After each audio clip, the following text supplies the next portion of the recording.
PKA 809. Start with Trout, add more midway. Kyle? Yes, we've got Club WPT Gold tonight. Be sure to check out that link down below. And of course, Lock and Load and all our merch. So links down below. Check that out. And watch on Spotify. It's not too late to switch now. You can be audio only, just like Taylor, who is currently reporting in live from, where were we at, Kyrgyzstan? Uzbekistan. I'm not a piece of trash. Yeah. Man, those curtains, I don't want to trash on your father-in-law, but his interior decorating skills are lacking. You know, we were going to do the MrBeast thing. That was what the jacket bit was, and you guys didn't do it. We talked about it 30 seconds ago. I wasn't directly spoken to about it, so I didn't listen to any of that. Okay. I have to be a Mr. or I don't listen. Well, anyway. Very bougie. Yeah. We gave the jacket as much airtime as I got in the video. That was the bit. Yeah. Yeah, we talked about it a little bit before the pre-show, even though I forgot most of it, it seems. But like, Chiz actually linked the video in our group chat, and I was like, all right, let's go. Let's see the big man do his thing. I hope he won. I hadn't asked Woody if he'd won or not. I didn't want to know. I didn't want any spoilers. And I don't want to be a secret keeper either. So I'm like, I'm watching this thing. I'm flicking through. I'm looking for Woody. I don't really care about the video, if I'm being honest. And MrBeast isn't my like flavor. But I'm looking for Woody. And I'm like, fuck, I've clicked this timeline for 2 solid minutes. I never found my man. All right. I saw that Casey Neistat guy with his ugly ass face. I saw that Marquise guy. I mean, he's disformed. I mean, disfigured, whatever you want to call it. I don't want to be tremendous part of this. YouTuber. Thank you for all you've ever done. But you're an ugly fuck. He doesn't watch. And then that Marquise fellow who does all the Apple reviews, love him. I use him whenever I buy Is he more handsome? You like it? You. And he's a good-looking guy. Yeah, he is, that's a fine chocolate fella. And then I saw Philly D. He's got some airtime in there. He wins. And spoiler alert! Spoiler alert! I'm glad Philly D won. I'm glad. Well, not everybody's watched it. Good watch. Who knows who won? I never found you though. I was like, this is bullshit. How is this? And then I look. Can I critique the video? Is that okay for me to do? Like all right. I thought y'all were gonna be doing like, look, the video looked fine. It was really well produced, well edited, snappy. I liked it. I liked a lot about it. I thought y'all were gonna be jumping out of airplanes. I thought y'all were gonna be like locked in a basement somewhere, like Saw, trying to figure out who has the key in their asshole. I was expecting bigger things, if I'm being honest. The first and only part of it that I competed in was Is It Cake? So they had 5 Lamborghinis under hydraulic presses. And I'm not a big Is It Cake content consumer, so I don't really know what the hell I'm doing. And if you look at the cars, they're kind of far. I'll call it 150 feet away, something like that. And I can't tell which one's cake. The thing is, the car's body was made of styrofoam, and they all had the same wrap. You know, you wrap cars nowadays. So, like, right there, 90% of the car is identical. All the cake cars had real tires and rims. So we're up to like 99%. Can't even see the cake in this. So you look at it, you can't really make a quick decision. And none of them look like cake because they're not made of cake. And we have to get in lines. I'm having like musical chair vibes because all the YouTubers ran into these, like, there were 5 lines with 10 dots in each one of them, and you had to go stand on your dot. And if you think that car is not cake, choose that dot. Well, all the 95% of the dots were taken really quickly, so I just quickly got on a dot. And afterwards, I realized that my car didn't seem to have brake calipers, and the others did. I guess the tell was that mine didn't have door handles, but they're so built into the car from 200 feet away, I couldn't see the door handles. And as time was progressing, it's like, well, now I don't like my car anymore. I would have picked a different one. I can't see the brakes in this car. I want to change. Someone in my line offered $5,000 for someone to swap spots with them, and nobody took it. And I'm like, that doesn't make me feel good about this Dude, spot. I took that money. I do wish I'd gone. I'd have been that guy. Yep, my spot is yours. Look. I did not see what White Boy said, Zach. Maybe put it in there. I'd like to know. Anyway, So I lost my train of thought. The hydraulic presses start compressing and stuff, and I really want to get out of my line, but I can't. For a moment, a split second, somebody like 15 feet away from me took their foot off the base. And as I'm like, should I make a dive for this? He put his foot back on. It was really only off for like a full second, but had I instantly gone, I maybe could have dove and put a hand on his spot while he took his foot off the base to make a baseball term, but it wasn't really there. And I was gutted when I lost. I really, really wanted to win. Half of the people there thought the $1 million was for them. And I got a chance to talk to like MrBeast staff and everything. It was a PR thing. They thought that giving away money to the YouTubers would be received as this like the rich get richer thing, and nobody would like it. Mind you, like 2/3 of the people there did not have millions of dollars. That it's easy to lose all your money, and YouTube wasn't as profitable in 2012 as it is today. So a lot of guys might have really, really liked that $1 million, but he was afraid to be viewed as rich got richer. And there was no keeping the money, but people were playing like it was theirs. And I was you gutted. and Harley were in the same line, right? That's why. I was like, here was my thinking. I couldn't tell if the car was cake, but line 4 had 3 special effects artists, 2 guys from Corridor Digital, Freddie Wong, and then 1 cake expert, Harley. And I'm like, this is the line. I'm good with this. We got a food guy and 3 special effects guys. Here's where I want to be.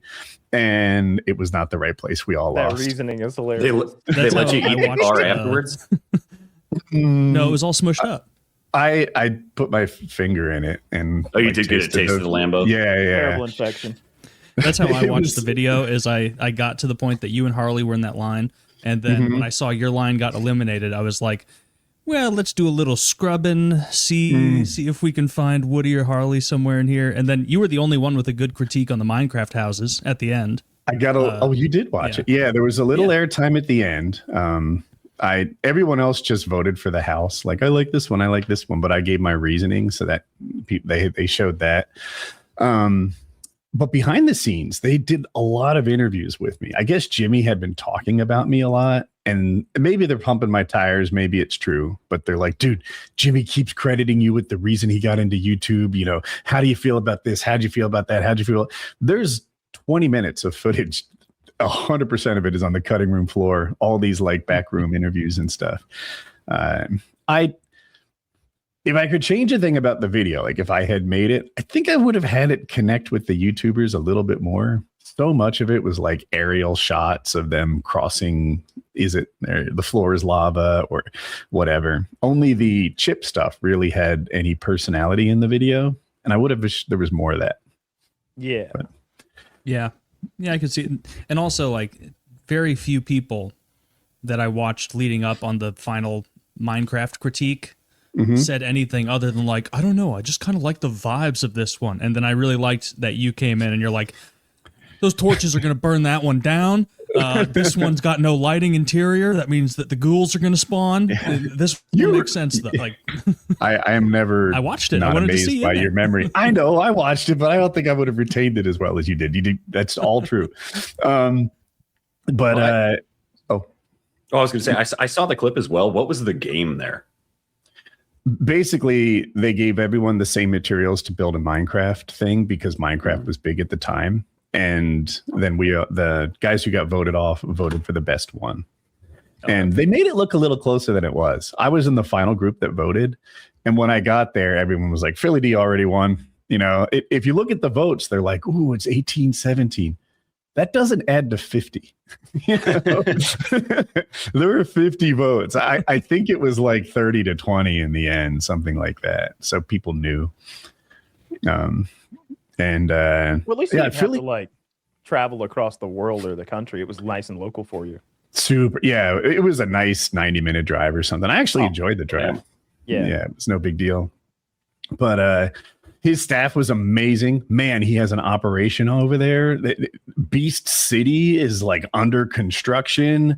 I don't know if I can talk about the specifics of like the videos they're making, but people in captivity, fake prisons, and can't even remember it all. They had a basketball court. Jimmy likes to play. The green room was wild. It was sponsored by Motrin. And a lot of us were scratching our head like, sponsored by Motrin. Why is Motrin sponsoring a MrBeast video? Like, what kind of connection is that? Well, turns out, because I talked to the staff and this is interesting. Terrible period cramps. People don't know what Motrin is under like 21. And they heard that and they're like, everyone knows what Motrin is. And then the people there who were like in their low 20s were like, yeah, it's like cough syrup or something, right? And they're like, fuck. Kids need to be told what Motrin is. So that's why Motrin sponsored the video and they decked out. I'm an Advil man. I can't. I was thinking of Midol. Yeah, I was thinking of Midol. Yeah, see, he doesn't even know what Motrin is. Yeah, it's a simple fuck up. But it's the worst of the painkillers. Nobody reaches for Motrin. It's ibuprofen. It's my favorite. It's my preferred. I want both actually painkillers though. I want acetaminophen and ibuprofen mixed into one pill, like the maximum dose of each when you take 3. And it's like that's what I've got. Shit. I buy them from Amazon, the generic, and it's like 128 pills for $12 or something. It's a quarter the price of buying actual dual strength Advil. And I never run out of pain pills. I get headaches. I get a lot of headaches.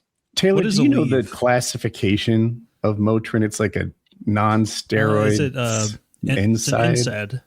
Yeah. NSAID. I knew you knew. I can't have those anymore because of that stomach thing I discovered a few weeks ago.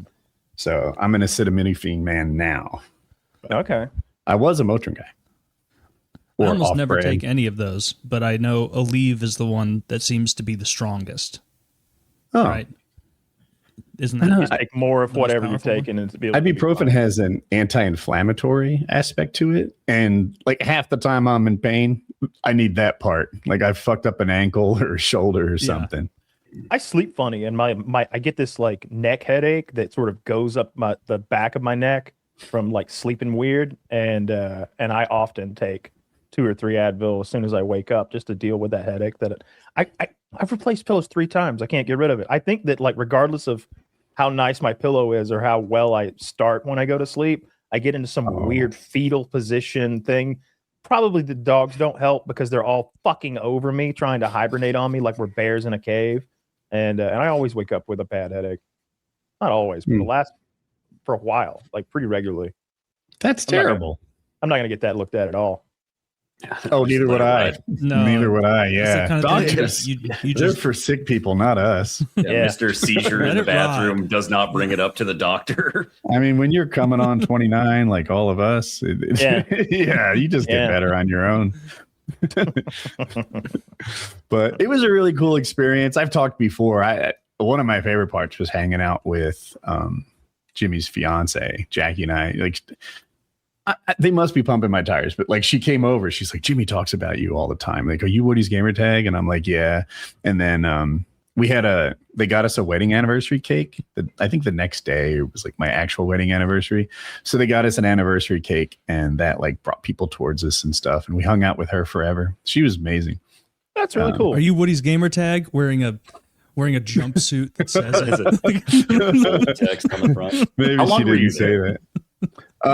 So the day before we did all the photo shoot type stuff, and then the day after we drove home. So the shoot was done in one full day, but before it, probably most people have never done like a real photo shoot, but they have cameras on these mechanical arms that like move all over, and they get like front, side, whatever, just for thumbnail options and Instagram content. And then they had like a glass in front of me, and dude, in my head the whole time, I'm like, a lot of people watching this probably haven't seen me for 15 years. Be handsome. And then they're like, press your nose against the glass. And I'm like, fuck it. Like, no. They're like, you don't have to actually touch the glass if you want. And I'm like licking it. I just gave up all like ego and tried to be like funny in the pictures, and they didn't use any of it as far as I can tell. They're like, they you were can put gonna, your shirt but then down, though. Yeah. But at least you I lost 15 pounds for 3 seconds of airtime in the MrBeast video. Oh, you cut for this? I did. As soon as I like decided to do it, I was like, "Clean up your diet, fatty." Yeah, I was shocked that at how sense. few of those old YouTubers I knew, because I didn't watch most of the video, and I was like, I don't know who this guy. I just assumed all the ones I didn't know were like Minecraft, because I've never really. There were a bunch of Minecrafters. A lot of the women were there were 50 people, but 7 of them were women, and they formed an alliance together. What Philly D was in too. I don't know how much the alliance helped, but yeah, Philly. He's very charming, and was in it to win it. So he's like, hey, like, we should get together, like the girls and I, and form an alliance. And they said yes, and that's like that part of how it went down. But at the end, there was a chip challenge. So the idea is you eat like the world's hottest chip or something, and there's a spicy one and a non-spicy one next to it. And then the person watching you eat it has to guess by your reaction which one you ate. Philly D ate the spicy chip. Let me take a step back. Jelly ate the spicy chip and masterfully played it off. You could not tell it was the spicy one. And then the second it ended, he's like, I'm in pain. Can I have the milk? And Philly D did it. And after it's over, they're like, do you need the milk now? And he's like, no, I'm him. And he like walks off. And I'm like, mother trucker, that was so badass.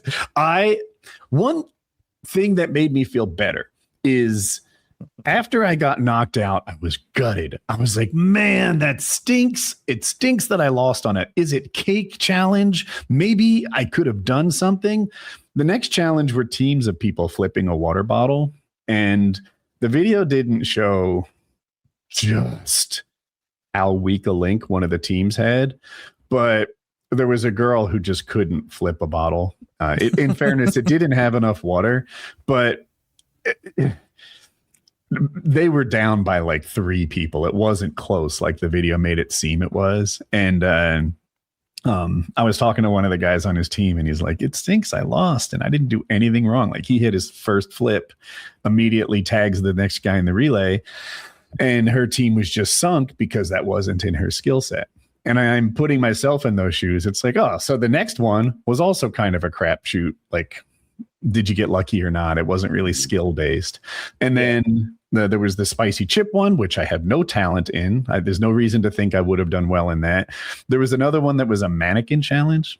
So they're in a box, and there's a bunch of people dressed the same, maybe like 100 mannequins and 5 humans. And you have to guess, like, or 15 humans. And you have to figure out which ones are the humans. And they just move a little bit every so often. And I'm like, there's no reason to think... If the other competitions were grappling, paramotoring, and swimming, I'd have been gutted. But there's no reason to think this competition even if it offered was like jump roping or zigzagging or trivia, but they're all just kind of like random number generating. Like, yeah, they're random. They're based on chance. And then, when you talked about the water bottle flipping competition, Kyle and I both made the same face because they've got a multi-million-dollar budget. They're bringing all these people from all over the world, and now we're going to play children's party games. It's like, I hear you, but the theme was a lot of stuff that was like big at the time. And I guess the water bottle flipping was kind of a trend. We did, I think it was to Harlem Shake music or something like that. Like, they were trying to bring back the 20 teens or something. So like, I see what they did there. Yeah. But maybe do the fancy version of bottle flipping, whatever that is. I don't know. Okay. I don't know what that is. But you it's bet not you could. plastic You'd be good bottles at with a this. little water squirted in them. Flipping a water bottle is easier if it's more full. And I think they intentionally didn't put enough in there. See, my team would have won. I'd immediately pissed in the bottle. Filled that's good thinking. Yeah. Yeah, but then you have to take the whole jumpsuit off. No, I just gotta cut a little hole in there. Would you have competed in it, Kyle, if MrBeast said this is a Codenames challenge? Oh yeah. I would play Codenames at any. Yeah, absolutely, yes. I will be the code master, and I will lead my team to victory. I love Codenames. Yeah, especially in an environment like that where nobody could cheat. Yeah. The whole thing was amazing. Oh, go ahead. Oh no, I was saying it would be funny to see Kyle spazzing on these old school YouTubers for being like, "That's clearly not what I meant. Like, that's not. You fucked the clue up. This is not." I do get angry at code names. I really do. It's like, why are you even playing? I get angry at code names. It's one of my favorite games. Like I only discovered it a few years ago for our hangouts that we do, and it is now one of my favorite games. I got the real version. Like anytime we've got people over at my house, I'm like, I don't say let's play code names, but my ear is listening for someone to mention code names, so I can just like immediately, yeah, everyone loves that. How does it work? Jason has the best ideas. So there's a board with 25 words on it. And the words are often a little bit related, like ocean and sailboat and lake. Now, I need to give you a clue that gets you to say sailboat and lake, but not ocean, because that's the bad word. That's for the other team or an instant loss or something. And it just takes a little bit of forethought, and it helps to know the code giver. Like, Kyle is a computer programmer, so he would get a reference to this. He might have meant that or whatever. How many words are you allowed to give as a hint? One. As many as you can. A single word, but it can pertain to as many words out there as you want. You add a numeral to indicate that. So a 2-word clue, a clue that pertains to 2 of the words in the word bank out there, is kind of par for the course. A 3 is pretty strong, and a 4 or a 5 is just bonkers. Only 1 6 has ever happened. I don't remember who did that. It was me. Oh wait, it was me. It was me. You fucking. You always asshole. try to steal. Like my little, he's literally doing what he's accusing me of. I remember one time, but this you is gave. funny. I remember one time Woody gave the clue foods, and turkey was the other team's word. That's what I remember. But everybody remembers my 6-banger. They call it the Kyle 6-banger. They wanted me to change my Discord name to Kyle 6-bangs. I don't know what you're talking about. Don't steal that. Don't steal that 6-banger Woody had. Don't steal Valor.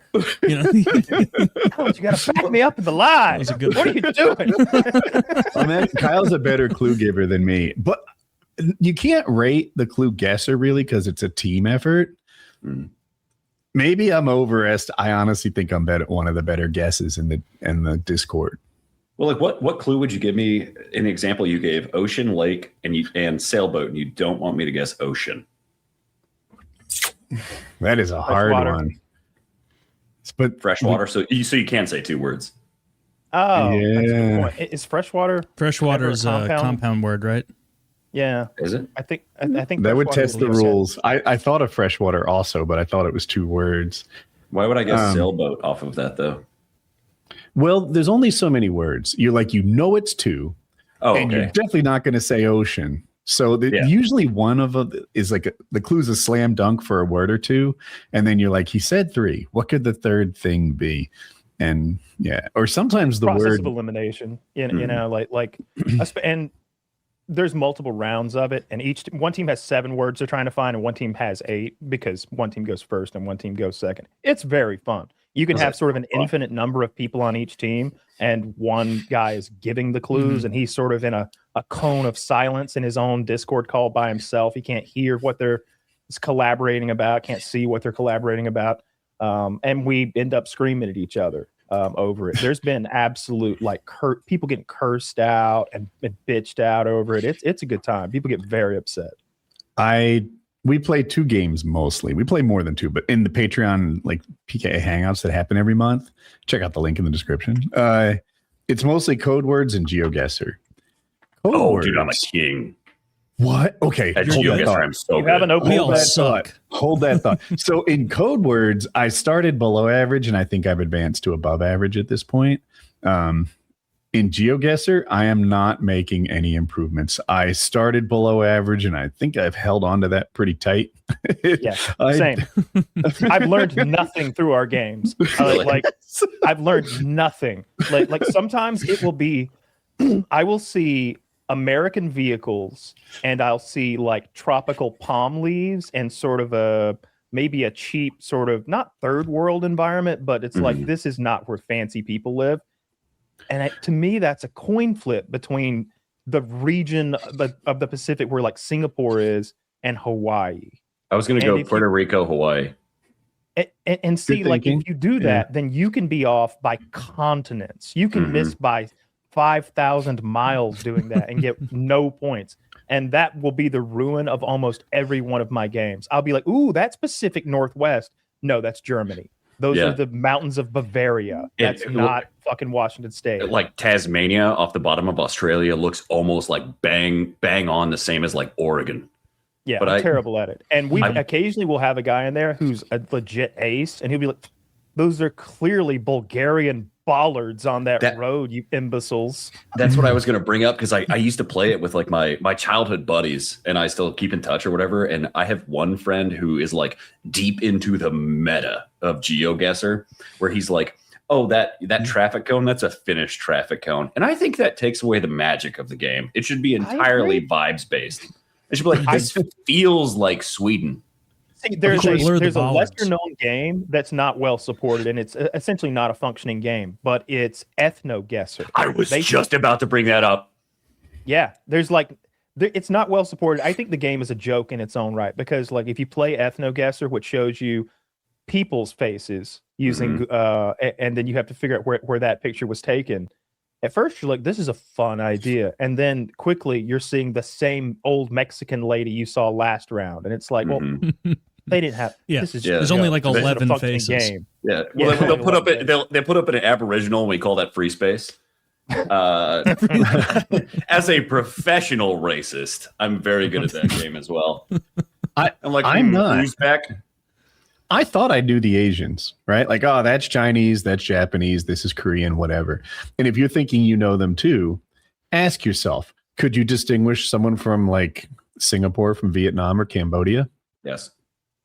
Okay. Cambodia My answer is Vietnam would be darker. Yeah, slightly more brown.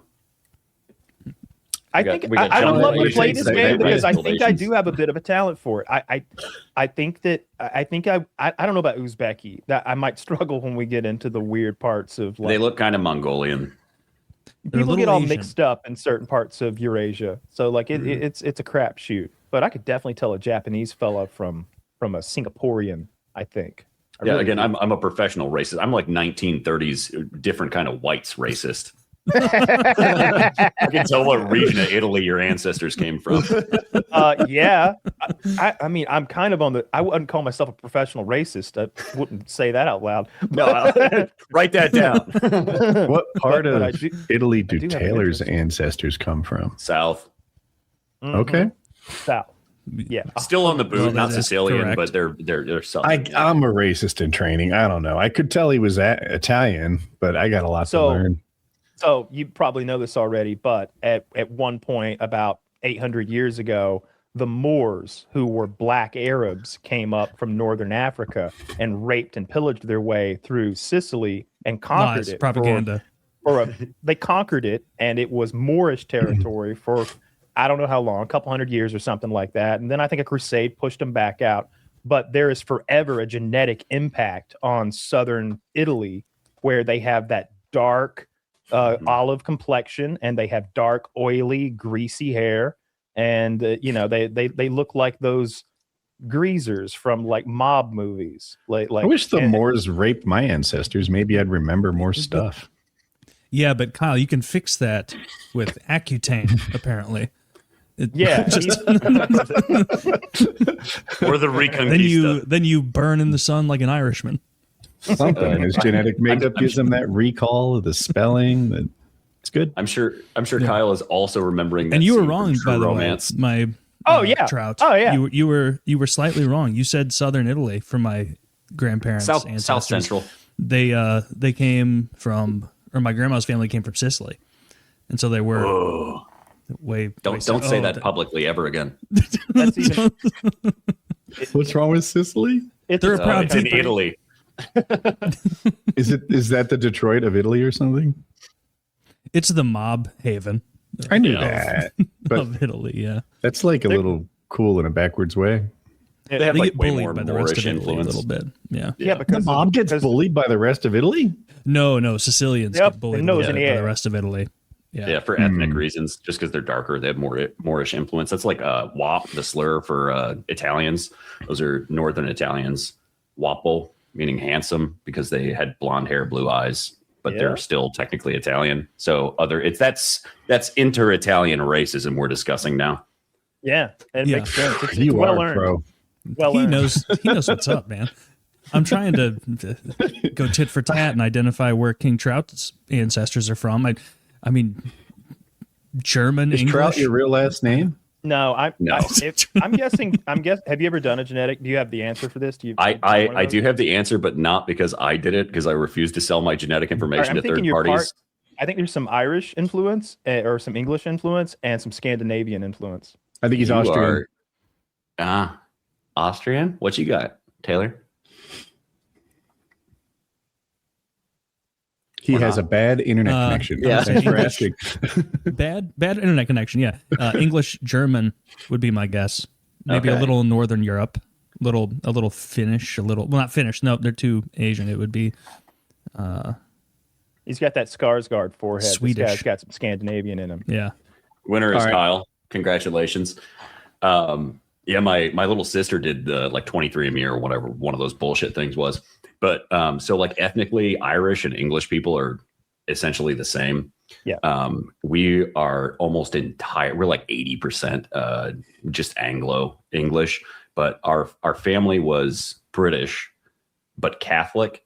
And so when King Henry took power and converted everything to Anglicanism so that he could divorce his wife, they were like, fuck this shit, and moved to Ireland. So kind of intermingling between British and Irish. But then my little sister is like telling us about these results, and she goes, and also we're 15% Scandinavian. Who'd have thunk? And I'm like, listen, I don't know if you've read a history book, but that was not voluntary. It could have been.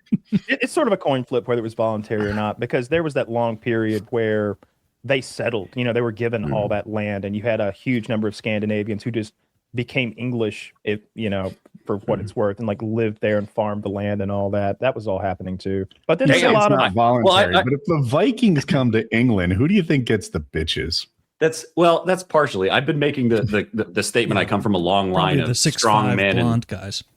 I come from a long line of strong men and slow women, but yeah, that makes sense. Yeah, no, I could see that. I could see that right away. I am also an A tier.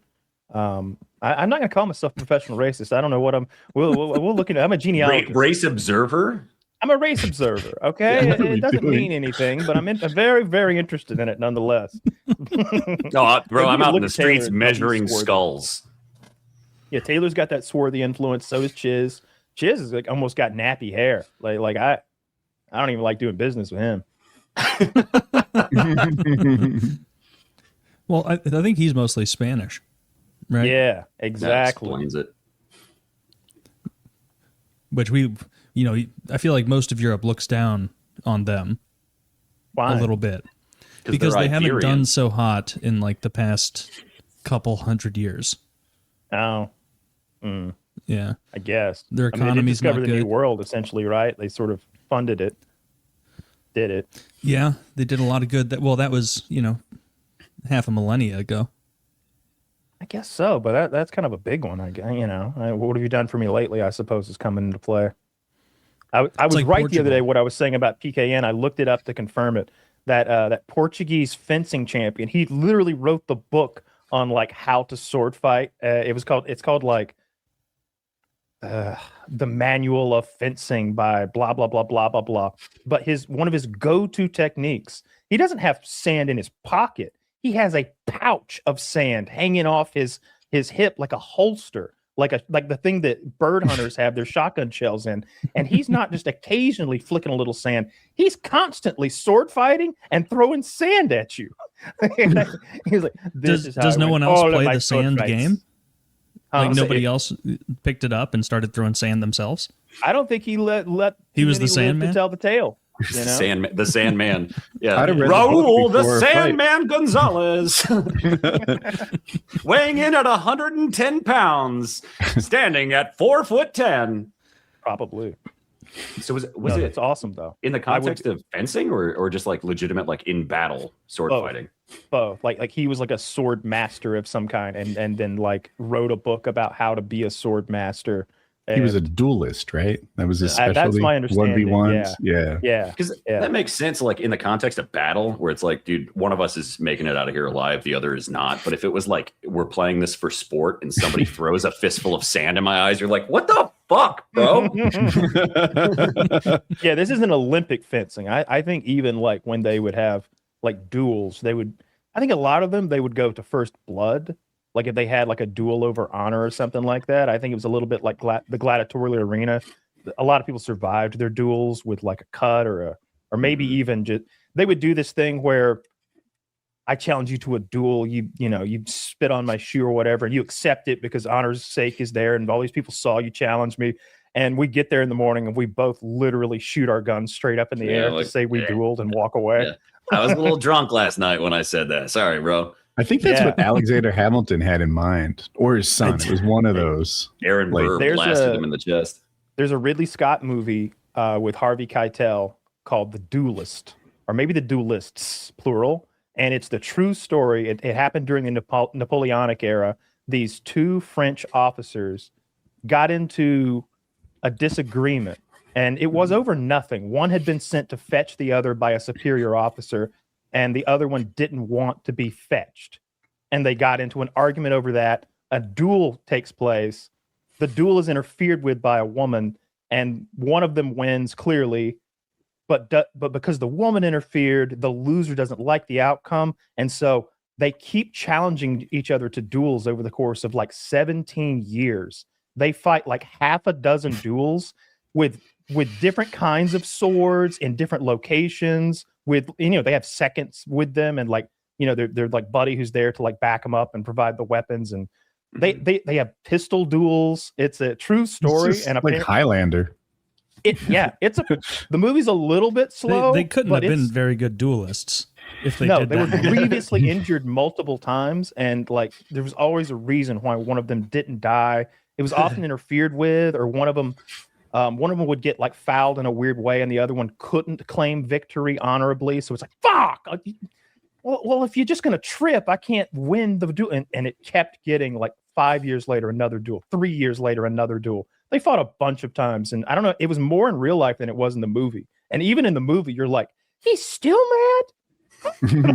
Like it's been 30 years. It had been like, I think it was like 17 years or something like that they dueled each other back and forth, and like grievously injured each other in almost every meeting, like sword slashes and stabs and stuff. Have you heard the story about the hot air balloon duel? No. What? Do they display bumper cars in the sky? No, it was. It's been so long since I've heard the story, so I'm going to miss 90% of the details. But essentially, the vibe was like these guys agreed to a duel, and they were like, "But we're going to do it in fucking hot air balloons." So both of them grab their guns, and then their seconds, like Kyle said, the guy who's standing there and hands you the pistol or whatever, and they're also piloting the hot air balloon. So they both take off. And if I remember correctly, and this was like 2-3 years after hot air balloons were invented, they take off, and then so they're just floating, however far apart in the sky, and they draw their pistol. First guy shoots, bang, completely fucking misses it. Other guy is aiming at the guy in the basket, and I was like, wait a fucking minute, and shoots the balloon, and then they just like ripple out of the sky and crash to their death. That shouldn't work. It shouldn't work. Blowing a hole open? I'm positive there's a hole in the top. Itty bitty hole. It wouldn't like rip open from the pressure? No, that's a question. It's not a helium balloon. It's a hot air balloon, and it'll be made of silk or something similar, so it won't like rupture the same way that modern balloons would, like a weather balloon. If you pop it, it just poof comes apart. Yeah. So you're a liar. I just sent the link. Mike ever? Yeah, I made that story. I pulled it completely out of my ass. Did I ever tell you guys the story of the two dudes in France who dueled on the back of dinosaurs? Oh, 1808? I already heard about it. Yeah. I don't know. They were right about some stuff back then, because they were drawing dinosaurs with feathers and shit. And then we had like a couple centuries of finding dinosaurs and being like, these motherfuckers didn't have feathers, and now we're back to feathers. A couple centuries. We just found out dinosaurs existed in like the 1860s. That's right. Like This guy halfway knows. through the Civil War, they were like, "Oh fuck, what is this?" Yeah. Really, no, like- dinosaurs? Yeah, because there were those Yeah. there were those two guys who were in like the Bone Wars lying about their discoveries to try and one up each other, and they really, I think they set archaeology back more than they accelerated it by a lot because they just made stuff up. This is a Paleontology. dumb question, but there's a big part of me that's like, what's a dinosaur exactly? Is an alligator a dinosaur? Is a shark a dinosaur? Is an ostrich a dinosaur? Like, They usually use they say non-avian dinosaurs to separate the ostriches and similar ilk. I because think they might have been warm-blooded, like birds are. some but they dinosaurs were- are warm-blooded or all? Well, they Birds are don't know, warm-blooded? obviously, but they think all dinosaur and also like what is a dinosaur was hundreds of millions of years. You know, like they always talk about how like, I think it's the Stegosaurus and the T-Rex are separated by more time Triceratops. than like, yeah, something like that, are separated by more geological time than we are to like the T-Rex or something like that. Mhm.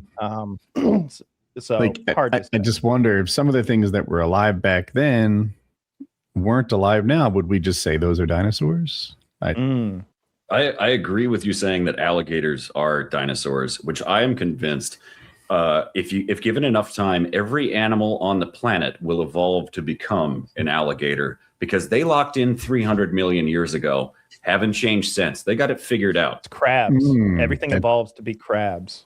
Mm. It really is like because it's a really efficient mode of travel. Like there are all these crabs that aren't crabs. Apparently, like that body design, the body design of the crab has been evolved into many times with completely separate lineages. Kind of like the way the eyeball has happened so many times. Yeah, was And it convergent An evolution? efficient I think mode is of the term. travel. Like I'm a bad runner and I can run circles around any crab you know. Yeah, but if you not had if you were 8 crab legs, sized. yeah, exactly. You don't know that. Imagine a crab your size. He'd be scuttling around you like a bandit. I bet he took her out. Omnidirectional People are travel. And particularly if he good loses at a leg, who cares? They endurance. grow back. And he's got That 6 is of them. dope, man. Well, it's like- Got these little Yeah, mouth like- parts. Yeah, if scaled up, it's like cockroaches. If a cockroach was the size of like a car, they could run it like 800 miles an hour. I have shrimp in my reef tank, my saltwater fish tank, How and do they taste? I don't know, but they lose legs every so often. And then you think you have a dead shrimp in your hand, and before you realize he just molted. And sure enough, there was a leg in there. He grew it back. It's kind of cool. I'm looking at here. It says crabs haven't evolved from a single starting point. Rather, the iconic crab-like body shape has independently evolved at least 5 separate times across various non-crab lineages. This evolutionary phenomenon is scientifically known as carcinization. Yeah. Oh, like there's literally a term for everything becoming crabs. Yeah. Yeah. Everything becomes Mm. crabs. It's the move. I hope we become crabs someday. I wouldn't want to be a crab. What holds the record for longest without changing evolutionary Oh, wise? oh. Sharks. Sharks have been basically sharks since before trees existed. They're older than trees, yeah. Yeah, like 400 million years or something crazy like that. If you look at those sharks from back then, you recognize that as clearly a shark. Like it's the same torpedo body shape, the same fins, the same big mouth full of teeth, and the shark seems I know to that be tree pretty perfect. thing is true, but I just can't make that compute. Like older than trees, like that just doesn't make like so everything was There just must have been shitty some shrubs other and bushes. vegetation. There right? was, yeah, absolutely, there was. There were ferns. There were fern-like things, and maybe bamboo-like things, but there weren't trees that were made of cellulose. Huh. Are ferns not made of cellulose? Not when they show the pictures of the ferns I'm talking about, they don't look like a fern that you would call a fern. They look like a proboscis growing out of the ground with some like palm leaves on top. Yeah, because that was back when it was Bug Proboscis, Planet. that paints a picture. to people. Mosquito nose. like a weird alien appendage just growing out of the ground. It doesn't look like a tree. It doesn't look like a modern fern. Yeah, because those things came about back when it was Bug Planet. Yeah. What a terrible time to be alive. Yeah, Maybe the just carbon- a 7-foot dragonfly. the Carboniferous era or something like that, feels when right. when the planet was super oxygenated. Yeah, that's the most terrifying time in all of history. Like I would living with dinosaurs. Let's go. What are they gonna do? Eat me quickly and then I'll die? Living in a world where I'm worried about a mosquito the size of my head or a wasp bigger than like this big, 8 inches wide or something like that.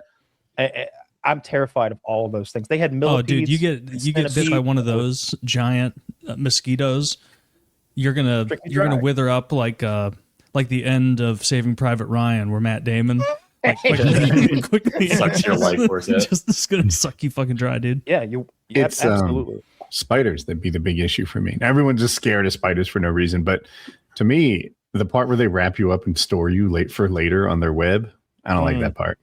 There weren't any you big mean enough to do like that. Frodo? To you. Yeah. That there were no Shelob spiders, but there were Shelob. those giant I get millipedes and centipedes mixed up, but the big armored shelled, multi-legged, long things were like Yeah, Those are They're both millipedes. they're just 9 terrible. feet long and like 2 or 3 feet wide. They would have weighed like 80, 90 pounds. And It's like just last week in England, they found a like the fossil of a scorpion that was like fucking 4.5 feet long. They said it was like the size of a dog, basically.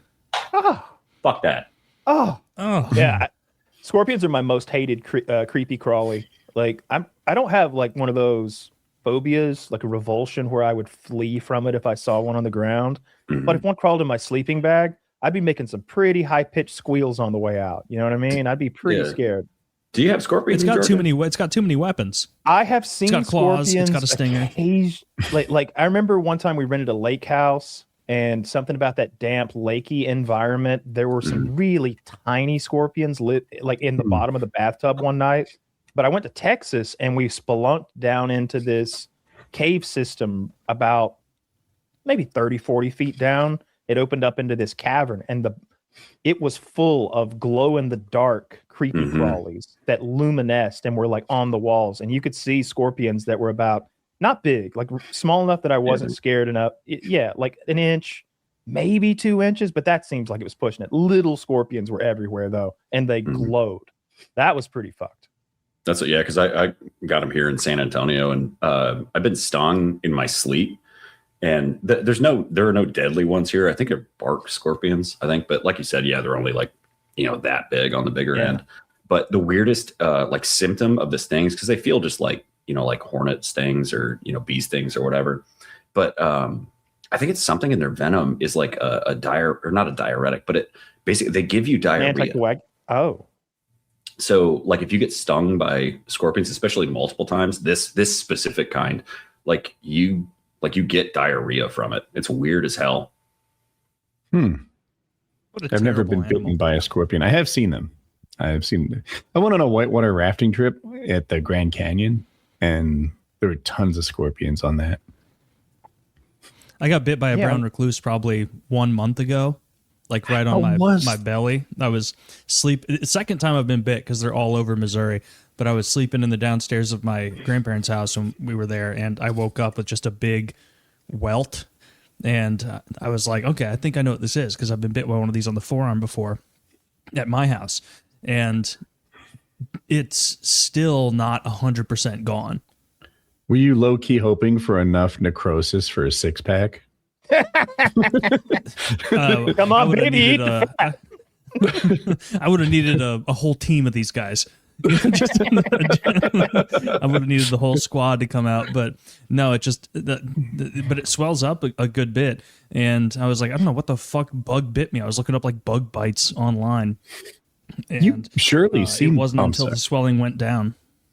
The worst. It wasn't until the swelling went down a little bit that I spiders. could see the two teeth.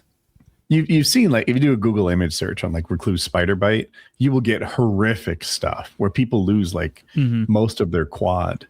And when you said you got bit, I was like, well, he would have mentioned it if he lost his quad, but that can be super bad. When the brown recluse spider They can bit be. you, were you dueling in a hot air balloon? I was sleeping. Yeah. So I must have rolled onto it in the middle of the night and it got spooked.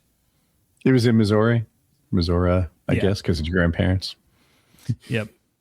I don't even know if I've ever seen one for sure. We've got a lot of spiders in Georgia, but I always remember being terrified of them and hearing the story about the guy who got bit on his dick. and there was like one under the toilet seat, and it like bit his dick, and his dick rotted off because he was too embarrassed to go to the doctor with a spider bite on his dick or something like that. And that always stuck with me. Like, don't be too embarrassed to go to the doctor if you get bit on the dick by a spider. Like I'm going right away. My dick's out. I'm waving it in the waiting room. Look. You're helicoptering at the ER check-in. Yes. Yeah. Sorry, Taylor. I had to take a piss in the middle of your brown recluse story. Did you die, or how'd that pan out? No, not dead. Okay, good. I think unless it's like a big one, you're mostly fine. And it also depends on like your age. So if you're young and like mostly healthy, it kind of just creates a big lump. And like I was saying a little earlier, like I didn't know what it was until the swelling went down a little bit. And then the internet was like, look for 2 small like puncture wounds at the center of it. And then I saw that and I'm like, oh, okay, I'm almost a little relieved. Now I at least know what this mystery bite on my midsection is. But it's pretty much gone now. But yeah, they're not to be trifled with, those brown recluse. They're not like black widows, but they're still bad. Well, I'm sure everybody here has seen the pictures of like when it gets necrotic and kind of like rots out, because that happened to one of my aunts when she was like in her 20s, got bit by one, and they essentially had to take like an ice cream scoop of meat out of her because it started rotting.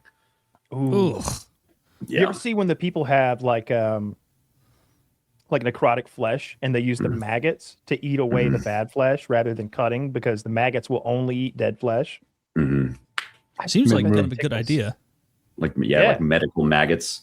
Medical maggots. They've got like special medically bred maggots that are they like have in a container called medical maggots, and they're putting them on there, and they like bandage it back over the maggots and give you a couple days of being eaten alive. And then you come back in and they're like, oh yeah, as they wash the maggots away, and it's nothing but pink flesh. And it's not smooth. It's like perforated. Like, oh yeah, that's something in their bite that's a painkiller, which I thought was really interesting. So that it's like soothing. I heard it tickles a little bit. I've never done it.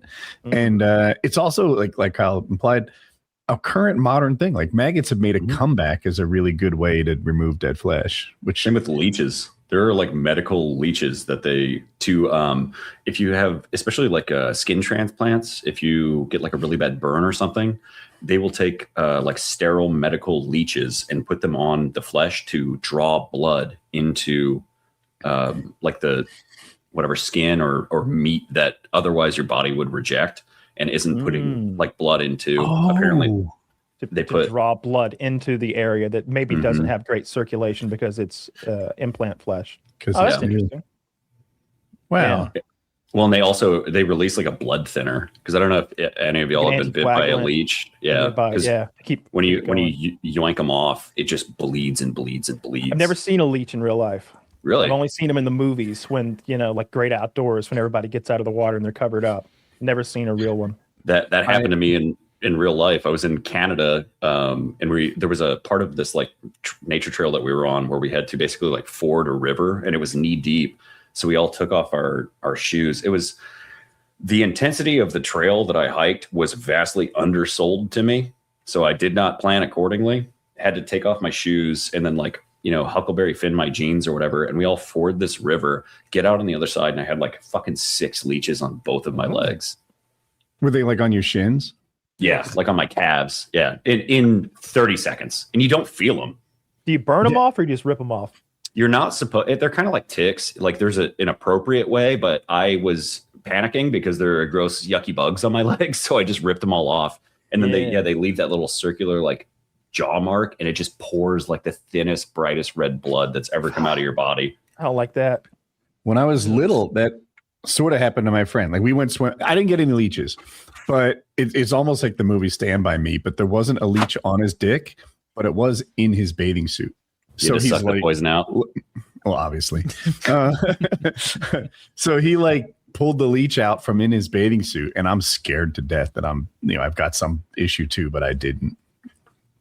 I don't know if it bled much. Yeah, I don't. Yeah, those are just another one of God's horrible creatures. Yeah. Dude, unless you had a skin transplant. Apparently so. Yeah. God has his motives and his ways that we won't understand. Yeah, he was wilding out with the scorpions and the leeches. He was just like, what can we make? What about and the crabs? wasps? These are All the neat. parasitic I've done wasps. ticks already. Oh yeah, Parasitic wasps are wasps eternally so scary. evil.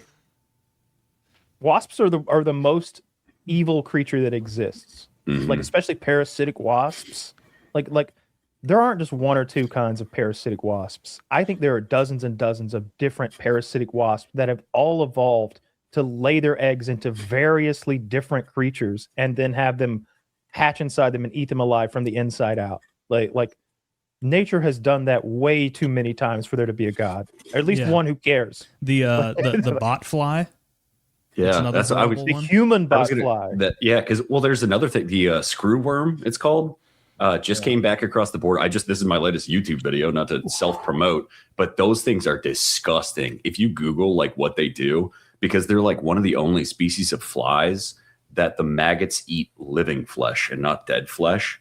And so there's a really famous video used to go around. This is back like E-Bombs World days, but of somebody who's like is like some South American man, and they kind of like pull up his shirt, and there's just a crater out of him with like active maggots eating his flesh. But yeah, those things just came across the border from Mexico again for the first time in like 40 years. I saw that. He didn't. Yeah. He didn't like immediately handle that. Like start picking them off. Like He was very blasé about the situation. He's just being eaten alive from the inside. It is what it is. These I things remember happen. there was Taylor. Don't be a there was a baby, girl Taylor. who went down. There's a plane So- crash in the Amazon, and like a teen girl got lost out there, and she was having to pick the botflies out of her arm with she had like a keychain, and she like straightened it out, so she had this sharp little hook of metal, and she was having to like hook the botflies out of her like forearms and stuff and pull them out. That's what happens when you don't carry a multi-tool. Stupid bitch. Yeah, when he's out there flicking out his Gerber to pull out the botflies. That'd be perfect. But the most dangerous thing to do in Brazil isn't even botfly related. It's apparently bungee jumping. Did you Oh my guys god! see They that? didn't. Well, you got to hook the bungee to the guy. What happened? Oh, you should have said something. They just threw this girl to her death, and no one was like, "Wait, hold on, what was that one thing we're supposed to do?" Oh, attach the bungee. Attach Clip the bungee. hook to the bridge. I knew there For was those who something I haven't was supposed seen to the Yeah, video, they just Zach, threw can you her maybe to her find the death. video and just show a still of like her launch position, if you will? Like she is arms straight out to the side, basically making herself like a bird or an airplane, and they have her like over their heads, like 2 or 3 guys, and they give her this big heave ho off the side of a bridge, and they didn't connect the fucking bungee to her. So what you might not have seen is the second camera angle that's further down the bridge and peering downward, so you can see, the bungeeing of that happened up and down. Dude, without the bungee, it's just jumping. it's just jumping. There's so very clearly nothing attached to this woman in the video. I just watched it. They just Nothing at all. They just huck a bitch off a bridge. They huck her off, and she goes straight to the bottom and hits, the ground. Yeah, she died. Oh yeah, of course. Yeah, Really? Terrible If she story. hadn't died, we need to immediately get her on some sort of superhero team. Like we need to we need to figure out how she survived if she had survived that, because they threw her off a fucking bridge. It's a couple hundred feet.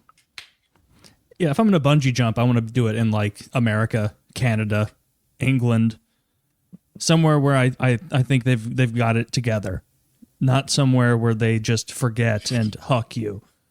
And I guarantee that wasn't even the last jump of the day. They're like, "Oh, Neddy's not so good." And then just remember the bungee this time. I don't think I've ever bungee jumped. I would. It seems like it's fun and easy, but It's fun. Am I crazy to say that I don't like the part where you're upside down, and I'd rather bungee jump upright? Is there any downside to putting the rope around your neck that you can think I of? think maybe it might I was imagining a climbing harness, which would ride up tremendously, Oh I my suppose. God, But it does seem like a slam your gentle, like catching that the bungee does. But I just don't like the idea of being dangled by my feet. I don't like the position that bungee jumping happens in. When you hit the bot, dude, if you were wearing like a harness like that, it would smash your pee because it, as soft as it looks in the videos, I mean, you're still falling at whatever terminal velocity is for a human being, but you kind of like 150. This is 150. Yeah. You kind of like whip back. I mean, yeah, like I've seen one. I saw a guy do a thing one time where just at what I'll call the apex of the stretch of the bungee, he goes click click and releases himself and like walks away. Gently fall. Like it was like a Batman just at the style. bottom, like Yeah, he gets right. He goes boing, and he goes click click, and he just takes a step and walks away in front of everybody. That's pretty slick. I'm curious about the slick. mechanism that released that smoothly under that much tension. Yeah, it was Like very cool. Must have been some sort of, what do they call that? A three-ring circus, I bet, is what they use. I've seen the one where the guy comes down and dips the cookie in the tea or whatever. Mhm. You know, like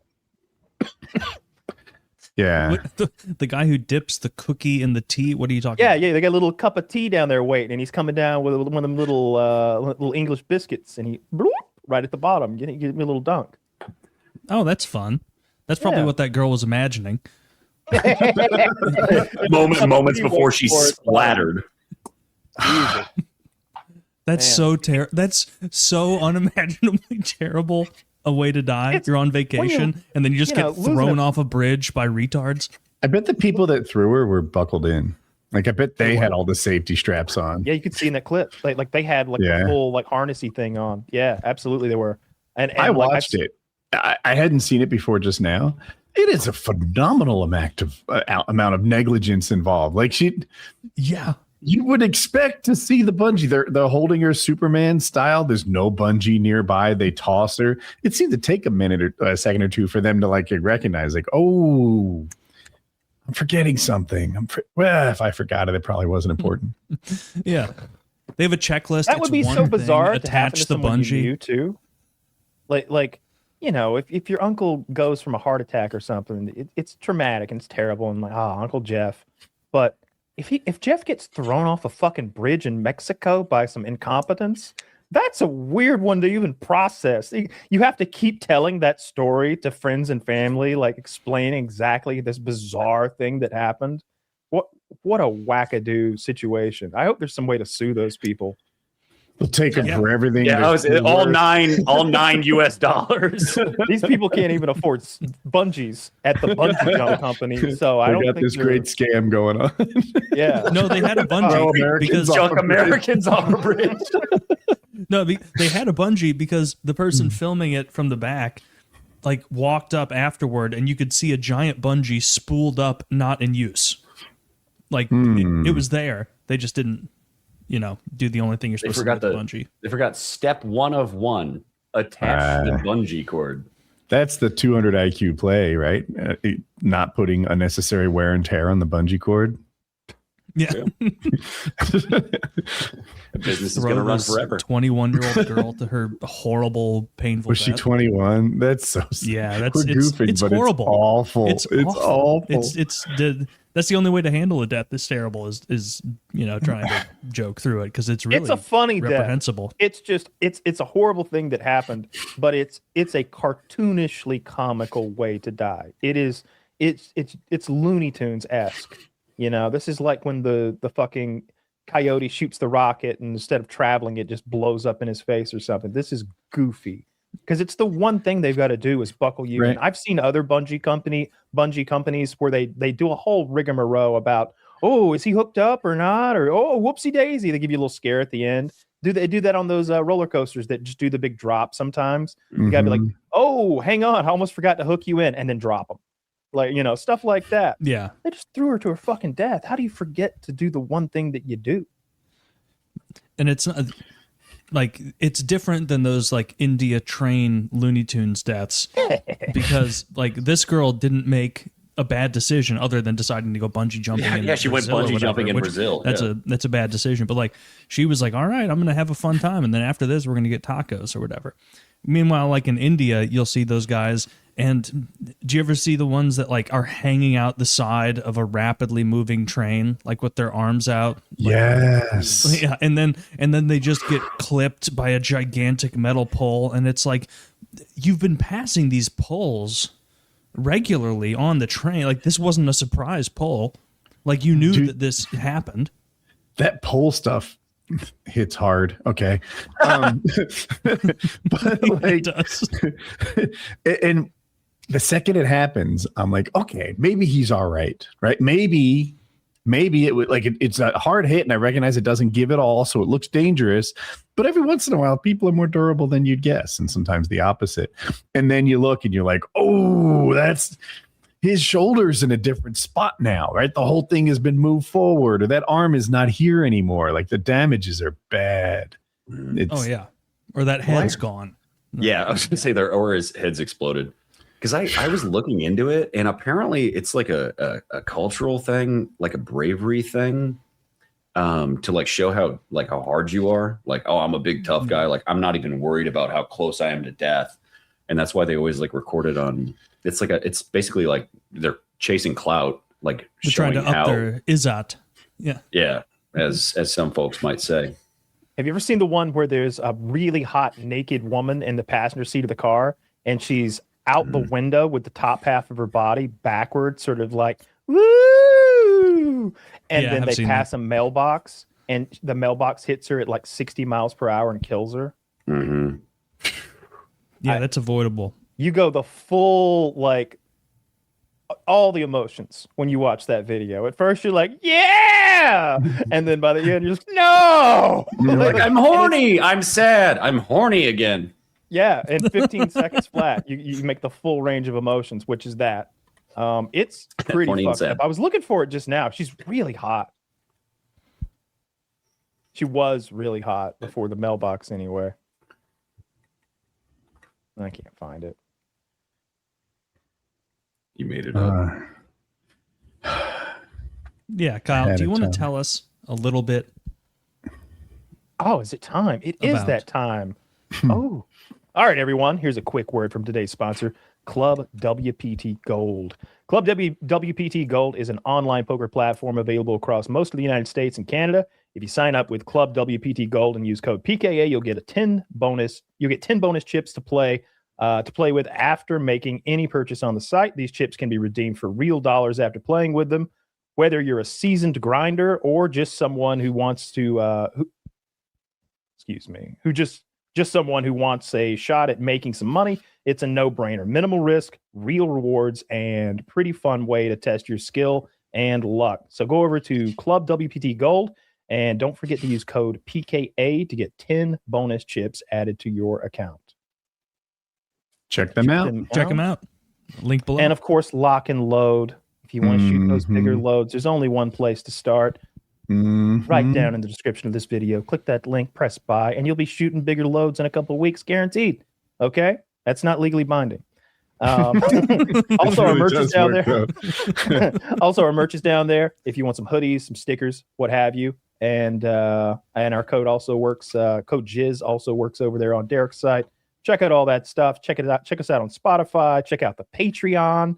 All right. If you want to send in some questions, which we'll get to next week again, we like to let them build up and pick and choose.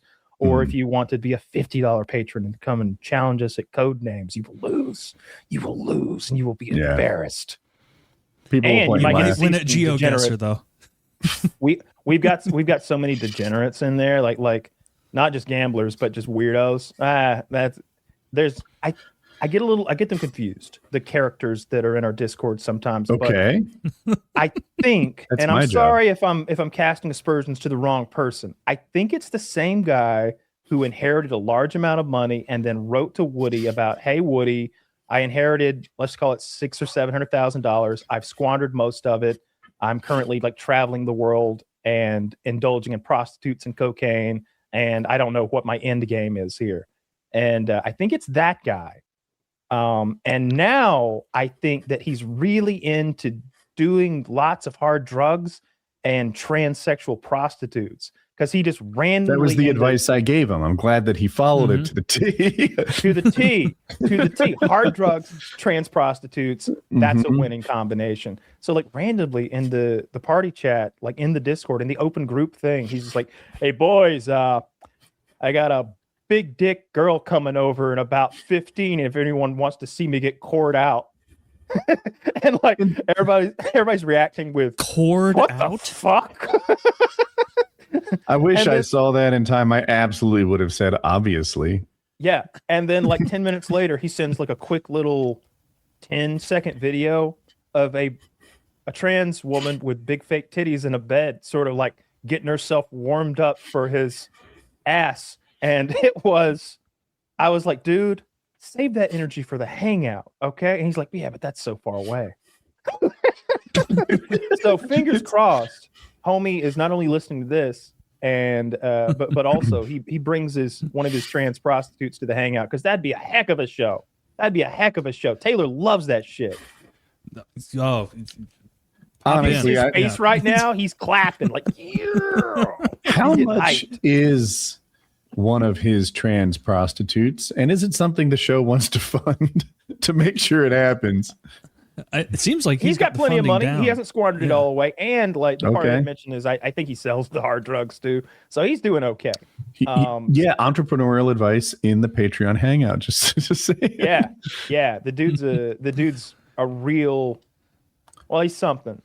He's a member of the community. Yeah, I don't know how much they cost. If I had to guess, just throw a number out there, I'd say a couple $100 would get you going pretty good, I bet.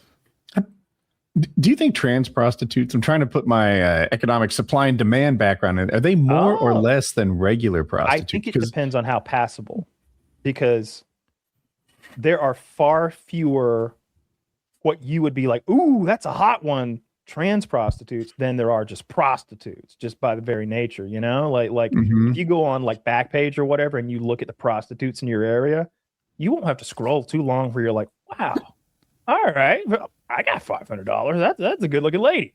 I don't know if the same is true for the trans prostitutes. I think you got a smaller number you're starting with.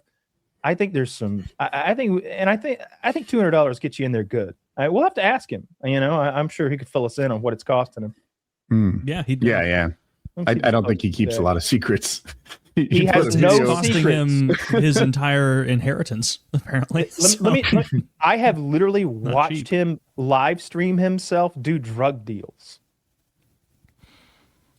He's outside. Yeah, I think he did that in one of the hangouts. It was like, what the hell is going on here? Who's that guy who just walked over? Drugs. I don't, you know, if he's selling cocaine, I'd say he's selling meth, he'd be like offended, right? But he was selling something. He was probably selling meth. And he's like outside an apartment sitting in like a lawn chair, and somebody comes up and does like a hand-to-hand with him. They're like, yeah, a little bit of this, catch you on the flip side. And they're like, walk away with a little bag of powder. And he's like, yeah, all right. Well, let's see how the rest of the day goes. And it's like, dude, you're doing drug deals in our hangout? But I'd much rather see that he gets his lady friend involved, because nothing entertains me more than making Taylor uncomfortable, like truly uncomfortable. And I think that would get us there. I think you're right. Yeah. I think I would be off-put by that. It would, because the whole time I'd be like, the clue giver's got to get going. Like, come on. Like, you've had 5 minutes. Like, give us a clue. Because we'd be playing Codenames at the same time. Yeah. We're not going to play Codenames if he's getting trans hookers in the hangout. It's all eyes on that. We're making that the big screen. Sometimes I wonder how I got into this world, right? Like this isn't the path I was on. I was a senior software architect at a Fortune 500 company, and now we're like talking about, hey, if you join the Patreon, there's a non-zero chance to watch a guy get cored out by a trans prostitute and do drug deals. Yeah. And cored out has to be the most vile way to say that I can imagine. I made that part up. I can't remember what he said. Something similar. He said something similarly like I'm gonna just do to find it. But it wasn't cored out. It was like stroked out, or like get his ass blown out. He said something like that. And I bet all the other comments in general chat at the time were like, hey, does anybody want to play Rust? And he's like, I got news, boys. Like, yeah, everybody was talking about like normal shit, like music or politics or some internet video or UFC or whatever. And then just out of nowhere, who wants to see me get cored out? And I'm looking for it, because then I can also find the video. Hard in the paint. Did you say hard in the taint the second time? Yeah, hard in the taint. It was a little robot-y, but it's solid. I like it. I like it. Woody, do you think that the UFC fight card was, if not the greatest, one of the top 3 greatest fight cards of all time, at least, as far as spectacle and the quality of the fights goes? I'm really torn on that. So On one hand, yes. I can't remember another card where every single fight ended in a stoppage. So that's amazing. That's what people like. On the other hand, I remember going into it being like, normally there's an A side and a B side, but this is all AC, AD, right? Like Lopez got a knockout. Garcia, like I follow this sport. I know that guy. And it seemed like, you know, and what that 40-year-old heavyweight, was it Curtis Blades? What was his name? The dude that lost to Hokit. Oh, Derek Lewis. Well, Derek okay, Lewis. so to be fair with that one, that was directly on the president's invite. That fight wasn't on the card until Donald Trump asked for it. Right. But it is another example of like what seems like a mismatch. That guy's over 40. He's fat. He was exhausted by the time he climbed the octagon steps. Like he was.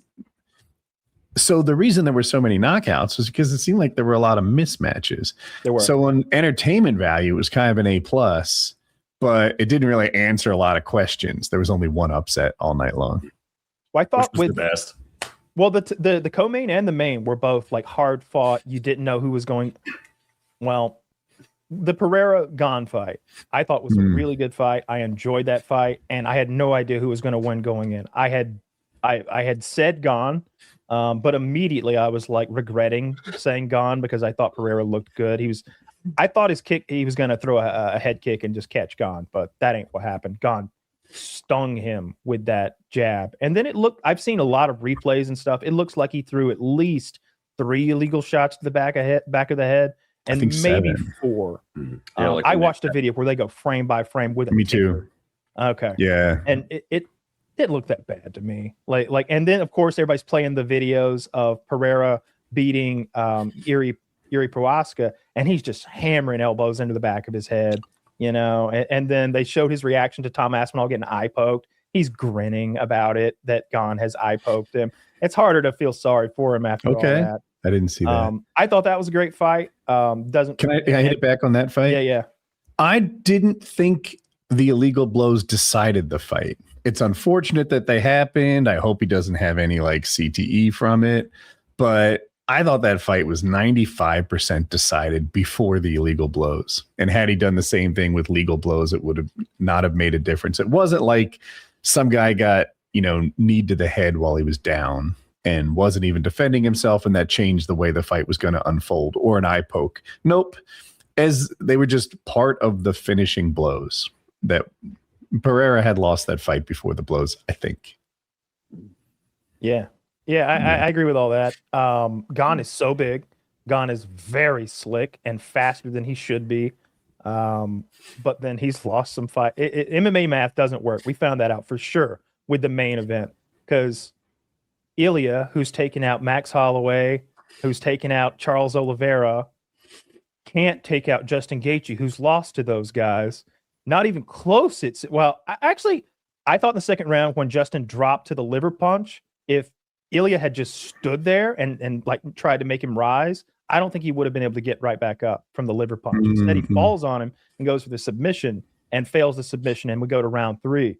But he almost beat Justin Gaethje in round 2 with that nasty liver shot. But my God, the tides turned after that, and his face just got beaten off of his little body in a way that was kind of hard to watch. You could hear the strikes really well because the crowd was only 4,500 strong. And so it was that really good in between what we had with the Apex cards during COVID and what we normally have in the big, T-Mobile arenas. You could hear those meaty plops when he would hit Pereira's wet, bloody face. And I remember they were like, it may have been DC. He was like, "It's the bone. There's a protrusion.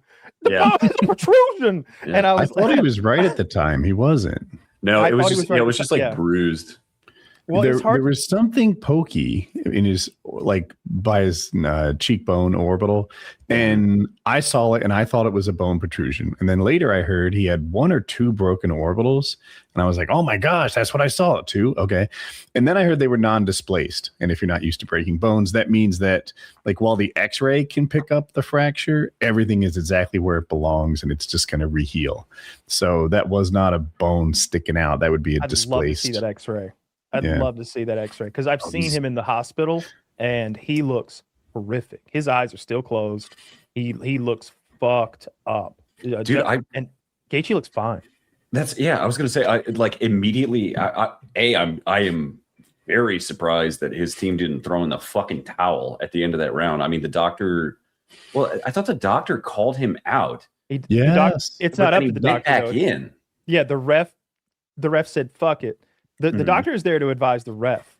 So the doctor was like, "Nah, this is it." And what they said was, and what the ref said afterwards was, "That's an inexperienced doctor. He doesn't do this normally. He's wrong. We're good to go." And I didn't think we were good to go. I wanted more, and when they continued the fight, I cheered. But at the same time, it was like, if that was my fighter, if that was my brother, if that's my student, they're killing him. We got to throw the towel in. I don't have any special love for Topuria, but if they had stopped the fight right there, I wouldn't have thought it was an early stoppage. No, he said at the end of, because it went to 4.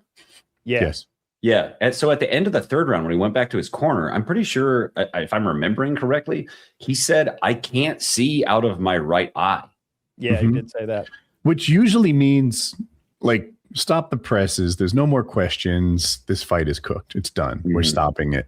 I've never seen a fight continued after. The fighter is supposed to lie if he wants to keep fighting in that situation. That's kind of the unwritten rule. You tell the doctor that everything's fine, that you can see. If he tests you, you try to fake it. That's what you do if you want to fight with one eye. Yep. You don't say, "This one right here, I can't see out of it." Yeah. And the doctor's like, "All right, stop it." And the ref is like, "Nah, be a man. Put it back in, pussy." Yeah. I like brutalized. Sorry. It's one of the worst beatings I've ever seen. I've seen some bad cuts, like some really gnarly cuts, but they didn't necessarily go alongside with tremendous beatings. The beating that Topuria took, like the cumulative damage, the amount of really damaging head strikes he took, might be unmatched. It might be unmatched. Rory was really fucked up when he fought Robbie Lawler, and his nose. That's a good one. Yeah. Obviously, Joanna Jacek, like her head swelled up like a good like one. a chupacabra from the X-Files. That's a good reference. If you don't know it, look it up, people. And I've definitely, like I said, got I saw another that one. 6 months Gaethje Ferguson. Gaethje Ferguson. Okay. Dude, Gaethje was just hitting that guy at 100% for 4 rounds. Ferguson didn't know he should be knocked out by now. It would seem it was that wild. might have been that might be just as bad. I don't know. I remember his face. I remember when Michael Chandler, who lost on the card embarrassingly, kicked Tony Ferguson under the chin with that crazy teep, and his face is accelerating so fast, or his skull is rather, that his face can't keep up, and it looks like he's in one of those NASA centrifuges, and he's being exposed to like 10 Gs because his whole face hasn't caught up to his skull yet. It's accelerating away from his body so fast, and it's just all mushed. And that's a really bad beating too. As an old man, it is depressing to watch Michael Chandler fight because he looks amazing. I can't give this guy enough credit on his conditioning. I feel like from the neck down, he hasn't taken a step backwards from the time he was 21, and he's 40, right? He's not 31, or 34, like kind of on the tail end. 40, he should be 6 years into his retirement, but he fought 2 weeks ago, and he looked incredible. But somehow, just like athleticism is taken from you in ways that you can't see. Yeah. And I don't think he ever wins a fight again, unless he drops down to like World Series, I don't know, some lower level promotion. Yeah. How old is Gaethje? 37, maybe? He's 37. Oh, so he's like Cowboy Cerrone age. He should fight one more and retire. Like he'll make so much to fight his champ money. Yeah, he'll fight. So he'll make, and he's got a lot of pop on his name because of what he just did. If he could turn around and get one and fight it before Christmas, like he'd secure himself another $2 million or something like that. He's on a 180-day medical suspension. I just saw this morning. 180? Mm-hmm. That seems like extra. Why would he? Well, that still gets him in before. When you get knocked around, you get concussions. They put you on they don't let you fight for several months so that you don't die. Yeah. Which sorry.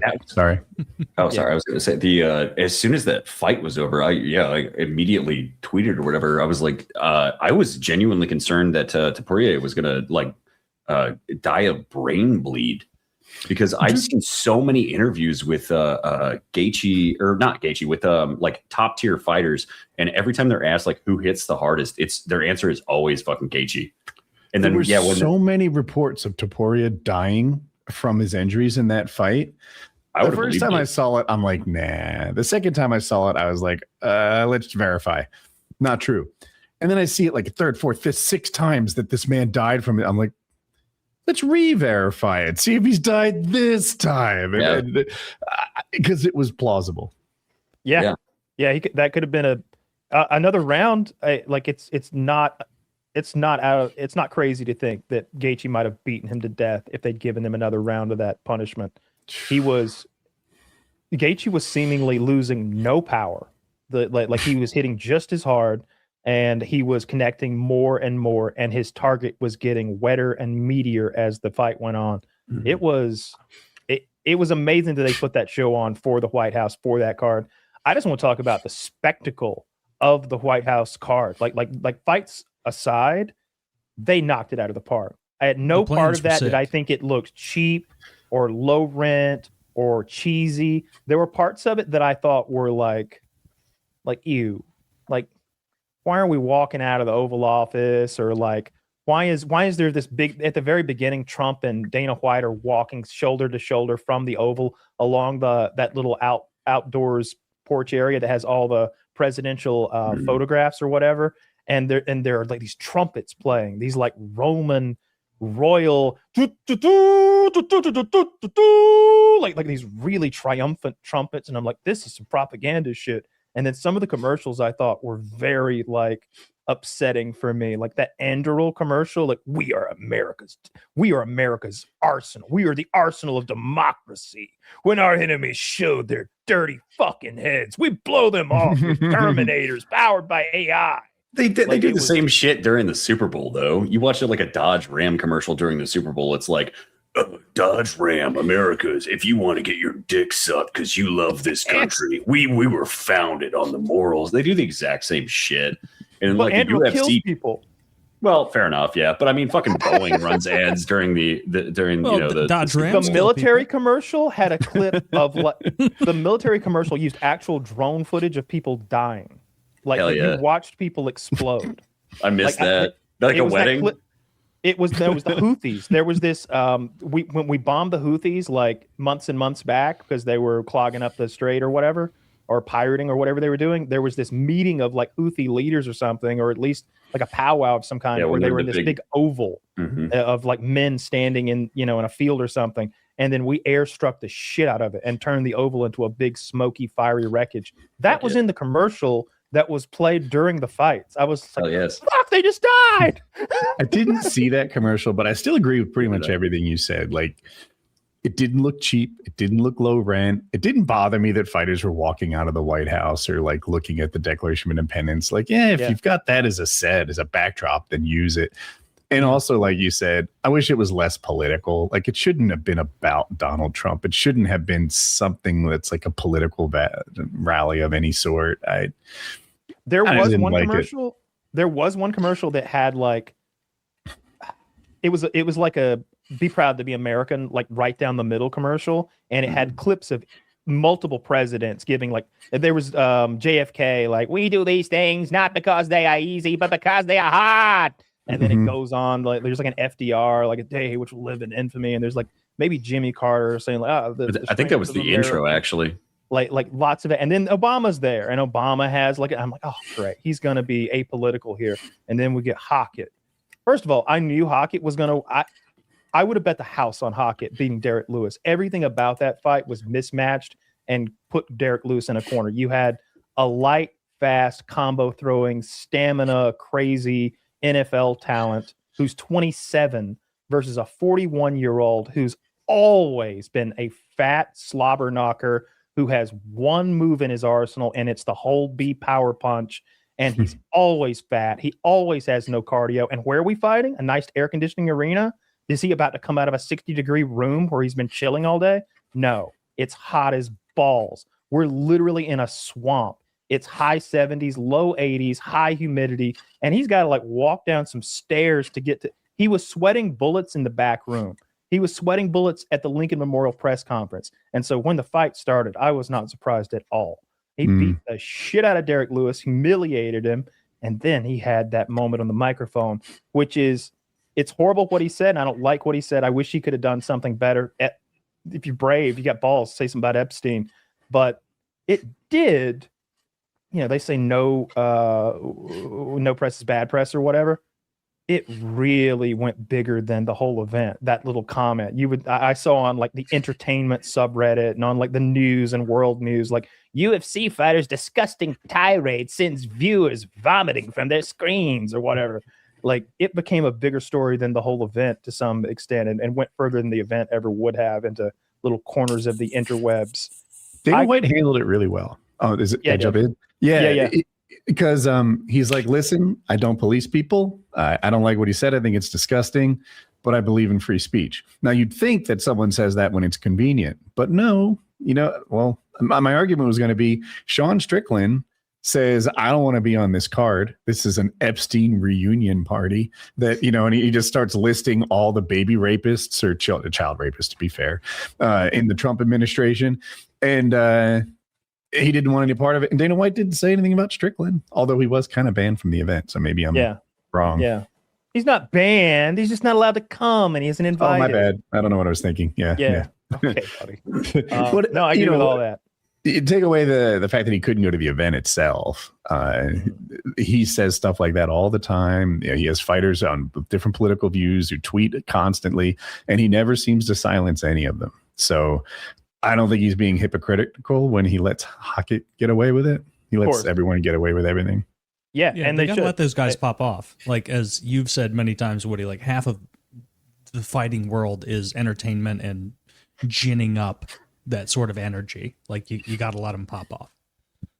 Yeah, but like the difference is, and again, I wouldn't punish him in any way other than to say, like, dude, I'm not going to do anything to you, but try not to do anything like that ever again. What the fuck is wrong? Just between us as dudes, don't do that.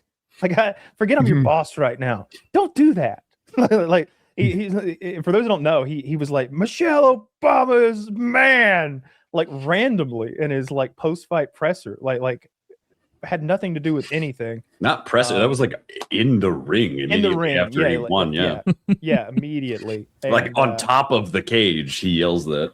And nobody liked it. Like he didn't get a pop from the crowd. Like no, everybody just kind of went. Ugh.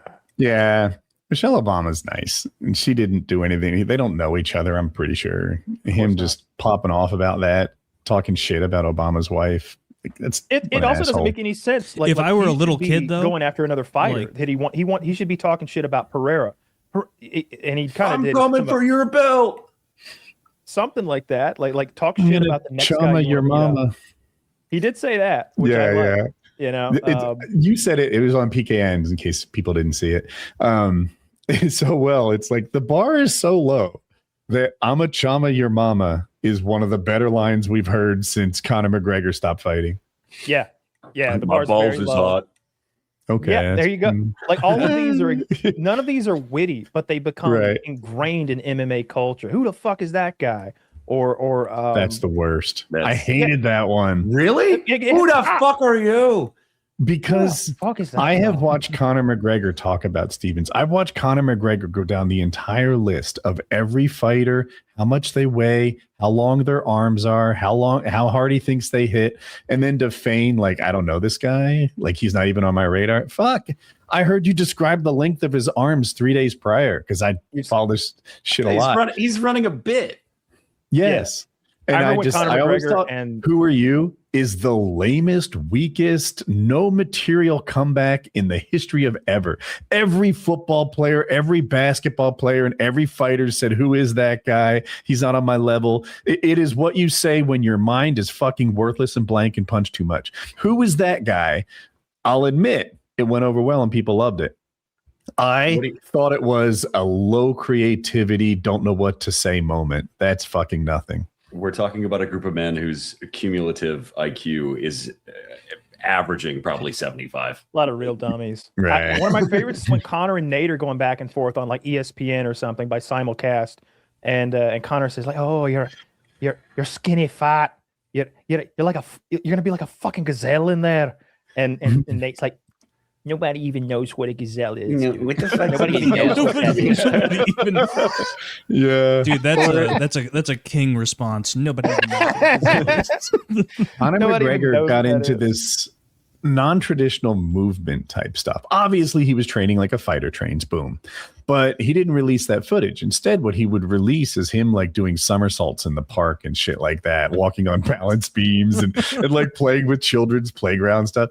And he had his movement coach like hit him with pool noodles, you know? And he's like, and Nate is like, I'm training to fight with the best boxers in the world, and you're playing touch butt in the park. That line, that was one of the better ones. And When he was trying his Nate, like foray into politics for Ireland, do you remember that clip of him where it was some Irish lady that was like still wearing a mask in like 2024, and she was like, and he was like, "You're still in favor of the mask mandate? You know, I'm in favor of a mask mandate for you, you ugly bitch." That's pretty good. That's pretty good. I want to hear more from Hokit, but I think Chael Sonnen's the best talker in the history of the fighting. Yeah, you should watch. So Hokit never rises to the peaks that Chael hits. It's just that in his general level of the volume of talking he does and the weirdness of it. I like that he has multiple characters. Chael never did that. Usually people have two characters. There's going to be like who you actually are if we have like a heart to heart. Like, hey, I'm sure you're aware his father died right after the fight, after he saw you beat his son.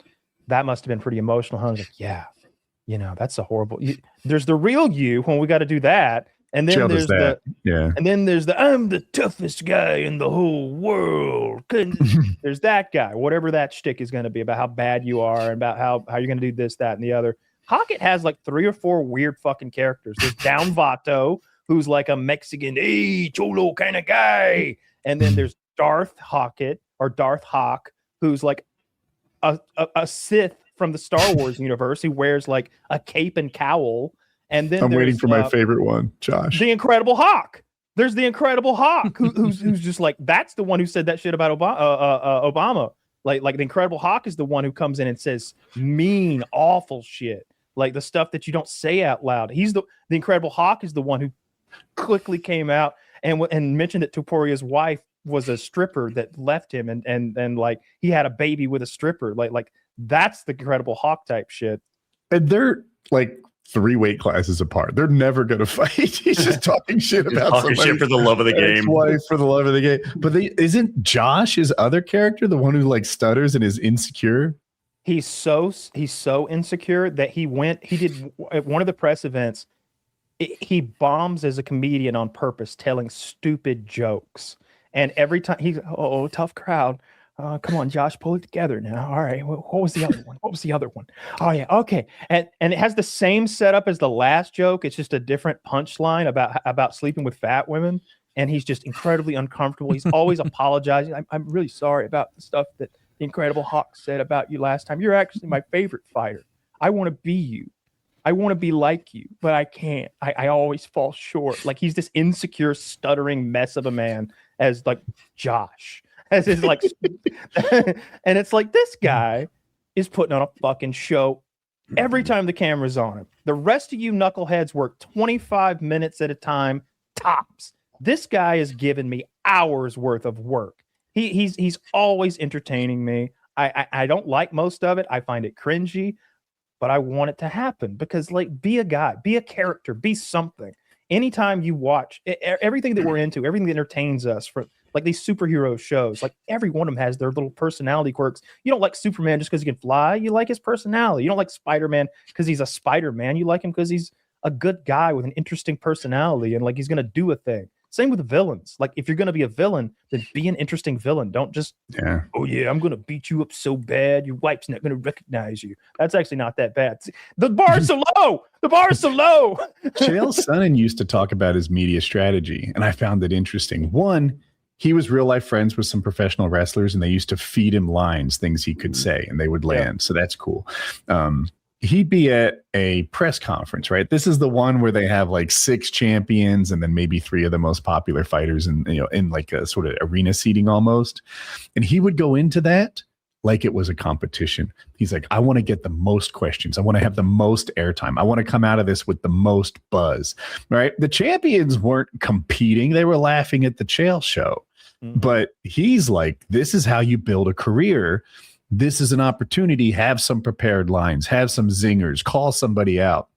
And then post-fight, he's like, as a fighter, there aren't many times when all the eyes are on you, but this is one of them. If you win your fight, that is when you start calling out the next guy and selling your next fight. If you sell that fight well, you'll have a good fighting career. And it's like, damn, most fighters, they think their job is the punches and the kicks. Chael thinks it's that and entertainment, and he knew better. I think as much, love him or hate him, with which a lot of people hate him. I think Conor did a really good job of that. It was more about like the pomp and circumstance and putting on a show. Like I know, most people are not into MMA like any of us are, but everybody knows who Conor McGregor is. So Chael had lines and prepared poems and funny zingers off the cuff. Conor had aura, right? I think if you redo Conor lines like, you're on steroids, touch button. No, that wasn't the Nate, but like, who's that guy?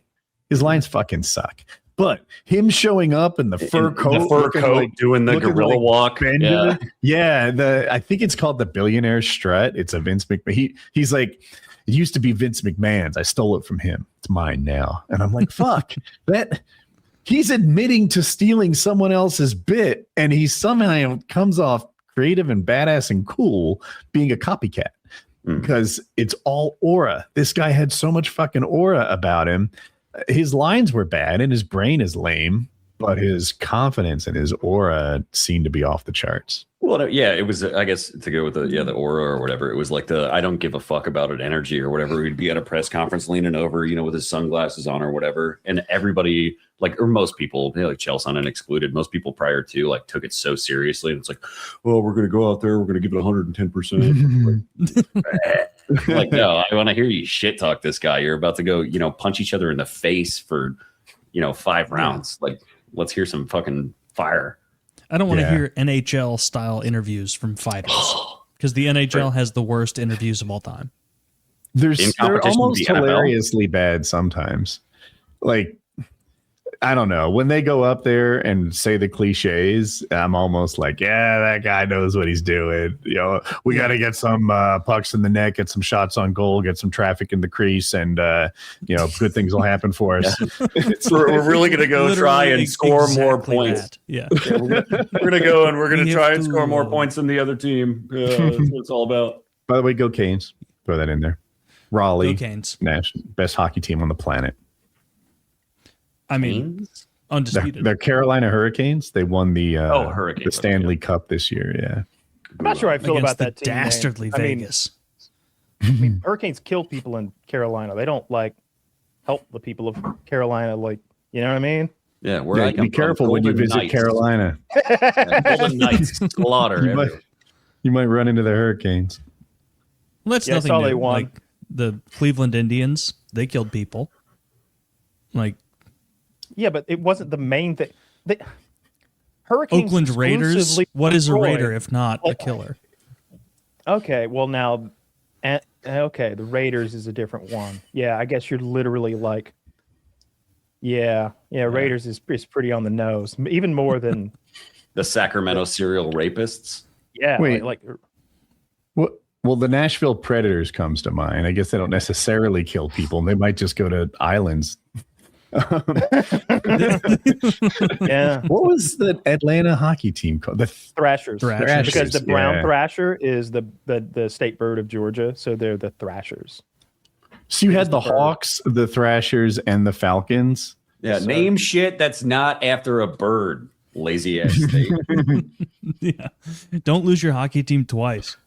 We killed all the bigger animals, and there used to be elk here and stuff. Everything's dead. It's There's no cool animals here anymore. It's hawks, and I don't even think we have falcons. I know we've got hawks. You have to have falcons. I don't know if we do or not. Yeah, they're basically the same bird. I couldn't pick a falcon out of a lineup. I don't know. I know we got hawks. Yeah. I mean, not an individual one. They all look the same to me. Yeah, Is that Larry? That's him. Yeah. That's Team the names one are that weird, stole my though. mouse. I don't like that team names have gone, but every time I see is it the Washington Commanders? football team Commanders, yeah. that they called them for a while, and now it's They called them the Commanders, right? Washington Football Club, I think, for a bit, but now they're the Commanders, which I think is a pretty badass name. I know people are attached to the Redskins. I get it. But Commanders, to me, has a badass vibe. What they It's too should high have done school. is they should have redesigned the hear Redskins artwork. Like the Redskins artwork was a little on the nose. You ever see the old Indians? The Cleveland Indians artwork. Big teeth. It's like a weird look. He almost looks like an ant, like sort of an oval shaped head that's way too red, and these big chompers. It was upsetting. You know what would have The been a Red- fun little insult? What if they actually used a photo of that Italian dude who shed a tear about pollution? Iron Eyes Cody. Iron Eyes Cody. Why do I know his name? That's his Sopranos. name. Yeah. Okay. Yeah, that guy wasn't even an Indian. He was Italian, right? Yeah. Yeah, he's a Yeah. Sicilian, just like Taylor. Okay, but he looked Indian Well- and he got the role. I've been rolling. diluted with enough English blood that I burn in the sun. So Barely white enough. Speaking of white That's people and team names, I have my favorite baseball team of all Tim. time. I bought it off the MLB official site. It was it wasn't Major League. It was 2 tiers beneath that or whatever. But it's the Atlanta Crackers. that's So hilarious. What league did they play in? they were Not a good one. unironically, I don't know if I can say this, but based on the historical context, the Negro League. So it was The an Atlanta all-black Crackers team. played in the Negro League? Yes, sir. Because it was They're like the Washington Generals, huh? They were just there as a joke. it's not a reference to white people. It's to the sound a baseball bat makes when you hit a home run. Oh. Crack. I was like, no way. They must be talking about the Saltines. I don't understand. I thought they called white people crackers because they cracked the whip in the field. That's where the slur comes from. Yeah. Like that. I didn't know that either. Oh no, it's something to do with barrels. Really? Yeah, I'm Is it? fairly. I mean, Look up you're where the the slur resident crackers expert on comes this. yeah, one. we're the resident racist. I'm sticking by my guns here. I think it's about the cracking of the whip in the old slave fields. And that's I why you thought call them that I crackers. saw that debunked, but it could have just been some retard on Reddit tricking me. I've never dove in deeply, but that's my feeling. Yeah, it's not Okay. an area well, of interest of mine. No, So I asked when ChatGPT. I said a barrel, I meant Cracker Barrel is what I where my mind went. Sorry, go ahead, buddy. ChatGPT says it's about cattle herders using whips. I don't know if it's being soft or not, but that's what it says. Cracker. yeah, you spelled it wrong. It's cracker. Because the I They should did rebrand. You spell remember it when with the Cracker R. Barrel changed their logo and a bunch of people had a conniption about it? Mm-hmm. They should change it to Crack a Barrel. That's how you get the urban people in there. Okay. That's how you get them in there, dude. You What was have it? to Their walk logo through wasn't that even a- horrible it was- gift shop full of nonsense to sit. Hey, down. I like the gift shop. They've got fudge there. Yeah, you can play the Oh golf wow, yeah, game. I want some more. What is that sugar, that rock sugar candy that they try and give you by the handful? Honestly, Those are you're good too. joking. But look, I hardly ever go to Cracker Barrel, but I like the gift shop. One, there's candies I never see anywhere else, but more so, the sodas. They had sodas you never see anywhere else. And sometimes I would treat myself with some sort of totally red soda, like watermelon soda. Fuck it, I'm in. And so you're about to go to dinner, so you can just take the soda in there, and you've already got your cherry soda while nobody else has ordered the drinks. This is on the way out. rub it in I their get this face. stuff. When I pay, Yeah. put this on there. Oh, You can pick up so a we'd rocking often have chair. to wait, a Cracker Barrel used to be hopping. It would be full of crackers. And so we'd have to wait in that little gift shop for 5-10 minutes before we could get a table. and I'd be back there doing the little puzzles and the Rubik's cubes and all Mhm. assemble this thing together and stuff. I always loved the gift shop. I think Taylor's crazy for this one. This is part of our culture, Taylor. This is our shit. Have you ever beaten that triangle game at the Cracker Barrel? Oh yeah, of course. Yeah. I beat it, so then I identified as someone who beats it every time, but that wasn't true. I've only beaten it now and then. Yeah.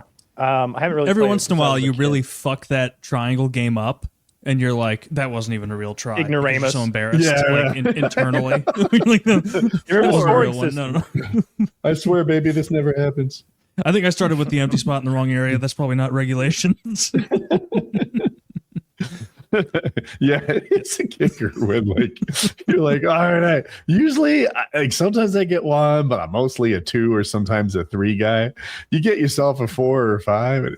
How did this happen?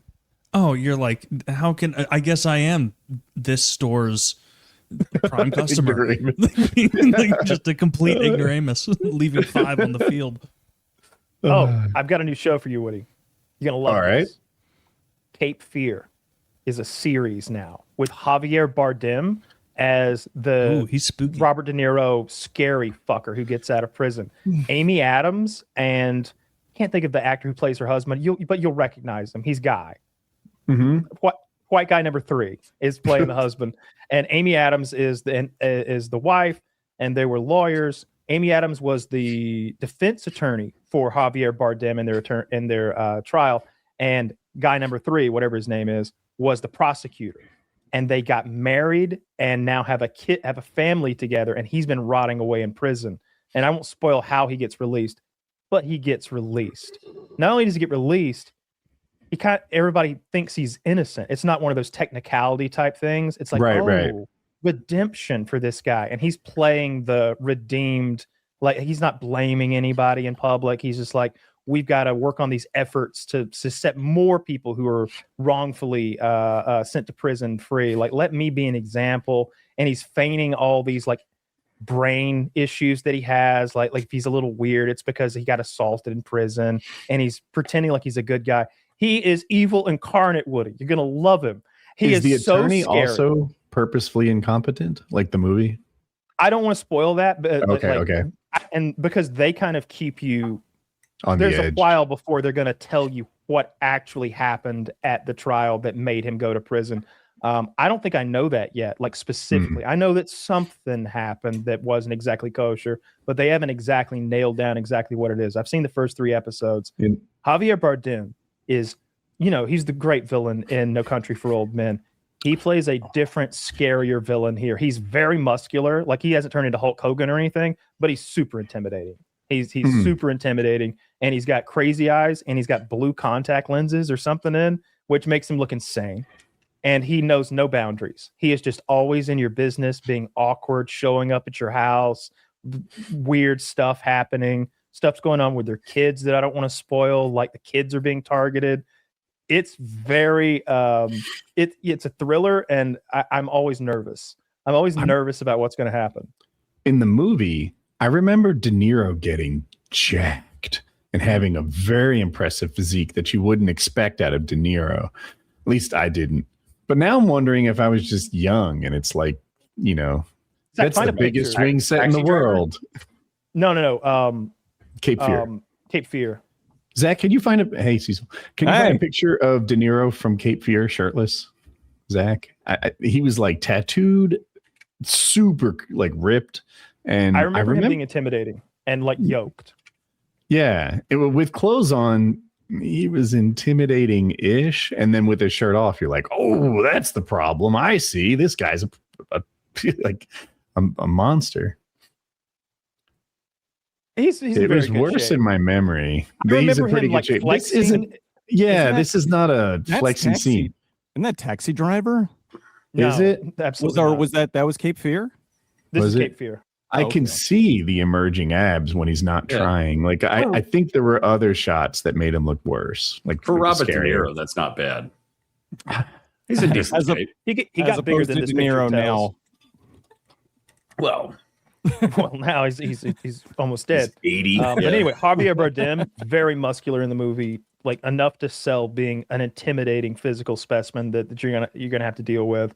And then he's also like a skilled fighter. They sort of reveal that at one point. Like he's no one to be trifled with. Highly recommend it. It's on Apple TV.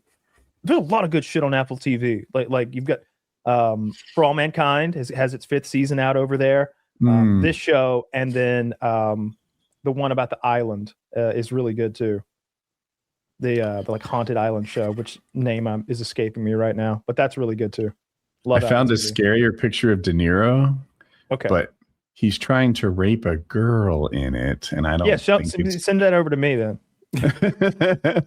I will That'll- actually, That'll just be between us. you don't see much aside from him covering her face, but it still seems inappropriate for YouTube.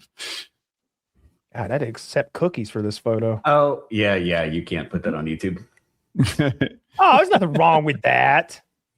Really? Like I think he's crop it in half. no, she's choking. He's trying to clear her airway. Look how concerned he is.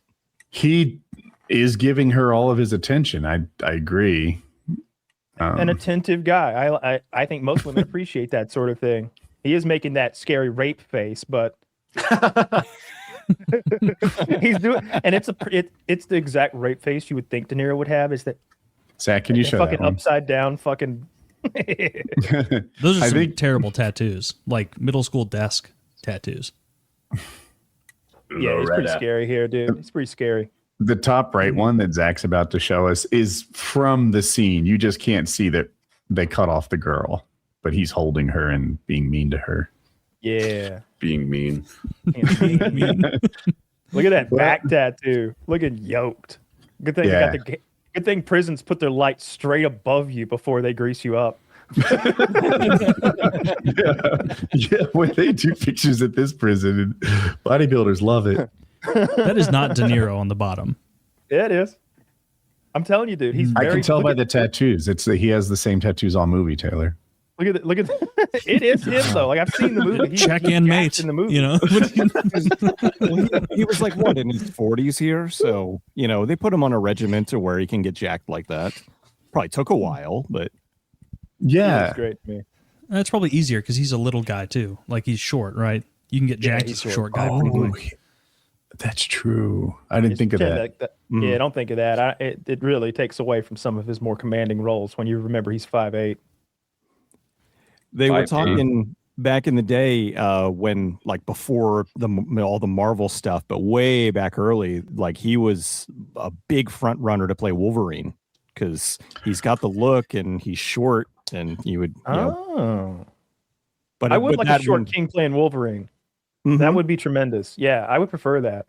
I always liked that about his I never read comics as a kid, but I was exposed to the cartoon, of course, like the X-Men 97 cartoon. right. And I loved that he was short, that he was like small and like I don't know. I never thought of it until like maybe this moment, but I bet there were a lot of short kids who were like, yeah, Wolverine's short like me, and he beats up the Hulk. Like I Right. bet it was nice to have that representation for those short kings out there buying comics. And he was the most, I mean, still is the most beloved character out there. Canadian. And Canadian too, to boot. Yeah. Or To boot. To boot. Wolverine beat up the Hulk. Yeah. Mm-hmm. That Oh, doesn't make Wolverine's sense. the most beloved. I got a little like I tuned away. I was Googling something. I came back and I'm like, the rapist from Cape Fear is the most beloved character out there. What happened? I'm not keeping up anymore. Yeah, nobody likes that guy. But yeah, the new TV show is tremendous. I highly recommend it. Dude, I am interested in the suggestion. I can't get Jackie to stop watching Burnt Peanut every night. You gave me a movie, The Return, that I wanted to see, and I wrote down another movie, Weapons. I haven't seen either. Oh, every night we're watching Burnt Peanut. Now, I still love Burnt Peanut, and I root for the guy. He's cool. I hope he has a wildly successful career. So I, though, value gameplay a lot, and he's currently playing. You've surely seen Prop Hunt before. Yes. Mhm. It's like that, except you're a white stick figure, like almost like a bubbly sort of 3D stick figure. You go against the wall and you paint yourself using MS Paint like tools to blend into the background. And he's the guy who made his peanut on Blender and everything. He's particularly good at it. So he'll like crawl into the painting of a woman's boobs and then paint himself perfectly camouflaged to be the woman's boobs. And now no one can find him. He'll stand in front of a bookshelf and like recreate the bookshelf and paint, and people don't see it. But as good as he is at this, like, I like watching shooters and Souls games and stuff like that. This is all personality driven, but my wife loves it. So that's all we watch. That's all we So you still haven't seen Weapons. I think that's one you're really going to enjoy. Weapons is wild, dude. Do you know this? Can I give you the setup of Weapons real quick? Sure. One night at, I don't remember this precise time, but in the movie universe, you do. At, let's just call it 2:14 a.m. Every member of like a 30-child classroom of 8-year-olds runs out of their house, sprints into the night, and is never seen again, except for out of the same classroom. They all have the same teacher, and only one kid is left behind. And the entire town has lost like all their 8-year-olds, and no one knows where they went. And they're having big meetings, and the police are there, and they're asking the teacher. The teacher is that blonde-haired girl from Ozark with the foul mouth, Ruthie. Oh yeah, I like her. She's the teacher. And so everybody's pointing the finger at her, like, where are our kids? And she's like, how the fuck should I know? You know, of course, like, she has no idea. They're your kids. They left your houses. And so, like, fingers being pointed at her. She's a very imperfect character. She has alcoholism. She's a bit of a whore. And then there's a big mystery. And Josh Brolin, Thanos, is his son is taken. Can't find his son. And he's wanting to put the screws to Ruth. He's wanting to do whatever it takes to find out where his kid has gone.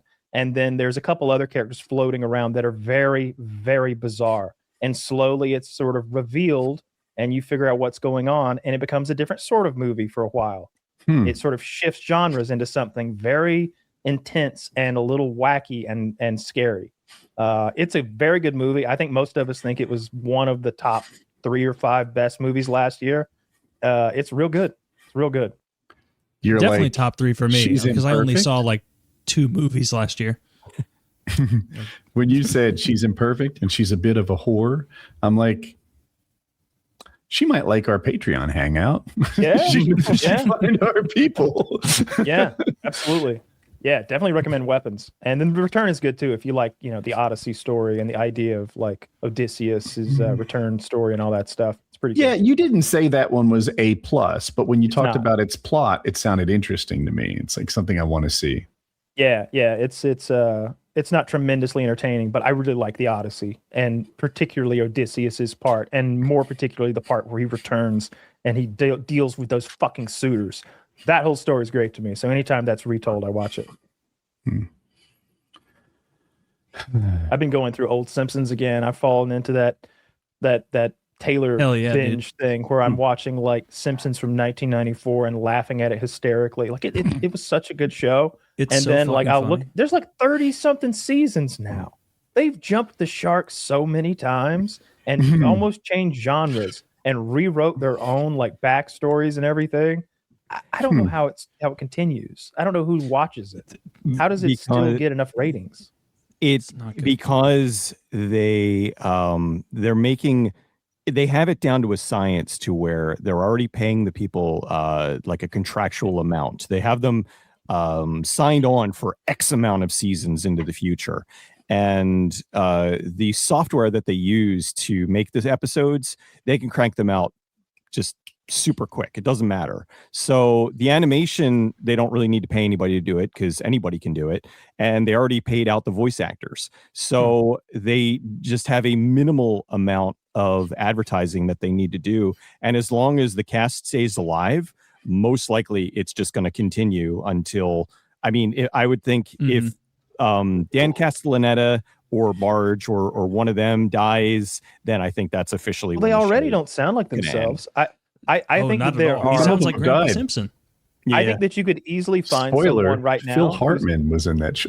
But his character disappeared. But he wasn't one of the family, you know. He was 2 of the best characters. So when people die, they kill their characters off. The reason they killed Maud off was she died. I mean, no, actually, she didn't die. She had a contractual obligation or excuse me, she wanted more money and she left the show over money. And so they were like, well, if we don't have the actress, we're going to get this other lady fill in for like 3 episodes, and then we're going to shoot her with a t-shirt gun and kill Maud.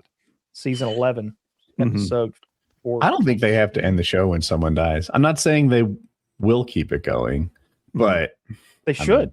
Shit, you could put Taylor in there for Homer, and I wouldn't know the difference. Not only that, like No the one's new watched it Homer in doesn't 15 sound years, like the anyway. Homer that I know. Like when I think of Homer, like he has a voice in my head, and when I watch, I didn't watch a full episode, but I watched a clip from season 30 or whatever, and it's like that ain't what Homer sounds like. What the fuck? And then I heard Marge, and she's so raspy now, like way raspier than before. She's always been raspy, but the plots also are so not in line with what they used to be, where I'll like see promotions for it on TV when I'm in hotels or somewhere that has commercials, and it's like, Homer, you're not trans. Stop telling people that. And he's like, Marge, you don't understand. I want to be cool. Like that's like You say you could do Homer? Good. Right. That's better than the Homer I heard last night. I seriously, it seriously is. We're getting like a Billy West situation, like Ren and Stimpy, where he ended up doing both voices. You know, just bring in somebody that can do it all. Oh yeah. You know, to be perfectly honest, I would not be surprised if one of the cast members was getting older and just sold their voice to Disney, you know, Fox, and used AI to just replicate their voice, because they've got hundreds of thousands of hours that they could use to train an AI and just hey, here, make, you know, Homer sounds dumb and just go with it. There already was some actors and whatnot that were signing over their likenesses to the studios, and I think Bruce Willis did. Did Bruce Willis? Yeah, well, his family did, I'm sure. He's signed. Is he? Yeah, well, he's physically signed, but I don't know how much mentally he's there. And it's a shame, because I love Bruce Willis. It's really sad to see him going down the way that he is. But I liked Bruce Willis, I guess. Like I like Mission Impossible movies, and I liked him in those '80s movies when he still had most of his hair, like a Blind Date and Hudson Hawk, stuff like that. Die Hard. But I stopped liking him somewhere around the time when he fully shaved his head, and he was doing like all that stuff. I didn't like any Wasn't of that the like the bald 80s? Bruce Willis stuff. No, it was like early like 2000s. not unless you count the Monkeys movie. like, and they shouldn't be taking these pictures of him. Like they're like That's taking his pictures of family. him He's where smiling. he's senile, but like, you know, He's keep those close to the chest. Don't make that his legacy. Like don't do that to him. He looks happy in those photos. He's dancing with his like wife, and like he looks like he's just kind of happy to be there, but he has no memory of being the movie star that we knew. oh yeah, Well, he definitely doesn't. Yeah, because he's not at all. Poor guy. I don't know if I'd want to like live like that or not. It might. Well, I don't know. The how one I fun it would can't- be. Oh, you wouldn't know either way is the thing, which was really scary about it. Yeah. The Right. one that I can't go back and watch that I used to be a huge fan of, and let me know if any of you have this. Is there something that you were a huge fan of as a kid or a teenager, and now when you go back, it just not only do you not like it, but you actually hate it? Because Lethal Weapon is that for me. As a kid, I fucking loved Lethal Weapon. Fucking Riggs and Murtaugh, and he's wacky, and he's like crazier than the criminals is. He's ready to die on this. It's a suicidal cop who's put in dangerous positions, and that's a fun premise. And then old Danny Glover always I'm too old for this shit. You know, like always getting bombs in his toilet and his family life. It's a great story. I watch it Bombs now. in his toilet. Yeah, that Terrence was put a in- bomb in his toilet, and he's sitting on the toilet. I think. And Mel Gibson runs into the bathroom, and Danny's shitting. He's sitting on the toilet, and he's like, "There's a bomb in the toilet. You either can't get up or you can't flush. I think you can't stand up." And so they're trying to like dismantle the bomb while he's sitting there on the shitter, and he's like confessing things to one another because it's a life and death situation, but it's juxtaposed with the silliness of he's sitting naked on the shitter while you know Mel Gibson tries to defuse a toilet bomb. Stuff like that's fine. But when I tried to watch it recently, and it's like, these fucking pigs are violating everybody's civil liberties.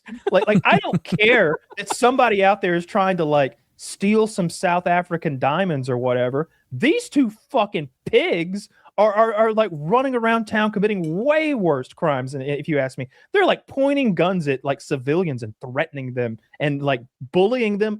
It's like high school bullying, but they're cops bullying grown men in the street for the smallest of inconveniences, things that aren't crimes, just like people in their way. They're just bullies. They're awful. And Mel Gibson is that. What kind of malfeasance though? Like, do they have a Bluetooth speaker hooked to their backpack and they're playing music that other people don't want to hear? No, just genuinely picking on people who don't have it coming. Just like, get the fuck out of here. Like pointing their gun at people and stuff. And again, just they don't care about the law. They're cops. They're just. Last time I watched it, I was like, fuck these pigs. Fuck these fucking pigs. I wish you would blow your head off. I hated them. I hate Mel. I can't watch those movies now. I hate them.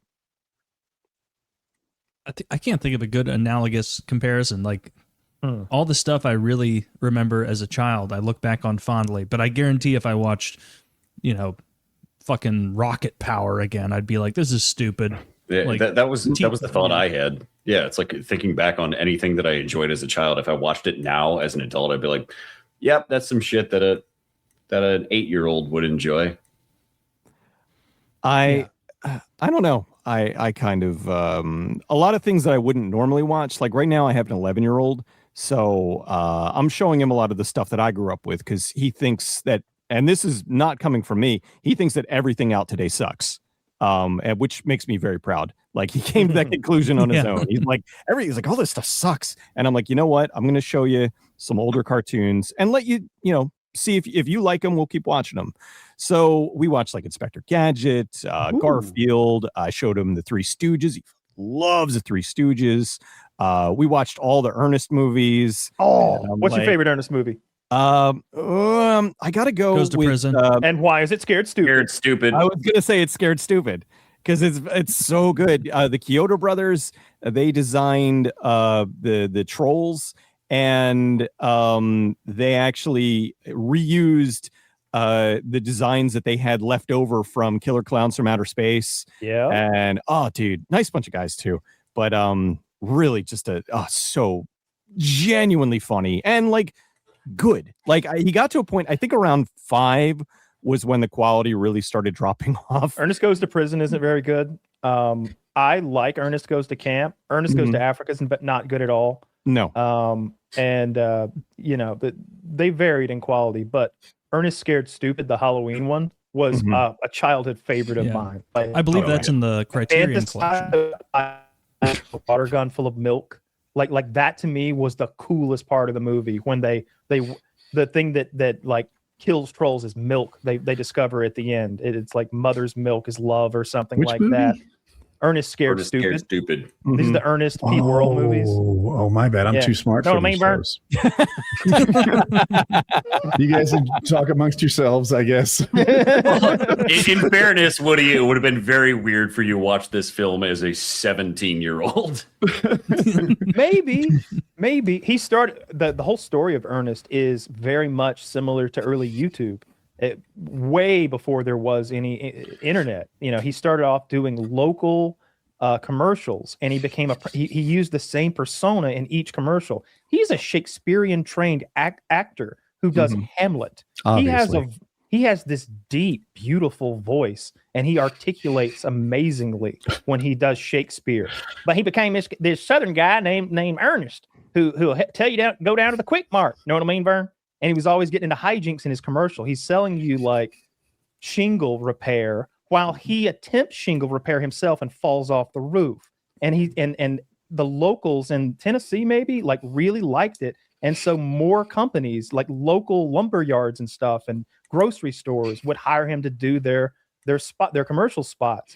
And from that, he evolved to movies. He became like a viral sensation where like you'd have to hand somebody a VHS or tune in at midnight to catch the little commercial with Ernest in it. And he turned that into a movie character and made like 6 successful movies. It is such a sad commentary on America that this Shakespearean trained actor couldn't find a market for his talents. So he became Ernest Goes to Hollywood or whatever the fuck he is. Yeah. And hit it big. Yeah. I mean, they were like children's movies, essentially. Yeah. He's kind of the like 12. Yeah, like Larry the Cable Guy before Larry the Cable Guy, essentially, because it's like the same story where the guy's I don't know if you've ever seen Larry the Cable Guy out of character, but yeah, just him. Like he's a very well spoken, like eloquent dude, but then he called into like his buddy's radio station and developed the character of like Larry the Cable Guy, just some hick idiot, and that's what took him places. I might be a stick in the audience, but I rarely like physical humor. Like, I can't think of much where I see some guy intentionally falling, pretending to be clumsy, and think, You "Wow, actually hate it." I was going to say Kramer I've as got a great example, of- but I remember Woody doesn't like Kramer. Oh, not only that, Woody hates Stooges? that scene in Wolf of Wall Street when DiCaprio can't get into the car because of the Quaaludes.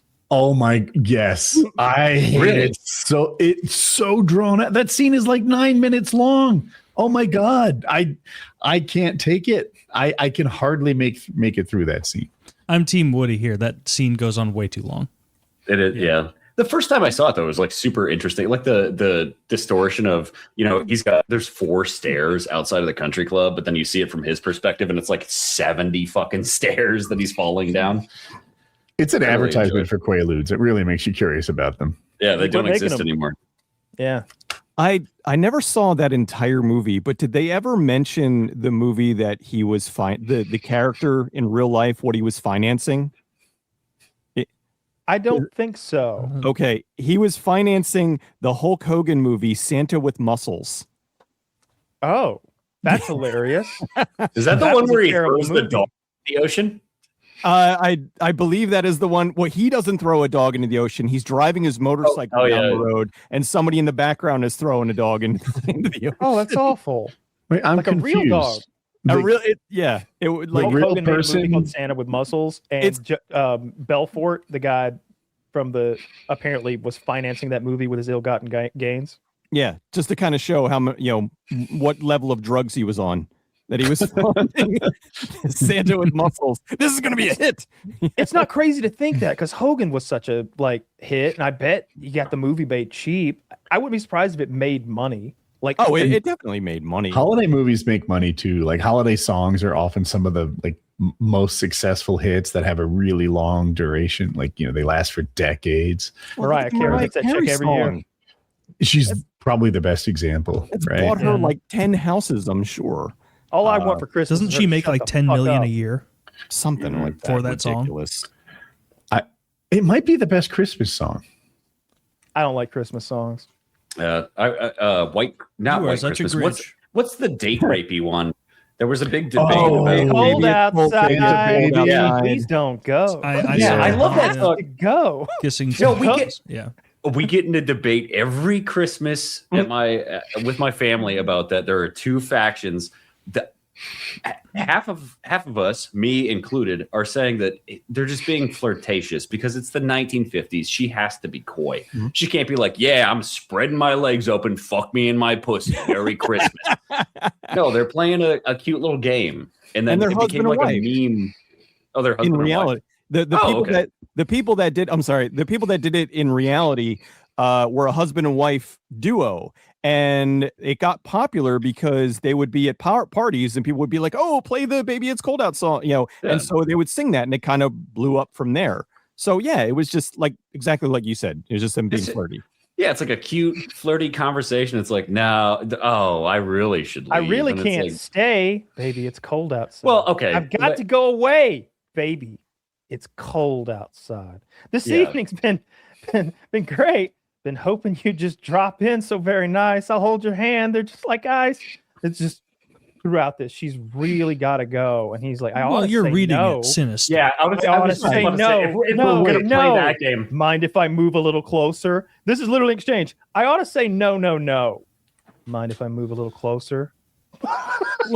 They're married. Your Honor, being married. That's irrelevant because some of the lyrics are like, "My mother will start to worry. Beautiful, what's your hurry? My father will be pacing the floor. Listen to that fireplace roar." She's not married in the song. She says, no. The answer is no. And he says, "Oh, it's cold out there." Listen, when you read the lyrics to any love song in an intimidating tone, it'll sound that way. And I will always love you. And that's not true. And I will always love you.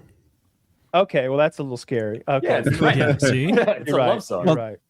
Music I like it now. songs have can always be interpreted in different ways. There's what was the one, the Sarah McLachlan song, Possession. Not the dog one. No, not the puppies in a cup. Hold on. Sad I'm puppies. sorry to interrupt, but like my sister will be suspicious.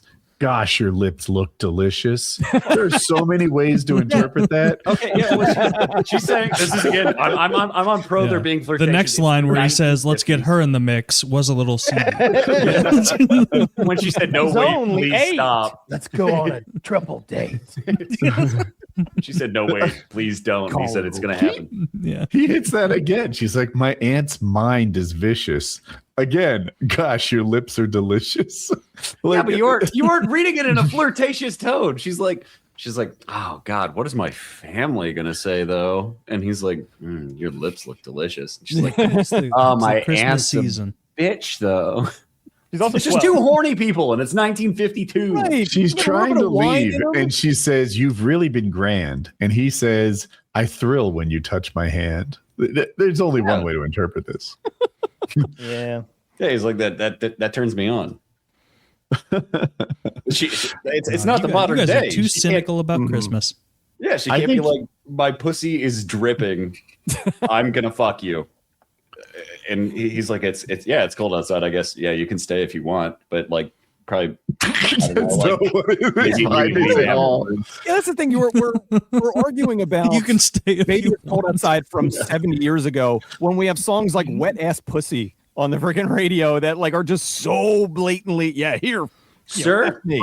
That's No, my I heard it record. from Ben Shapiro. He consulted his wife, and pussies don't get wet. Yeah, I Mhm. saw that. I hope Facts. that's not a real tweet. That's in my workout. There mix. is I'll no be- verifiable evidence that pussies get wet. No one can judge. I No I one looked can at my sister's giant titties, and my pussy did not get wet. You know what? Ben Shapiro was kind of right. I know this is an unpopular take and it's a lot more fun to make fun of him, but doesn't this song act like the whole floor gets squishy and squashy? Like Yeah, you need a mop. yeah. Apparently, this chick makes more fluid than Spider-Man's webbing, and that's where Ben Shapiro is like, "This is kind of medically impossible," and everyone is like, "Ha ha ha!" He doesn't know women get wet, but in reality, he's saying women don't flood the hallway. That is a wet. Yeah, ass but fuck pussy. that guy. It's more fun to make fun of him. I like that Facts, song. facts. Yeah. That's a good song. Yeah, fuck. His channel. He's done The this. only like thing 3 that gets my wife's pussy wet is the idea of bombing Iran.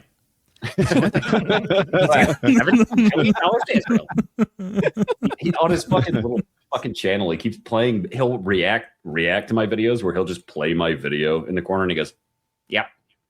So fuck that. Fuck Ben Shapiro. Really? Yeah. You should copyright claim him. No, because it's like transformative enough because my shit was so short. Zach, could you pull up a picture of his sister's giant tits just so I can personally Yes, make a fun? they are What's so really important? big. They are. They're Abby saw the transformative. middies. Big fucking prices. tits. You get those Huge tits shout hang them, out to his sister. flip those things over that big wall they got over there, and both sides. Why is she not an internet sensation? Because she covers them up. She covers them up. She hides them. There's only a few photos that we have of even cleavage, and then maybe a bathing suit pic. I'm a bit of a connoisseur of this Jew broad's cans. They're something special, dude. Because our mommy Right now. milkers, We he are. calls them. I convert. Not even to Judaism. Whatever she said. Yeah. Kyle's gonna Money. Yum Is that photoshopped? No, that's real No, Woody. Woody. No. Kyle's Zach, keep gonna going. kiss the Find wall. more. She would make a fortune. Like, and I'm not even talking like If she OnlyFans. joined OnlyFans, If I I'm would not- pay. I'm saying I wouldn't even steal the content. I'd pay. if she just did like TikTok or something, she'd make $1 million. Oh my god. People I feel who are bad for better at her this in that than me, way. Is this naked picture of her? No, there's an No, OnlyFans absolutely model not. who looks just like her. I already know the Oh, Who's Okay. that? So I can avoid it. Oh my God. Oh, Oh, that's it's Ben Ben. Shapiro's face just on a lady. Don't do that to terrible us. Photoshop. Yeah, no, You know bring what? back the- Still would. got wood right now. That chick's Dude, Yeah. honestly, 7 billion more to Israel. I feel bad for her because I'll see like I've seen clips of her like making her style of content, which is like this is how you take care of a toddler, you know, at low cost and like that sort of innocent thing. And all the comments are like beefers, big beefers. Like, Dude, the middle one looks like a different set of boobs. Maybe I'm just being a fool, but if you could go back one picture, this is the same as the first woman. That's a big set of cans too. They just were reserved in the one pic. Let me go to her subreddit. That's where we Those shorts are like hideous. like an inverse weeble wobble. Like she's a pretty fit woman in those shorts. Oh, I thought it was like a skirt with like a slit in the middle. They can make anyone look bad. Yeah, I look Hang on a terrible in minute. those. Look at these hangers. Look at this. Nah, you could pull it off. Look at this photo right here. Oh my god. Got a little. Oh, Let's take a little peek. Oh, that's very funny. Holy crap. It's r/Abigail Shapiro 2, which means there was some malfeasance on the first one. don't you worry about it. Might have got banned for some reason. They get Abigail Shapiro 1. We got a little out there with some of our commentary. All right, but we've reined it in for 2. We don't want to. Dude, I stand by. I double down on what I said. The comments are out of pocket. I need with 6 those That's me. tubes in my mouth. Damn, that's hilarious. I can't believe I never thought of jubes. Oh my god, I love It's this so new much. to me too. She's the Damn, perfect big- definition of tits on a stick. Hats off to her for maintaining her body after 3 kids. Facts. Wow. Whoa. Facts indeed. 3 kids, huh? Professor Boob This says is- that profile goes hard. Professor. No. This Man guy. made a This guy's like. career out I of have it. a doctorate in tits. This guy's like cracking his fingers when he logs into Reddit. He's like, yeah, just another day at the office. I'm looking for more. Damn. There's got to be more. No, But she that doesn't one do is like totally- not safe for work content. Here's some edits of her sucking dick, but I'm like 99% sure they're not real. Abigail Shapiro 2, this Scandal Planet thing, that's not her, is it? No, of that's course not. no. Anything with actual No. nudity, you can tell. Like everything we have is very conservative. It's you can't hide cans like that. Like there's no way to conceal them completely. Well, she's Thank not God. trying on this page that I'm looking at. Oh, Well, I No. think in that one, it's a well, this ain't mixture. her. Of some of the the ones that are clothed are her, and then the ones that are not are totally the girl that kind of looks like her. Yeah, Oh, they got a Little porn this is star. that- element there. The worst time to be face blind. I fall for this shit Dude, 100% of the time. Dude, that's a blessing. This for is the you, best because time to now be you can face enjoy blind. so much fake pornography. This is I pick the fakes out immediately, and I'm like, oh, that's not her. I can't. Oh, comment yeah. that. That's not. Dude, they could really slap. her They could nipple. slap Ben's face on there, and Woody would be like, "Nice." It'd be funny if they did that. They did a few minutes I'm ago. teasing. That's the joke. It'd be funny if there was a picture of her wearing a yellow dress with Ben Shapiro's face on it. Oh, Jesus. Yeah, some of these are pretty definitely good. pornography. Let's take a pixie poo. Yeah, it's just pornography there, Zach. Yeah, it's just straight up porn. Yeah, that's somewhere around the 2-hour mark. We usually start watching porn for about Okay. we all For the audio only listeners, we're all jerking off right now. I clicked on that link, the Arrow Me thing, Yeah. and I can't see any of it because I'm not logged in. But suspiciously, all of you instantly saw all of it. Please explain. No, you live in North Carolina. I live in Texas. It's also all blurred out. It's not for me. Mhm. I've got access. It worked just fine for me, but I'm not signed in. There's an option to sign in. Well, I didn't have to tell it I was just had 18, the- but I it just had it the, made me "Are you pinky swear I 18?" was 18. I had to click that, Oh. and it still blurs it out for us in the. You have the to States promise. where- yeah, they do a penis scan actually. Like you have to prove you're 18. You click the yes, and then they Yeah. digitally scan your penis to ensure that it's the proper size. I got That's a what laser this scanner. must be. It hurts like hell. They do that at every airport. They're penis scanning all of us. Yeah, those penis skinners don't work. It consistently comes back and says you're a child. Female. It's just female. Yeah, negative. Negative.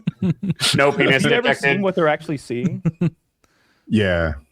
I've seen 2 instances of it. In some instances, they put an overlay on there. It's sort of like it's probably not AI, but it's a system that takes the raw scan of your body and then dumbs it down to like a cartoon character, sick man, like how mannequins you, doesn't it? And yeah, it mannequins you. But then like the original scan, if you ever see that, it's like, well, they can count the pubes on my balls right there. Jesus Christ. No shit. Dude. Not pubes, but I could see that I was circumcised in my airport plan. It's that. And when looking down, bump. yeah. Well, because the Is little that it was guy, cold. when you come out of the scanner, the little gray guy, he's just kind of blurry, and then it puts the little Could you red. pinch and make that a little bigger for the love of God? You're over there on the scanner doing this. You throw me a zoom. Yeah, do me a solid here. So it's not a touch screen, unfortunately. The worst is when you get flagged and they're like, we just have to do a test for you. Do you want to go in a private room? And then some man rubs the back of his knuckles on your genital area. It's like, what the fuck? Enough of this. So- the slightest. You're describing the worst? I'm I'm confused. I don't like it. Yeah. Call it a reverse hand job. Some fat idiot rubbing my junk. No. I don't mind it, but I kind of wish that I felt like it was necessary or did something, and I don't, because the TSA has never once in their entire existence since 9/11 caught a terrorist of any kind and stopped them from doing their thing. Everyone who's brought a bomb to an airport with intentions of using it, it's worked. Like, they've always made it through TSA. Whenever they like test TSA, the people get right through with whatever they want. Like, there's plenty of ways to hide shit where they won't. Yeah, I guarantee I could put stuff in the little telescoping handle of my carry-on.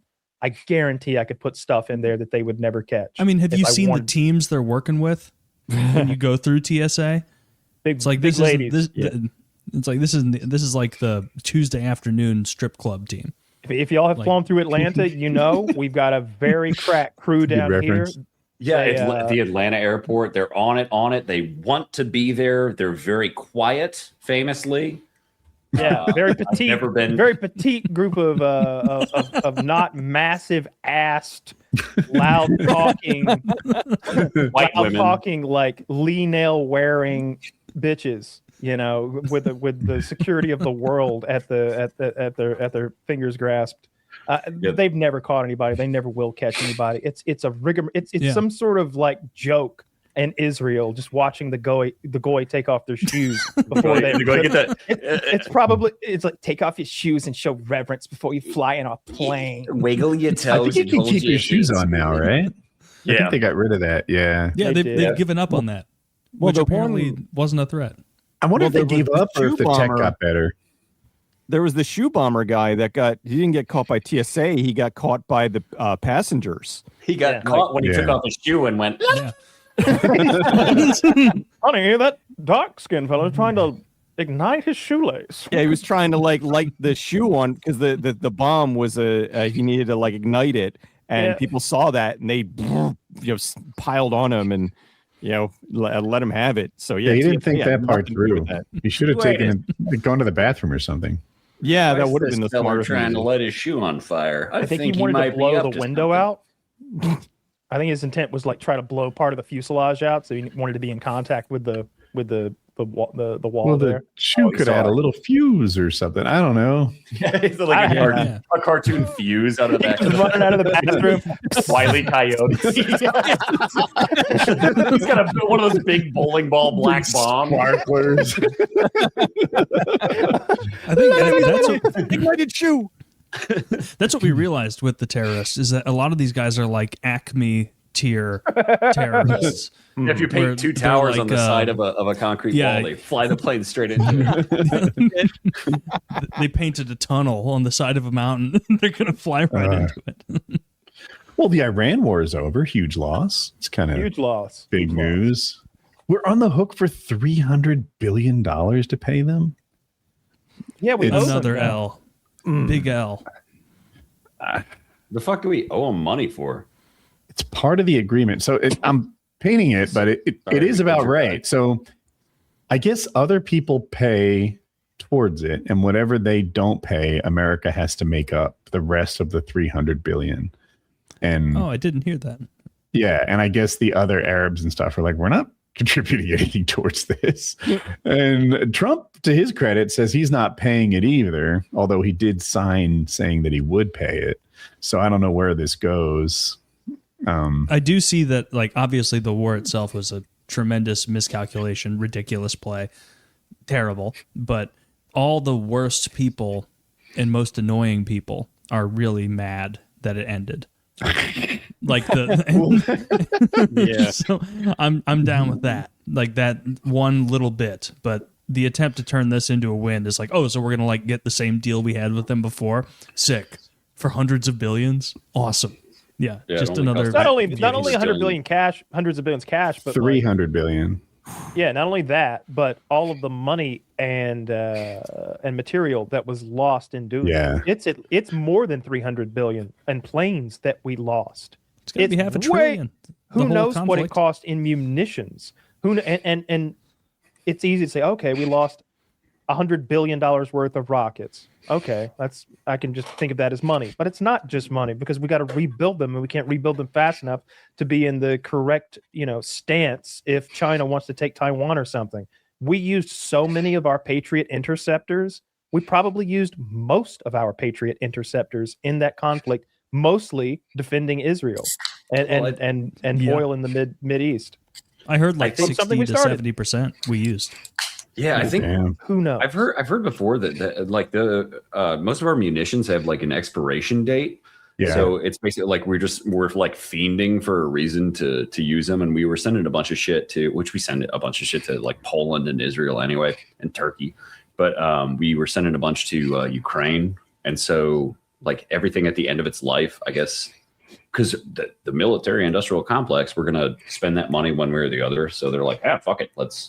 I think it's that the rocket fuel itself ages. So you can't have old rockets like you can have old bullets.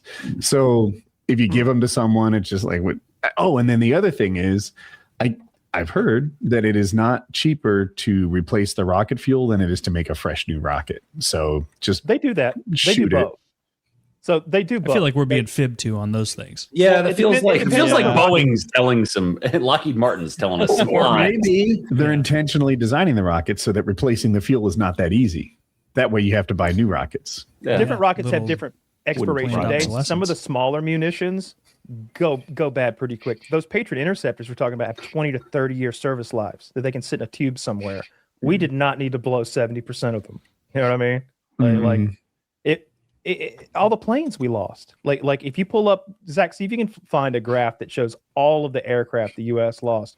It's dozens and dozens of those $30 or $40 million drones, and it's an F-35 that's like $150 million or something like that. A bunch of strato tankers and strato fortresses. An A-10 or two we lost. So at least 5 or 6 F-18s. We lost a lot of aircraft. We did kill Supreme Leader Goobly Gobbly, though, so we got him. His regime? We got a few of them, didn't we? Yeah, I think a couple. Yeah.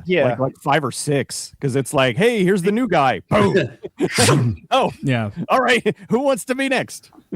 They were really having to backfill those card packs, like with a bunch of nonsense guys. Oh, this is through April 3rd. That's kind of dated. Yeah. Wow. Do you really think these prices are like legit though? Yeah, they feel inflated. Well, I've heard the thing too with like the military, like or in the contractors too. It's like they'll charge for like a bolt that would cost 35 cents. The way that their contracts are written, they'll charge like $200,000 fucking dollars for it. Which that's a whole completely different issue. Just the fuel to do a nonstop air campaign like this would have been tens and tens of millions of dollars. Just the jet fuel. I used to work for a massive waste tool company, and I was in sales at this tool company, and they had government contracts, and like they used to buy, like we would get phone calls at like the end of the month. Hey, our fiscal year is ending. We've got $50 million that we need to spend, and they would just buy a ton of shit and we'd ship it over to them. And sometimes they would actually return it all, and then we would only refund them like maybe half of the money, or they would take it and then sit it in a cargo bay somewhere, and then eventually just sell it off to like other military contracts for like pennies on the dollar.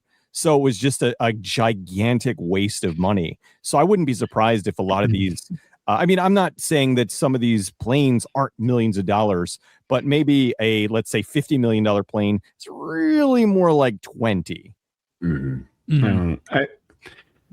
It's a shame that Doge looked for waste, fraud, and abuse, but skipped over the military. And that's where it always seems to be so thick with waste, fraud, and abuse.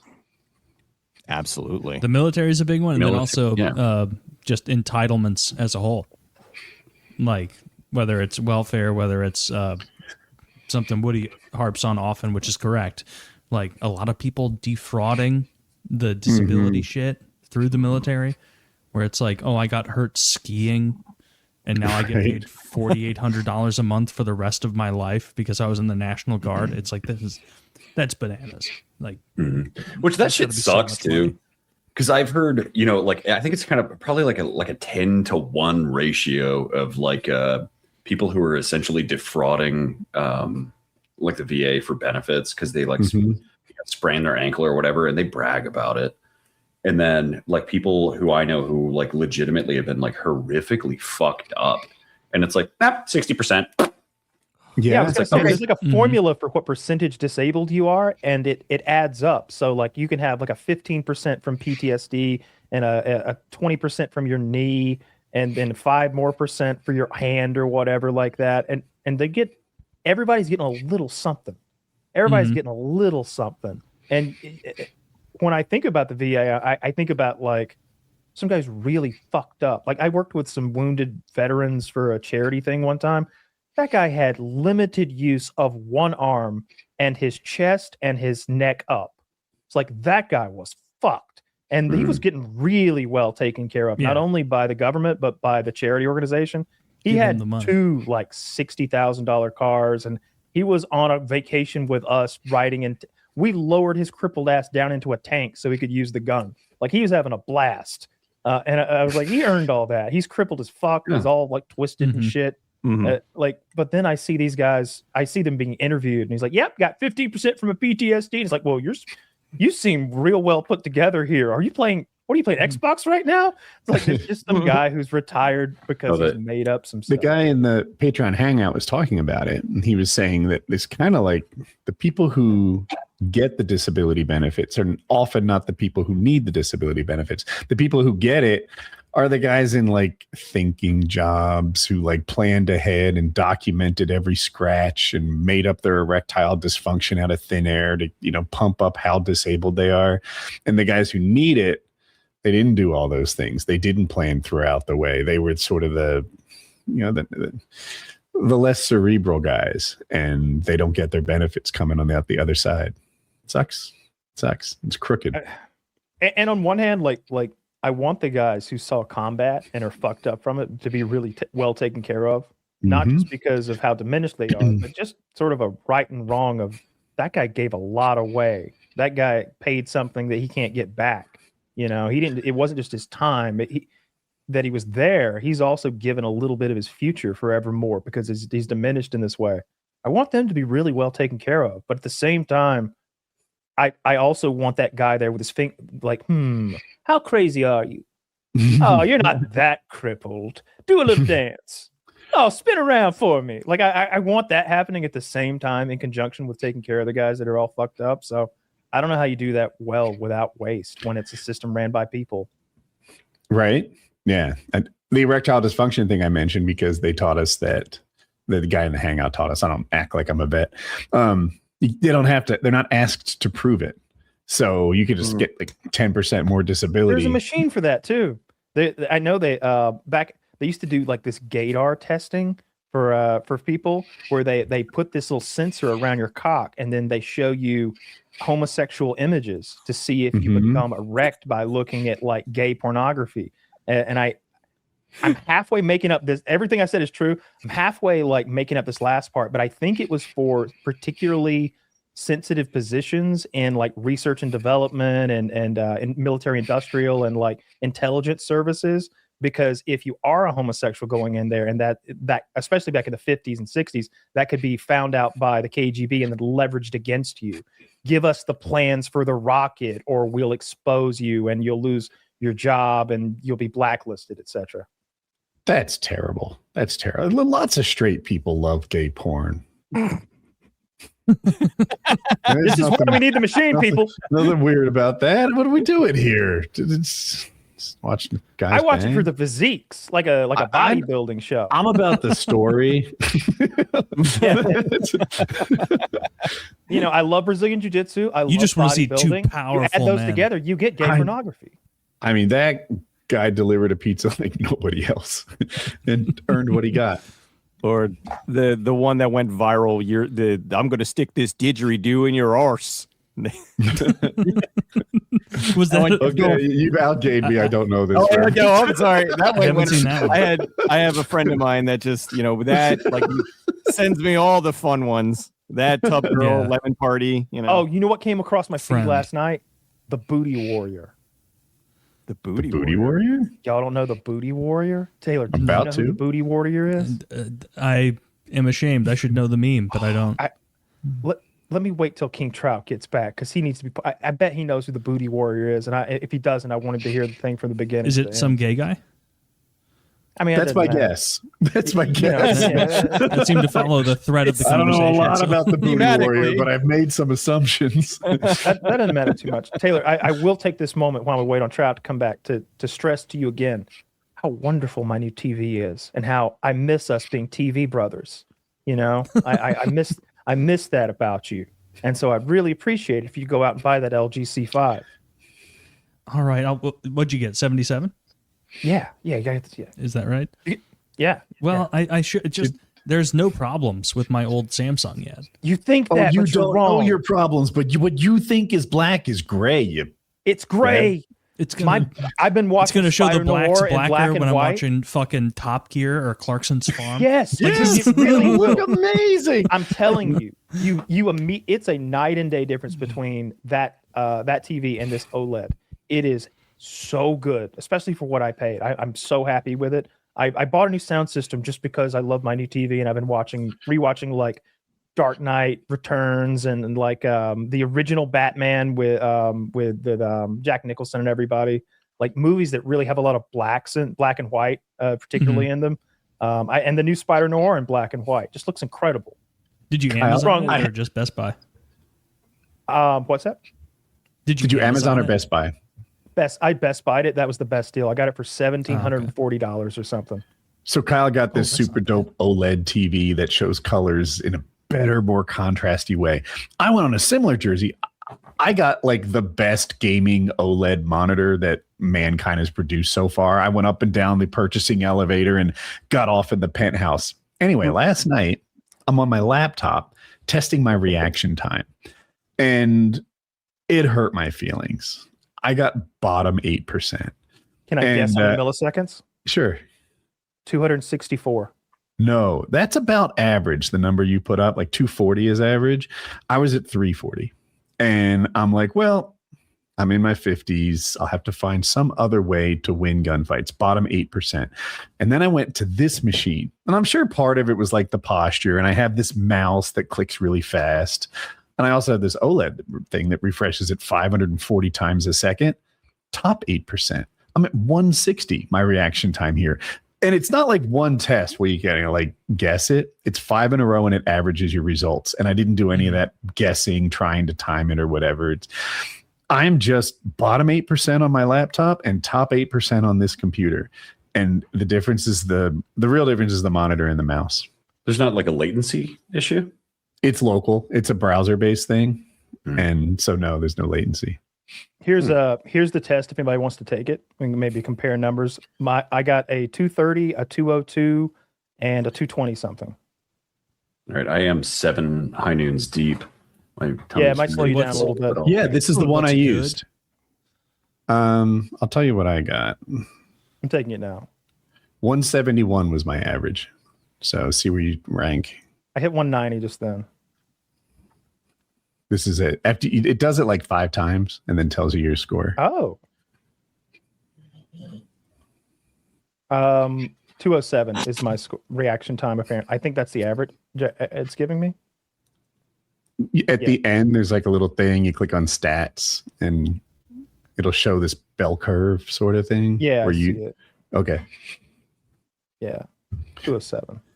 207. Yeah, I got 170, and I don't know that my reaction Is time's this like fast an than yours. estimated? It uses No. JavaScript, so it all happens Like, is this locally in your estimated? browser. I also got 270. I got. I'm sure it's just with 183. people who are doing this, right? It's 183. That seems good, right? Oh, nice. Yes, that Yeah. is good. Yeah. Shockingly, I was expecting to be much worse. Oh, okay. Trout, do you know who the booty warrior is? The prisoner, the Chris Hansen. Okay, you're halfway there. Yeah. All right. So there's a great YouTube video you How can do you go know watch. this? Search booty because it's internet culture. Search booty warrior on YouTube. You'll find his whole story, and it's this. Oh, he's out of prison? Oh, I don't know. Or you're But, telling the there's story. interviews of him, like that I've seen, and it came across my feed last night. I was telling them when you stepped away. I wanted to wait for you to come back. He looks like he's in his late 50s, a black guy. He's kind of big and tall and lanky, and he's explaining how he gets booty in prison, and how he's got this whole like manipulative scheme that he pulls. Like first, Yeah, he I got makes a knife. Yeah. no, oh no. It's A so shiv. complicated and in depth. He's like, I get him and I'm nice to him. I come up to him. Where are you from? What do you do? I don't give a shit. But he talks. He tells me where he's from and what he does and what he likes. I say, oh, I like all that too, and I've been there before too. And we become friends. And I tell him, you know what? I run the store around here. So if you want macaroni, I got ham in a can, I got onions, I got cream of mushroom, I got chilies, cookies, cakes. You talk to me and I'll take care of you. And I encourage him to buy more and more. And I even tell him, hell, I'll cook it for you. We got a microwave in here. I'll make whatever you want. And we get close and we become friends and we start balling together. We play some basketball. He's backing up into me and I'm rubbing up against him and I'm hard. I'm rock hard. And he feel it. And he should say, Ninja, what you doing? You fucking hard? But he don't say nothing. He don't say nothing at all. So one day, this is important. You got to let them know they can't whoop you. You got to let them know. They got to know they can't whoop you. So I say, Ninja, what you got to work out. What if somebody grabs you in here? And I grab him kind of horsing around, but I ain't horsing around. I throw him on the bed and I get him in a pin move where he can't get out. And I say, see, now you pinned. Real lighthearted like. He don't get mad or scared, but he That knows. sounds lighthearted. Yeah, I'm not wrestling in prison. Now he knows he can't whoop me. And they're like, over time, he's like building this whole manipulative scheme. And he's like, finally, by the end, I come to him in the bed one night and I say, Ninja, I love you. I love you. And I want you to be my ass. And he's my your That's ass. how I got my wife. He says, your ass. It's like, yeah, I want you to be my ass. And I want you to know I'm ready to die in this cell tonight. I'm ready to die if you ain't wanting to be my ass. I'll kill you if I got to because I loves you that much. And we start kissing and hugging. And it's been, and you got to understand, during this whole time, I ain't masturbated. I ain't even touched it. So when I bust that nut, that's something like you ain't never had. Oh, and when I pull out, it go. Why'd you watch this whole video? It's so wet. I think you're enjoying this, actually. I tuned out the 45 seconds in. This video is like 10 minutes riveted. long. He's such a good storyteller. When he's going over the basketball stuff, he'll be like, you know, when Kobe taught us that move, you know, you drive in and crisscross between your legs. The famous Kobe Bryant move, the ass rape. Yeah, he literally mentions Kobe Bryant. He's like, you know, he taught us that move, and I drop it on him and I show him, and then I'm up on his ass again, and I'm caressing now. I'm getting, at first I start off with a little ass pat, but then I work to a squeeze. This isn't even prison gay. This is just gay. This is just objective. I was gonna say at least he's a giving lover. That's dude. I'm telling you, go on YouTube. He's looking at the guy that he's raping and being like, I want you to come. Like, the cooking videos, quite frankly. I don't need to see tales of ass rape. Dude, put Alton Brown down for a night and watch the booty work. I'm telling you, this guy is gonna blow that out of the water. You're gonna lose your appetite. Mine unwrapped. I'm good. I've now fulfilled my quota of gay for the next 20 years. Imagine how full up we are. You around think here. that, don't you? Oh no! I only know of him when you ask that question. I only know of that because of the bless you, my dog just sneezed, of Boondock Saints. Yep. Yeah, when it's that Chris Hansen. The Chris Hansen. So like the setup is it's an episode of To Catch a Predator with Chris Hansen, which haven't you guys had him on the show before? Yeah. No shit. So yeah, he's like sitting in the kitchen like every fucking episode of To Catch a Predator or whatever, and then that guy shows up because I'm sure whoever wrote the show like had seen this interview or had heard about the dude, and Chris Hansen shows up and he's like, "Oh, you're here to meet a 13-year-old boy," and running through his normal spiel, and the guy, what's his name? Booty Warrior. Yeah, he's like, "Oh no, you got me all twisted up, Chris Hansen, or as I like to call you, Chris Handsome, because I didn't come here for no boy butt. I came here for a man butt." He's like, "I love you, Chris Hansen, and I want you. And I'm going to have you." The punchline to the joke is he rapes Chris Hansen. Yeah. I'm like, Chris Hansen's still doing To Catch a Predator. That guy needs to freshen it up. Next week, Painkiller Already, episode 810. Dude, he's got a YouTube channel. I mentioned it when I saw it, but he's got a YouTube channel where he's doing rather long format Catch a Predator stuff still. It is very in depth with like the manipulation. They've got decoys now that not only talk to the pedophile on the phone, like, "Yeah, I'm little Kaylee, come over here now." They'll also be like standing in the doorway, like, "Come on in." Like she looks kind of underage. And one bit that they do is it's like an aunt pimping out her niece. Yeah. And so he comes in and there's like an older lady, you know, late 30s, early 40s. And then there's like a 14-year-old niece. And she's like, "Yeah, go put on your lingerie for this gentleman while we discuss business." And then they like discuss a little business. And then Chris Hansen comes out and it's like, "Oh, fuck, there's so much evidence." Wait, have you been documenting this conversation I've been having with this 12-year-old girl? Fuck.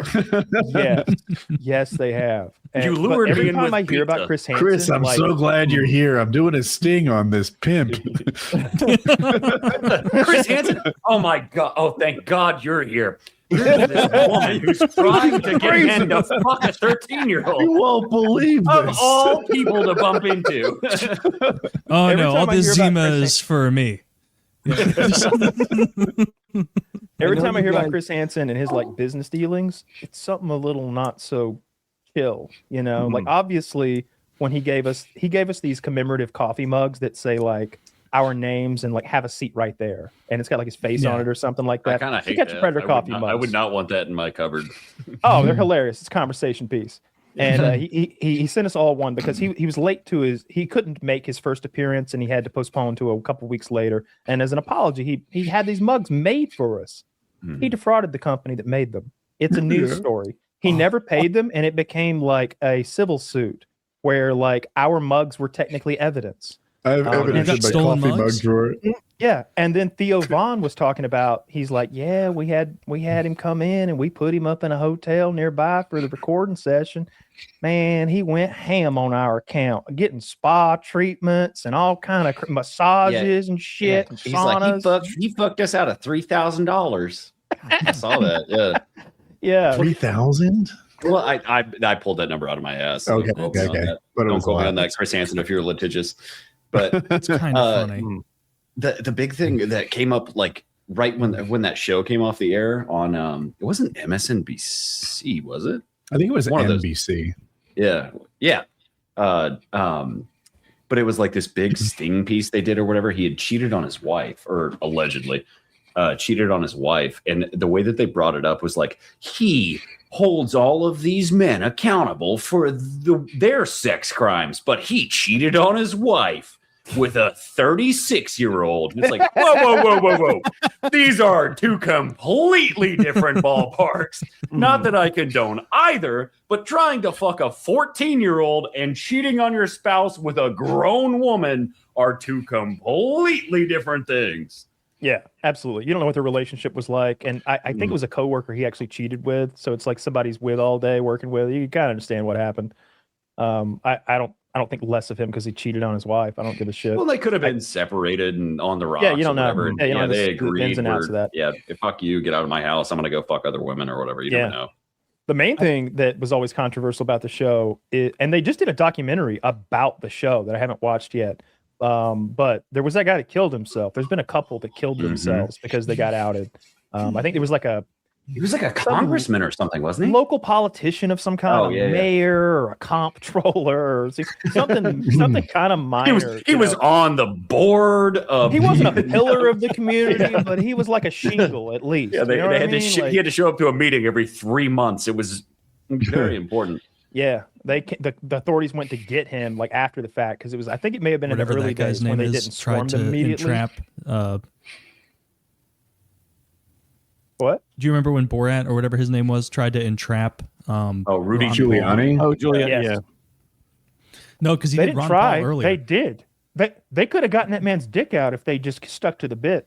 That actress is a pussy. All right. When you take on a role, especially one like a mockumentary role, you better be down to see a little Giuliani dick. All right.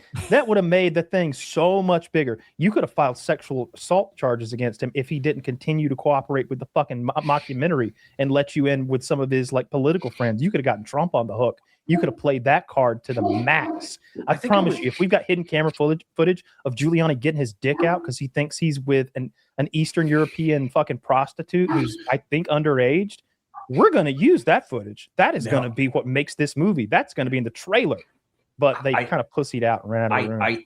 I think the true story, like that, what you're saying is like the narrative that was being pushed in the film. But I think the like real story, if you like remove like all the editing and everything, was essentially something to the point of like they had like a young woman in the room with him.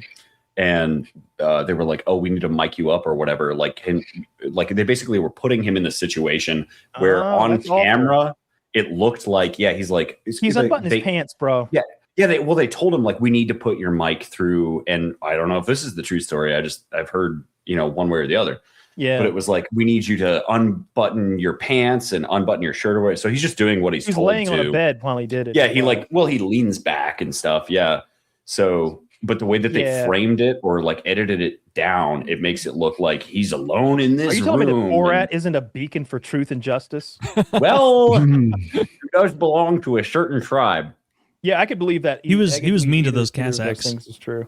Yeah, it could have been a setup, but it certainly is a bad look because it seems like she's like, yeah, let's get in bed, and he's like, let's do it, and like lays back on the bed and starts getting his pants off. I don't think that Giuliani ever made the claim that he was getting mic'd up. I'm looking into it now. He says he was tucking his shirt in. Now that I could almost believe. You can see him leaning back, and his pants were like 8 inches above the navel. It was hilarious.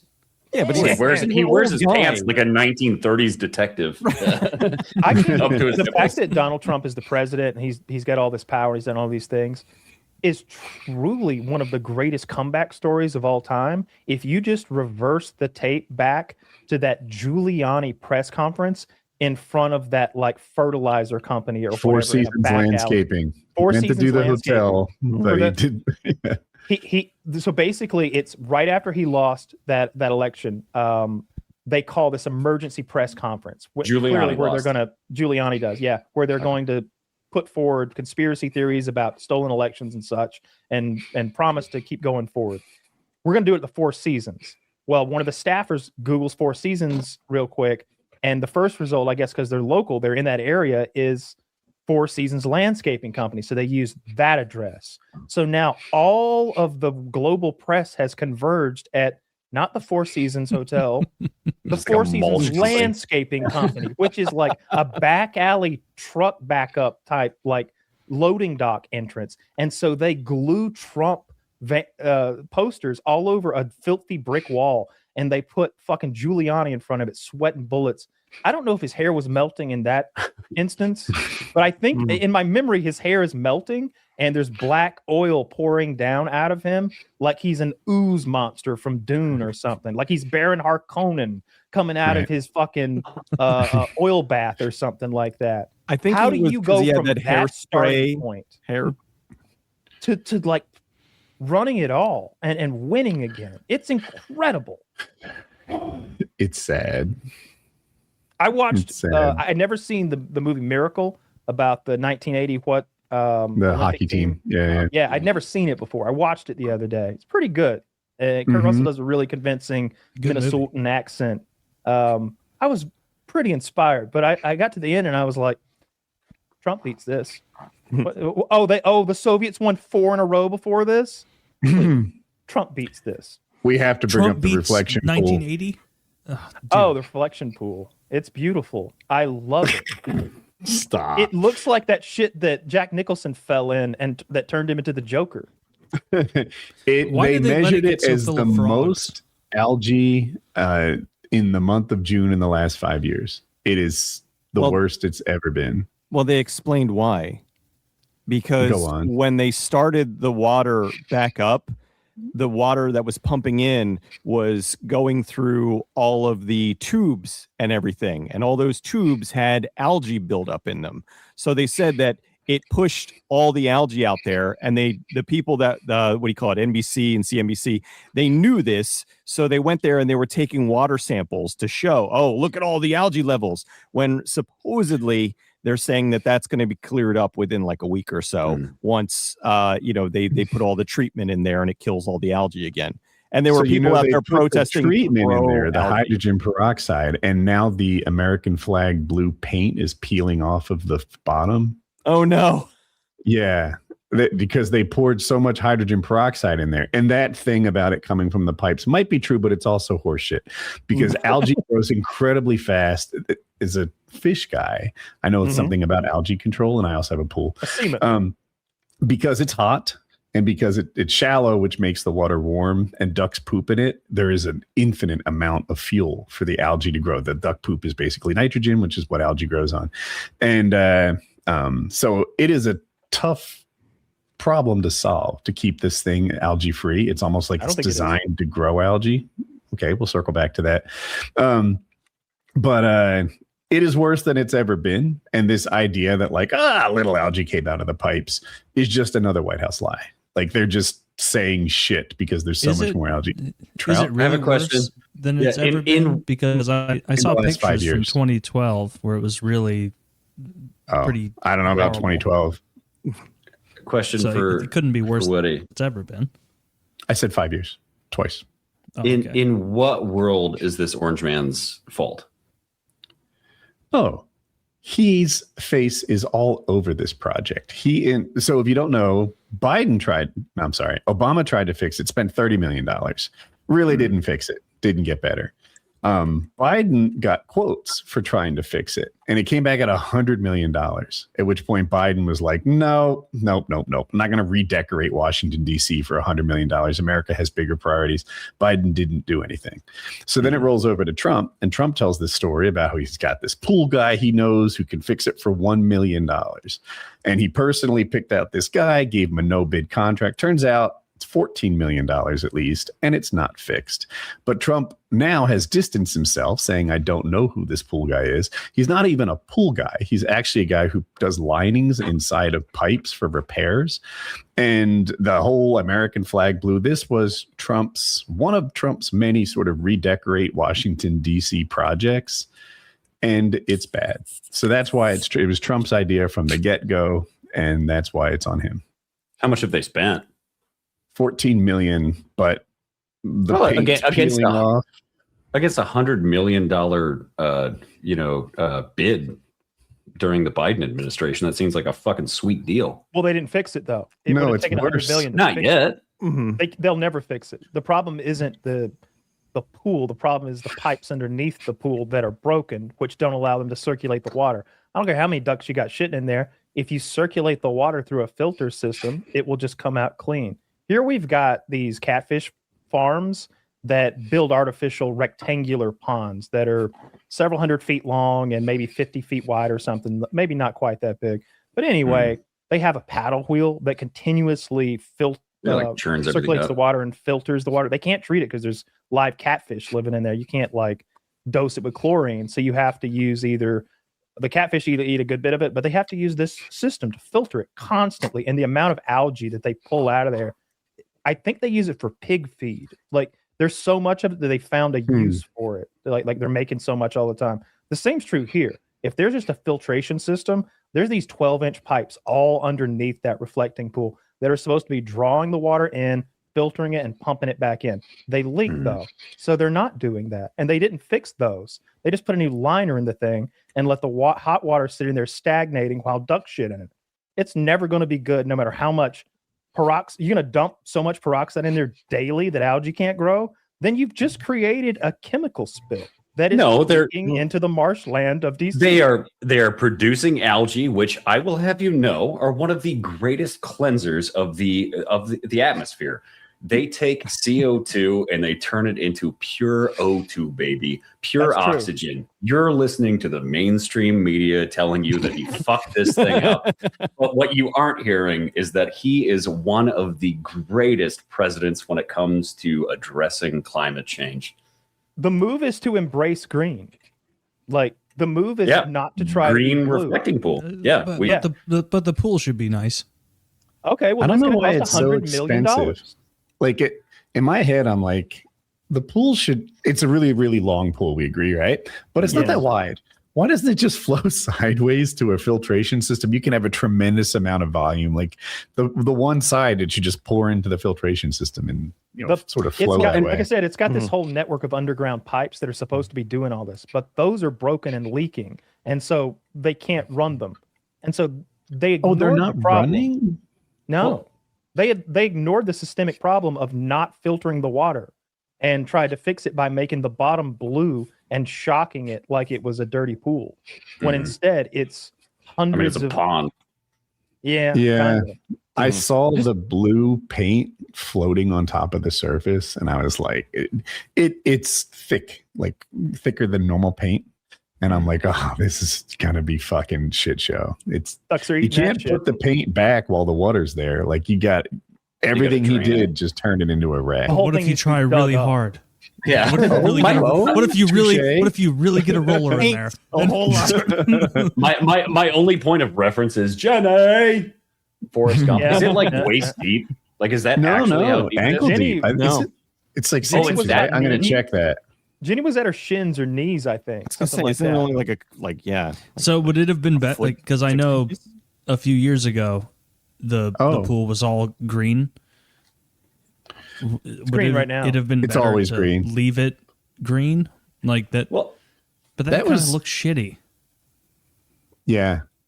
embrace It's $100 million. 18 inches deep at the sides and 30 inches deep in the middle. I didn't. It's deeper yeah, than it's I like thought. waist deep in the middle.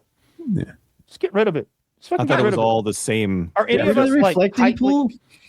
No, Who don't cares? get rid of it. That's I'm not on fucking that train. You know what I'd change it to? I'd change it to a giant OLED screen. I'd drive that whole thing up and I'd put They an are OLED in reflective. there.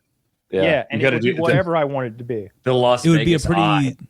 It would be a pretty sick extra large hockey rink. Yeah, You but could is do it? that. Wasn't the eye like $500 million or something? Yeah, they invested like a fuck $1 trillion, and then they have not seen a return yet. They had What are we talking about? The eye? The eye in Las Vegas? Vegas. Oh, the sphere. The sphere. That's it. Oh, Yeah. I'm like, Yeah. Oh yeah, they project an eye on it. That's why I called it that. Sorry.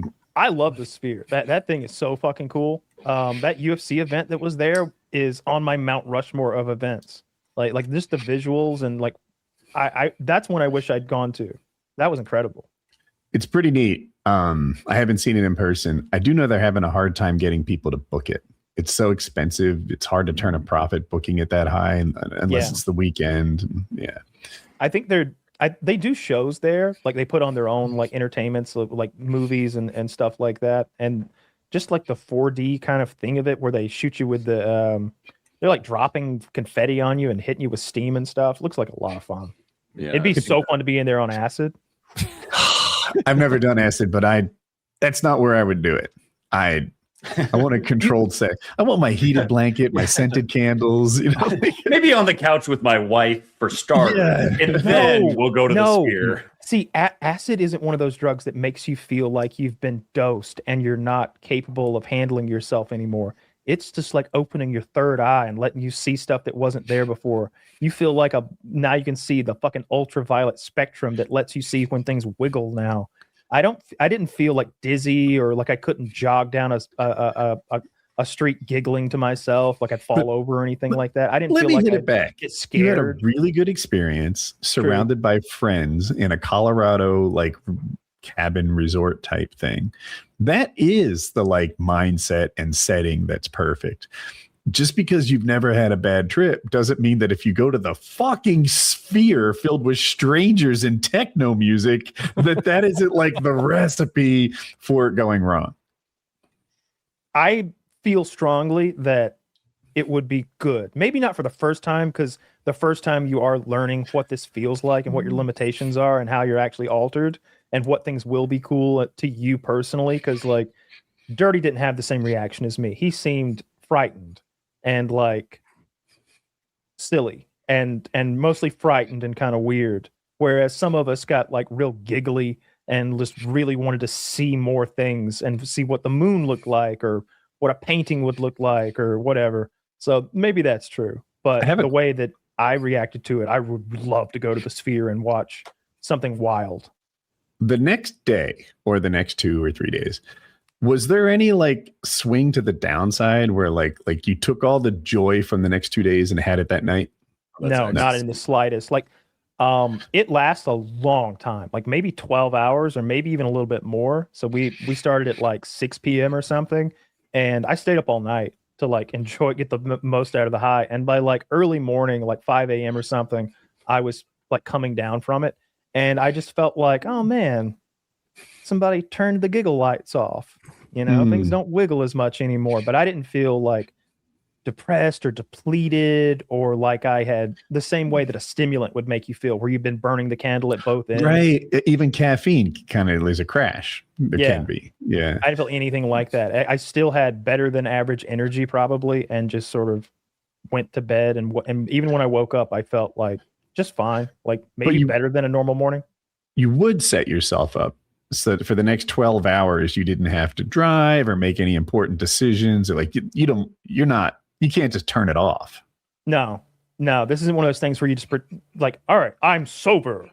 I am sober now. I'm sober here. We're at 6 a.m. At 6 a.m. I had to go on a 2-hour road trip, had to have a conversation with my parents and then my attorney and a job interview. Just hope that nothing important happens like while you're on it. So I didn't feel like I'd make bad decisions, but I felt like I might be making a weird face. You know, I might be like giving you googly eyes. Like I wouldn't want to talk to the authorities or something. What if you were like taking in bad data or data that wasn't there? You know, who's to say? Because it's your own perception and nobody's fact checking you and you're not recording it to watch back later. Right. You were watching Alice in Wonderland and there were no tests. Right. But okay. Like if the most enjoyable thing called you, would you? I'd have been totally fine. Totally fine. Okay. Oh, 100%. Do you think you could pull it off in front of your dad? Well, first of all, I would just tell him that you won't believe this. Okay. I'm taking hypothetical. Make it someone who you don't want to know. You keep it short. Don't get too giggly about it. You know, we're having a great time out here. I've had a few beers. You know, you even tell a lie to explain any squirreliness in your voice or whatever. I wouldn't feel uncomfortable having that phone conversation. The coolest thing to watch were these YouTube videos that we put on the big projector that was like techno music that kept building and increasing in intensity until there was a big crash.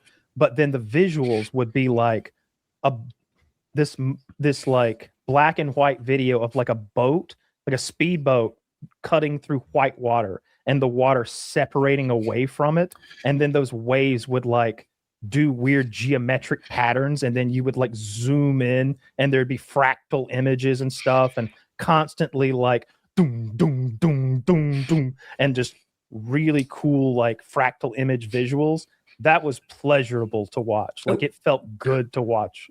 Who knew to put that on? No, I'm not trying to out anyone. Had they done that before on acid? Like, how did somebody know that would be a good idea? That was me. I just knew that visuals were the main thing that was being altered because like there was a clown painting in the rec room, like a silly one, and like looking at it wiggle and sort of vibrate and jiggle, and the colors would pulsate and throb. Throb is the word. And then the moon was the same way. The moon was like this throbbing heartbeat of the sky that would move. Maybe I missed this, but paint the picture. Where are we at? Who are we hanging out with? Colorado on like a vacation with a bunch of friends. Like out in the mountains, in the city? No, we're in the city, but we've got a whole house with a nice like enclosed backyard with a fire like built in it and like lounge chairs around that. And then down in the basement, we've got like movie theater seating, like multiple rows of that with a really big like 100 and something inch projection screen TV to watch. And these are like your boys, or are these are like I mean kind of honestly this is a good advertisement for the Patreon because all of these people are from the Patreon. They're in the $50 Discord. These you physically meet your patrons. Them and then just like gaming friends like I've got a lot of gaming friends that I've been friends with for 15 years or whatever, you know, just spent who knows how many nights, like I've spent more time with them than I have with my girlfriend. You know, I live with her, but me and Scum have spent multiple entire weekends together where we do nothing but sleep and wake up and play Rust some more. Same with like me and Mitty or me and Fish. Like me and those guys have played hundreds and thousands of hours of cooperative video games where there's a lot of dead times where we're just building or harvesting resources and we're just talking about our lives and our families and stuff. Like they're some of my closest friends. So you all just decided like, hey, let's go to Colorado and fucking hang out. Well, I was getting off. My probation period was finally ending. I had been sober for like 5 years from the time I got arrested to the time my final like day of probation happened. So I had zeroed in and planned this vacation to like break my sober spell and go to Colorado and get wicked high. That was probably like right when Colorado legalized weed too, right? No. Years. Many years after that. This is only prison. This is about. I don't really remember, but this is about 5 years ago.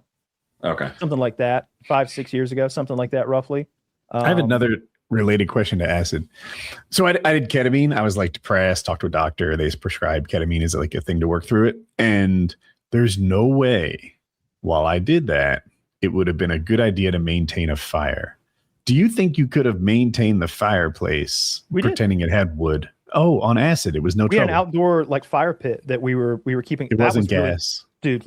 No wood fire. With tons, we went and bought tons of wood, and you know how those little sparkles come up and like float away. That's a cool thing to just staring into that fire and the embers with their blacks and oranges and the coals and the little sooty bits floating up and like going into the air. That was almost as fun to watch as the wild techno like fractal video that we were watching. Everything is beautiful to watch and have you ever done to watch. Have you ever done mushrooms? Yeah, I have really bad reactions to mushrooms. Oh, you don't I never have visual hallucinations. I have impairment. I feel a little dizzy. I get nauseous. I had a panic attack and passed out in public on mushrooms one time. Really? Yeah. So Trout, the first time I did mushrooms, I'm on a motorcycle camping trip, and I didn't know this was coming or whatever, but one of my friends that I was with found a place in Canada where like basically you buy a polo shirt from them, and in the box they slip in mushrooms. Oh, it's like a legal technicality type deal. It's a gift or whatever. Free. Yeah. You buy this shirt and the mushrooms are just in case you shirts are $80 for a quarter though. So that's how we got the mushrooms. And I know nothing about it. They ground them up and I chased it with water. And I did 1 gram. If anyone knows mushrooms, a microdose is like 0.2 grams and a hero's dose is like 3 to 5. So I was somewhere in between those. Trout, you line up with that?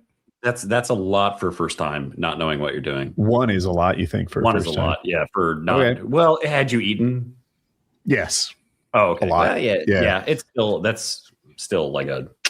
You think that's a bunch? Okay. So anyway, the effect on me was everything became super funny. I found my friends extra charming, and something about the smoke and the embers, like you said, they're captivating sober, in my opinion. But on mushrooms, they're triple that. Mm-hmm. I think mushrooms are one of those things that are dosed differently because it's obviously a wild mushroom. There's also different kinds of hallucinogenic mushrooms I know psilocybin is the main psychoactive ingredient, but I think there are others the same way there are multiple cannabinoids in marijuana. But the first time I took mushrooms, we got a quarter of an ounce, we cut it into quarters, and then I ate one of those.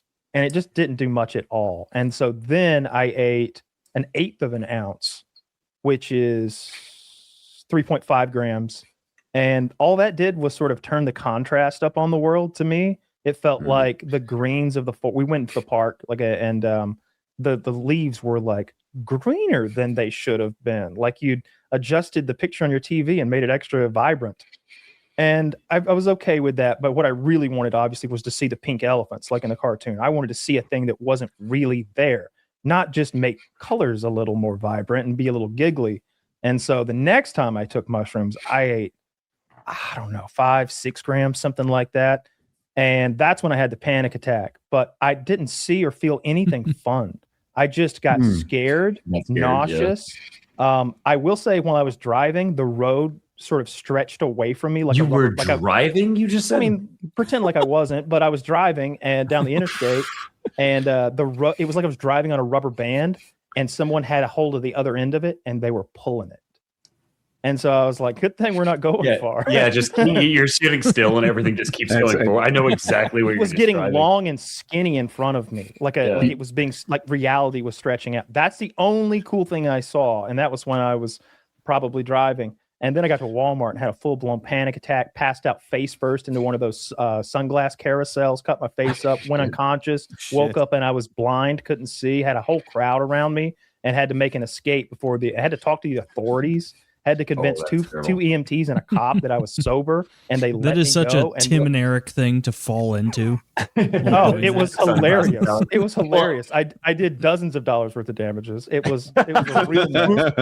And then the last time I took mushrooms was about years ago, and somebody had one of those candy bars. That's a mushroom candy bar. The little squares you break off. I broke off 8 grams of that motherfucker. I think it was a 12-gram bar, and I ate 8 grams of it. That doesn't feel right.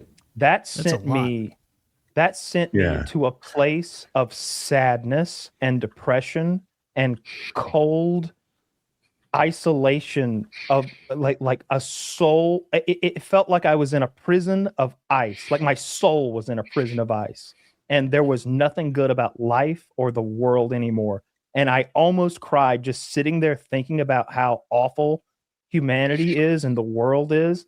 And I was so lonely. I had this loneliness like gripping me like an icy cold fist. And I was like, I'm gonna have to go upstairs and cuddle with my girlfriend and sob.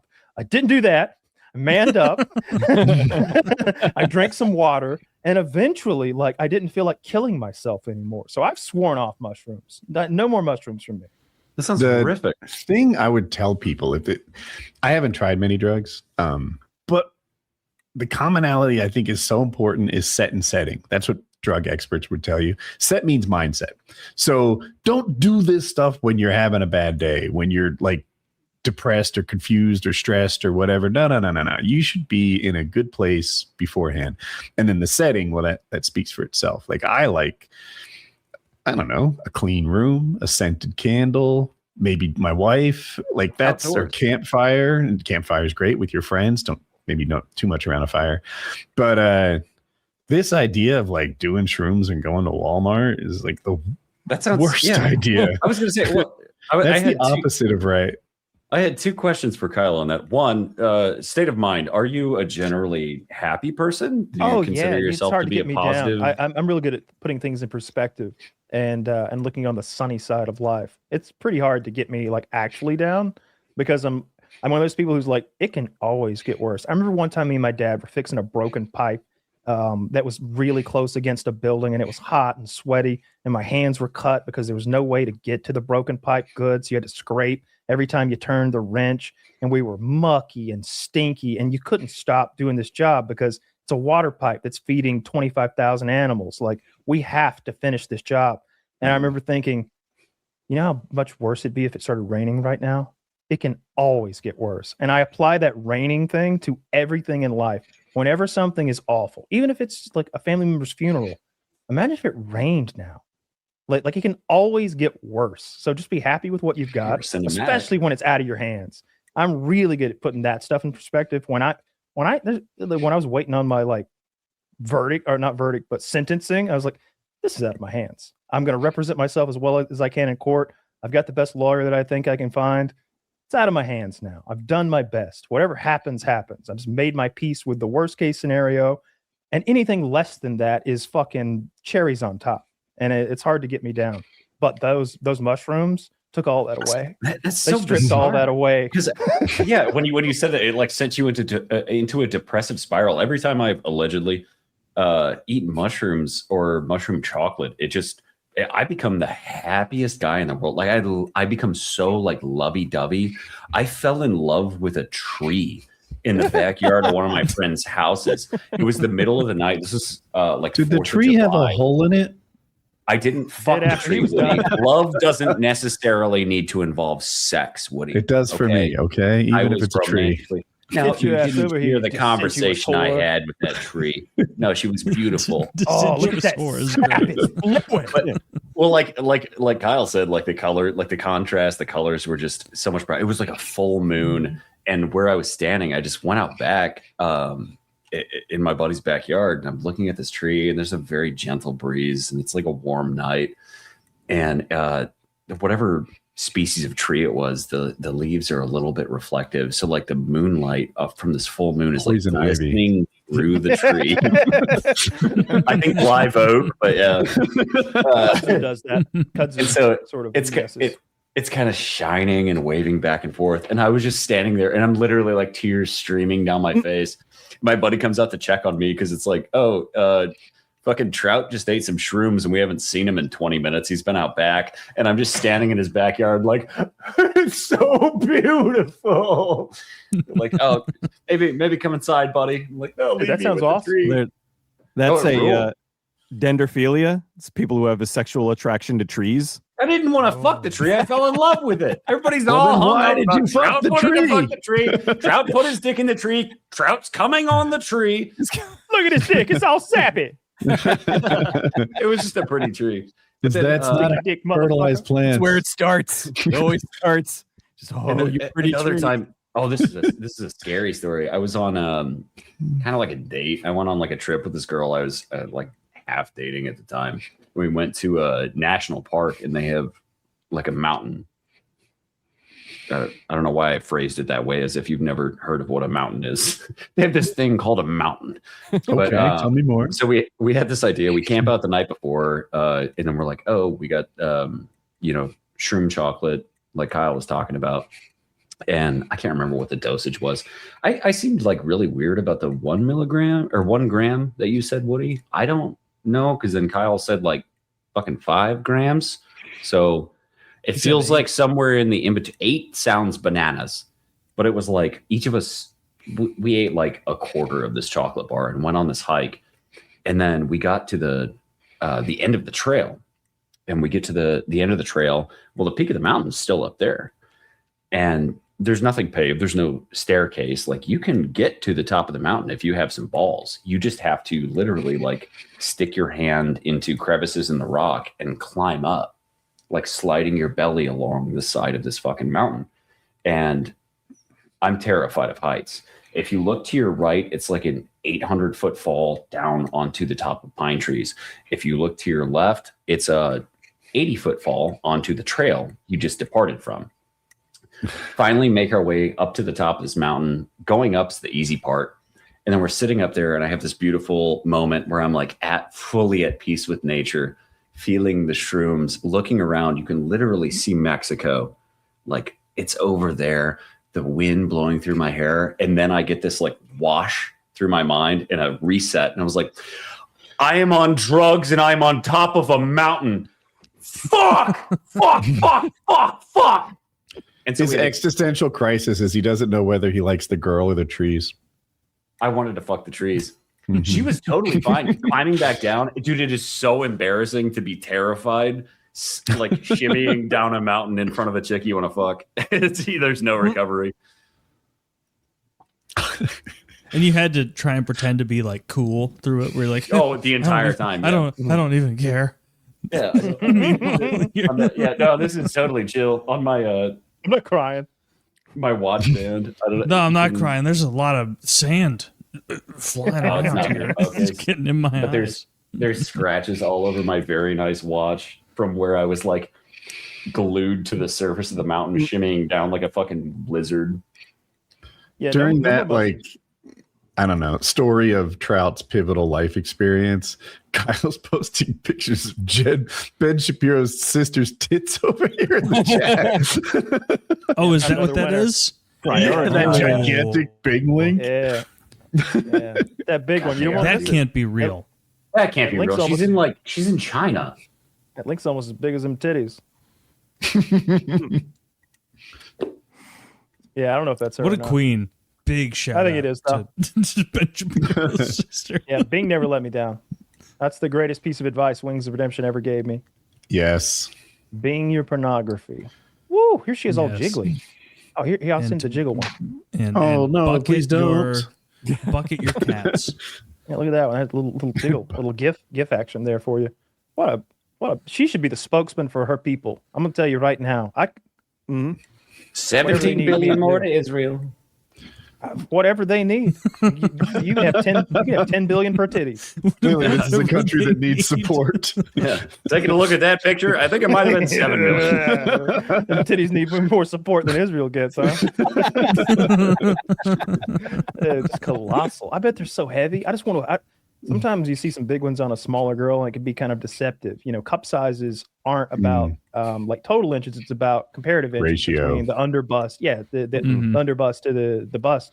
So, like, not all double Ds are created equal. You know what I mean? Those look heavy though. Those look like Trout. We've lost Kyle to the Kazar makers. It'd be like, you ever see those candy makers? You ever see when a candy maker has like the taffy when it's real hot and they've got the oil on their hands and they can barely keep it in one blob. It's just trying to move everywhere, so they got to keep motion going. Get like comfortable, listeners. I think this is the next 25 minutes of the show. Yeah. Kyle's horny. We lost him to the Jews. We lost him. He's like a non-Newtonian fluid. So if I were to like give them a little clap, they'd be hard and they'd have some bounce back. Like I don't know. Are they like Stretch Armstrong? Could I like really get them like and like snap them? This is how we learn. This is how we learn. Kyle's never touched boobs. He doesn't know. Yeah, they're like it's like they're like bags of sand, right? Bags of sand. Yeah, no, it tastes like milk and pennies. I knew this one girl. She was is that what he says in the movie Milk and Pennies? No, it's like that's an ancient fucking meme about what pussy tastes like. Apparently, it tastes like milk and pennies if you're a liar and your girlfriend lives in Canada. That thing shouldn't taste like anything. Certainly not milk and pennies. If they know how to groom themselves. If you're tasting milk and pennies. I just know, Kyle, you're like posting Indian scammer links over here. Hey! Don't worry about the size. Yeah, why is it making me log into my Chase bank account? Look, these are Bing links. All right, you know I take what I can get. These are colossal. Just all right. Anyway, huge shout out. I know what I'm doing after this. I will keep. Huge shout out Abby Shapiro's tits. Big shout out.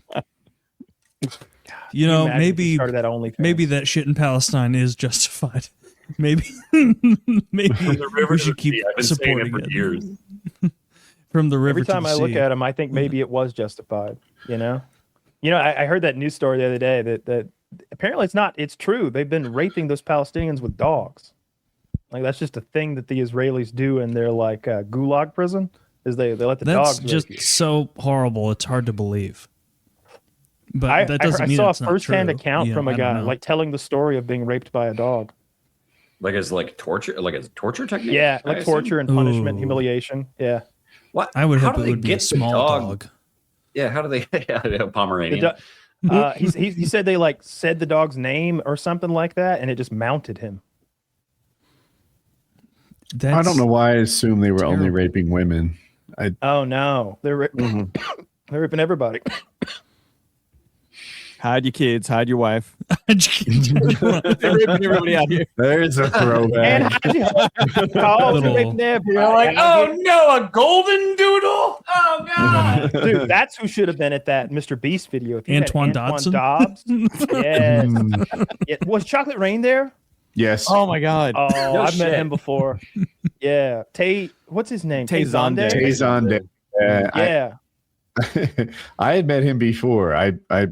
It's not hard to do, but I beat Tayson Day in a dancing competition. I met him in LA. He You was were quite outside hotel. the fleet-footed dancer back in I the did day. my best. Yeah, some have said he's danced with the stars. Tay Zonde was hanging out with the double rainbow guy. And I was like, this is internetception. I'm sitting down at this table. And I sat and chatted with him for a little while. Like, it was so weird to there's Chocolate Rain and there's double rainbow here. This is hilarious. I burnt Chocolate Rain into a CD when it came out because I thought it was so catchy. I was listening to that in the car. I was going through I specifically had this weird memory of going to McDonald's for breakfast one morning and be like, chocolate rain, some seek shelter of this field of pain. Yeah, two McGriddles. Do you think his voice is actually like that? When I've seen him, I mean, I don't know. It seemed like it was. It does. So he does talk like that all the time. I've spent a few days with him, and his voice is always super low. But also, like, ever do that thing? Hopefully, when no one has to listen to you, where you're like, oh. Yeah. That's kind of his voice. Like, he does this really low, almost not. He like, I'm Vocal chocolate fry. rain, and it's just like almost like a girl would do a really low voice. Of course, they can't pull it off. He can, but his voice is that's what he's doing all the time. Like, hi, I'm chocolate rain, and it's like, do you have like another voice that you can pull out? He sounds really It's like, weird. a little bit faster pace. He's really slow when he talks too. And Yeah. How long does it take you to order at restaurants? Like, right. Like it. Yeah, that's his voice. Now I think he is lower than most, but then he just sort of amps it up. Yeah. Well, I mean, it's what he's known for. So why wouldn't you play up to that, I guess? Because then, I mean, as soon as you hear the voice, if you're not sure, you're like, are you the chocolate? You're just like, oh, you're the chocolate rain guy. You know, they immediately know from the voice. Isn't he Yeah. kind of a small guy too? Yeah, call him 5'8", something like that. oh, he's Not a like- little fella. Not a standout small, but smaller than me. Diminutive. I don't know if diminutive Slight. is how I would call a 5'8" person. I think I of that would. as like 5'6". I would. Yeah, no, Little anybody fella. under 5'10". Yeah, midget. I do. They're called women. Well, most women are diminutive. Yes. I wish Taylor was short. That'd be such a fun personality trait for him. It's lame that he's like 6 feet taller, like 5'11" and a half or something, just right down the middle, tall guy. If you were like, would you? All right, here's a little question, Taylor. A little, would you take the bet Oh. or not the bet, the deal? Would you give away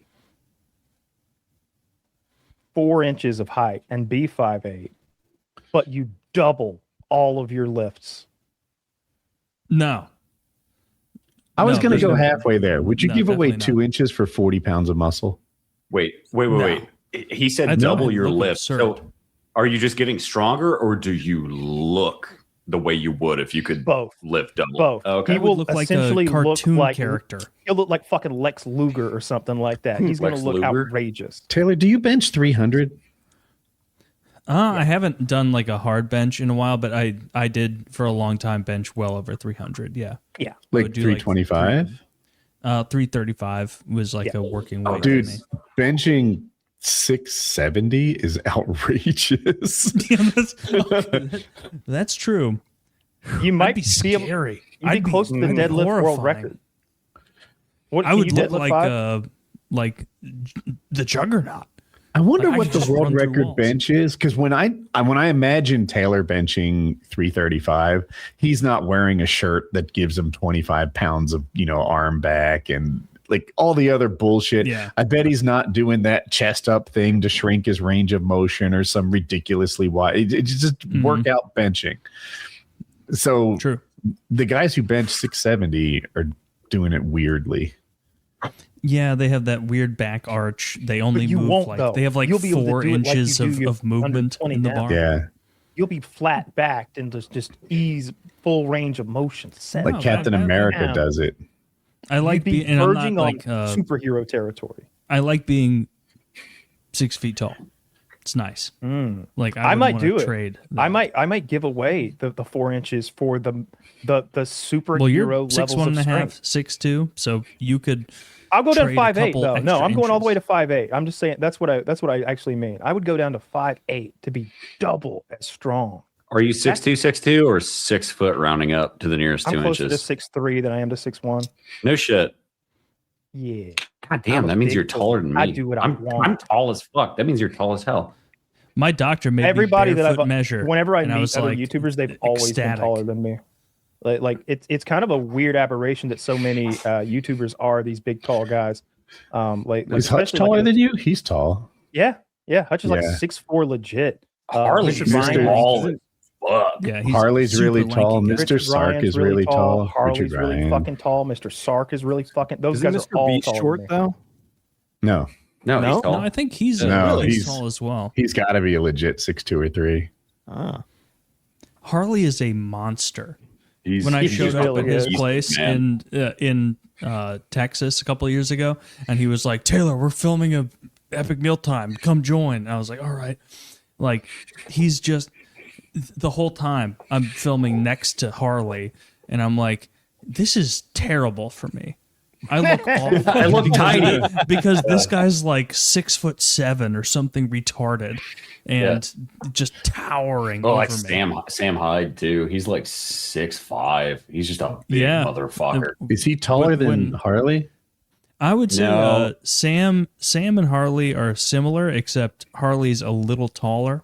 When I met Sam on those occasions, But like, Sam it has was- lifts. Sam's wider Harley than But barely Sam Harley. also is, yeah. And one of the funniest things that Sam does is he'll be like, "I'm 6'5", but I wear lifts in my shoes because I want to be like 6'8", and it's like he is.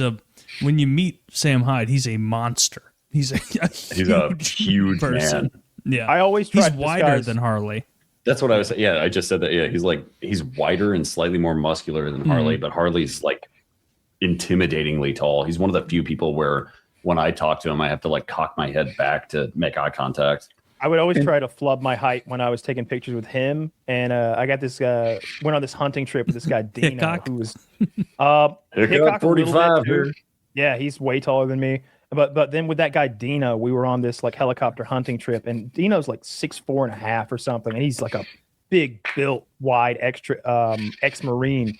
And we were standing in front of the trailer that had the helicopter on it. We thought that'd be a good little backdrop for our like group photo. And they had one of those wooden 4x4s that they've been using to like prop up the trailer because it was just sitting. And I Cribbage. grabbed that thing and I drug it over to where I was standing. Sort of the tall guys are in the back of the group, the short guys in the front of the group. So you can't see the tall guys' feet. There's short guys in front of us.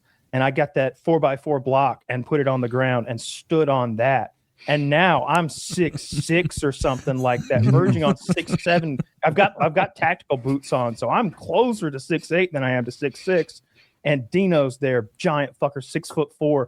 The picture goes on his Facebook and all these hunters and all these outdoorsmen Facebooks, and the people are messaging Dino because they know him in the community as the biggest guy they know, and they're like, "Dino, how fucking big is that Russian?" And he's just like, God damn it, he punked me. I didn't see him doing it. I was at some Twitch event, I think, and Kyle was there too. And for like years, I do this thing where whenever they take a picture, they're like, on 3, say cheese. 1, 2. I stand on my tippy toes. There's a picture. Kyle was wise to this, and I didn't know it, but they were taking a picture of our whole bodies. Both of us are like jumping 4 feet in the air. It's the photo snaps. Our feet are this far off the ground. We are in motion, traveling up. That was the video game awards. That was I presented the award to Cliffy B for like game of the year or something like that. And then I was real snotty about it and regretted it afterwards. Yeah, I remember that. Snotty about it. Yeah, I was real snotty about it. I thought there was like a lot of people in the audience, and then there was like the live stream had like 100,000, 200,000 viewers. So I was like, I'm gonna big time Cliffy B. And I had the thing that like said that he had won in like the front of the crotch of my pants, like down in my underwear, and pulled it out. He didn't think it was funny. He didn't crack. He didn't grin. He was clearly upset with me that I had made some silly joke in his moment. I felt bad about that. That was also the night. He was the recipient of. Yeah, that was also that Zur Grizz and like got lost in L.A. drunk and confused. Like, oh man, that was the same night. That was a good time. There were a whole bunch of Joliet, Kyle, where you and I fought in the front of a Marriott. Yep, that's Joliet. In the lobby or in the parking lot? Parking lot. It was a little grassy area by the parking lot. The yard of the wrestle. What were the rules? We were wrestling. Who won? We were just doing a little wrestling. Taylor won. I won. Taylor's strong as an ox. He's hard to beat. Yeah, he also like wrestled a little bit in school, and I just have no idea what I'm doing. Certainly. Oh, you were straight? Yeah, pretty straight. Yeah, he tackled me to the ground. Yes, he did. Bit of a Taylor about it, if I'm being honest. How's the vacation, Taylor? Any stories from that? No, just been chilling the whole time. Last year sunburn good? Deep sea fishing. The sunburn's still not great. I've been one of those guys that's like wearing a sun shirt for the past couple days, like those long sleeve, like protect me from it, because I'm pink as hell on my upper arms. It's not ideal. And like I said, I was on such a good streak. I was on like a 12-year streak, no sunburns, and then I got sunburned as fuck, like our first day here. Because you were under a canopy that you thought gave you sun protection and didn't, right? Yes. It was 5 hours into sitting under that thing that my father-in-law was like, oh, I bet he said something funny. We lost 50% of UV rays. And I was like, that's something you should introduce to me. He let you know that the sun thing you were under only blocked half of the UV rays? Yeah. Yes. And I was lobster red. It was like the point where showers were painful for a couple days. Oh, I've been there. Yeah. Where are you at if you're willing to share? The east coast of Florida. Okay. Yeah. You already said on PKN. If anybody wants to know, look. Yeah. What's the address? What's the addy, bro? We're on our way. I hooked up with a girl at that place that you're at one time who I found out later had a major brain injury, and I just thought she was a little ditzy, but it turned out she was barely there. I fucked a retard in that city you're at in Florida one day. Yeah, I really did. But you were like, it all still works. So I'm gonna tell you what, like we were talking about Shapiro's titties earlier, sister's titties earlier. This girl could compete. Like maybe the nicest titties I've ever seen. Like, pipe down, my girlfriend's not too far away. Couldn't count to 10. Titties I've ever seen in my fucking life. So I didn't care if she's a little retarded, and I didn't even find out how retarded she was until later on. But she had a traumatic brain injury. It turned out. You know, we were at a bar drinking, so everybody's a little tipsy. You know, I didn't catch on until later on. I was like, why are you always so weird via text? You don't make any sense. And she's like, well, I did have that traumatic brain injury a few years ago. And I'm like, oh, so much makes sense now. This is like, I'm having episode 809, Kyle admits to statutory rape. Oh, she could consent. She could fully consent. She had a job. Yeah, not legally, but you know, she had the word yes. People job. She had a driver's license and a car. Yeah, she knew bagging some groceries of what was is a real happening. job. She remembered everything that after I explained what happened to her later on, you know. After you coached her on how to respond. I'm telling you, if you'd seen those knockers, you'd have been like, and you'd been okay with it. You wouldn't have gotten right on board. She was a real Abby Shapiro type. Nice beach there too. It's not a nice town though. Not a little trashy. Not a great town. Florida. Most Nice of a beach, lot of though. Florida's like that. I think Tampa's a little trashy too, but I like going there as well. And then Orlando's a little touristy, but like I've always enjoyed that as well. Yeah, What's but the they don't one, even have a beach. Like they're right in the middle. I don't like the beach though, so it's cool. It's a bunch of nonsense. You don't like They have roller I like the coasters. nonsense. They got roller coasters. Yeah, I don't like the sand and the salt water. So Oh, you remove Anakin. that. I like everything else. Yeah. Well, does Georgia has beaches or no? Yeah. I don't. Oh Yes. yeah, Trying to picture yeah. their. They're very bad. I've been to Jekyll Island. They really are like muddy, no good waves, really murky, muddy brown water, like trashy beaches, trashy towns. You'll think that Myrtle Beach is the fucking is Abu Dhabi after you've been to Jekyll Island. You will be blown away by the running electricity and the and the steady stream of clean water that their pipes produce. Well, what's that one Is that what island it's called? Jekyll Island? Jekyll Island. Yeah. What's the one island that Hilton Head? Is that is that in Georgia? Or is No, that that's South one Carolina? of the. that's That's South Carolina. right? Yeah. Yeah. Yeah, I fucked that up. Does Yeah, North Carolina something- have good beaches, Woody? Outstanding beaches, but Outer they're Banks. inconvenient. Yeah. So North Carolina has these barrier islands off the coast, and between the barrier islands and the mainland, I guess, is the Sound, and it's like a giant bay. But that means you have to drive like 30 minutes of bridges to get to the good beaches. But once you're there, it's really cool. And they're not crowded. They can't be. The barrier islands are only like there's one road and then a house on either side of that road. So that just does not, it can't be densely populated. So you have the beaches kind of to yourself. You know that beach where the Gulf oil spill like fucked it up? I can't think of what Yeah, that in the beach is Gulf, right? Yeah. called. Didn't I say Gulf? You just said Oh, I thought where you were the- correcting me. Oh. No. Okay. I was It's hitting it called back. the something Valdez. No, that's no, the he Exxon wants the beach Valdez, and name. that's like Alaska. I was trying to think of the name of the beach. It's called the down there- Gulf of America, It Taylor. is now. But it My was mistake. somewhere between maybe right after you cross from Alabama into Louisiana or somewhere near the border on the beach down there. We stopped at this restaurant for Cajun food. And it was it had like nice big open windows that faced the beach that was just right there, behind the restaurant. That was the first time I'd ever seen black people do beach stuff. I didn't know they did it. I had never seen black people play beach volleyball, ride a ski-doo. They had one of those things where they haul out the big inflatable, like Sea-doo. Who's What's It, while the kids hanging on to it. They were out there making sand castles. I didn't know they did that shit. I had no idea. I had that same experience. So one of my early jobs was I lived by the beach and I rented umbrellas and beach chairs and stuff to carry them down, whatever. And a black family rents the umbrella and a couple chairs.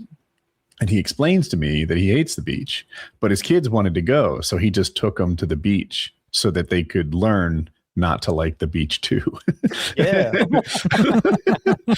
was like, I want this Go to be on, a get a nice formative base tan. experience. I want them to get the sand in their crotch. I want them to have a terrible time. nice rash, some jellyfish stings, work it all out. Yeah, I I- hate it. I hate the beach. But if Really? the completely pale skin wasn't a complete giveaway, I immediately get set on fire when I go out to the beach. No matter what SPF I put on, doesn't make a difference.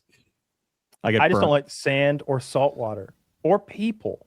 And so like the beach is just ground zero for my just hatred. Just hatred. Whenever I remember when there was that terrorist attack at Bondi Beach, I was like, all right. Things looking up. All right. I love the beach. so 4,000 much. miles away in a different country, somebody shot beach is people at a fun. beach. Surfing was central to my identity and sense of self-worth. I used to surf so much. I'd get up early and surf before school and then surf after school if the waves were worth it. I love the fucking ocean. I'm from Woody, every Indiana. time I see a like ocean like lifeguard, in my head I'm like, that guy hasn't saved as many people as Woody. How many did you get? Better lifeguard over 4 You couldn't years. hold his boogie board. 132 people, I say. No fucking shit. Seriously. incredible. Yeah, not in 1 That's year, 4 nuts. years. Yeah. Wow. He Still, wouldn't have saved so many if he hadn't let them go out as far as they wanted. This guy gave He's no right. warnings. He's right. oh, it's because you were lackadaisical. Riptide sign down 1 year. That's not true. But, people would be like, can I go out far? And I was a really good swimmer. And I had records in college and high school and full confidence in my ability to pluck somebody out. And they'd be like, can I go out like far, like past where I can touch? And I'm like, you're Daisy if you don't.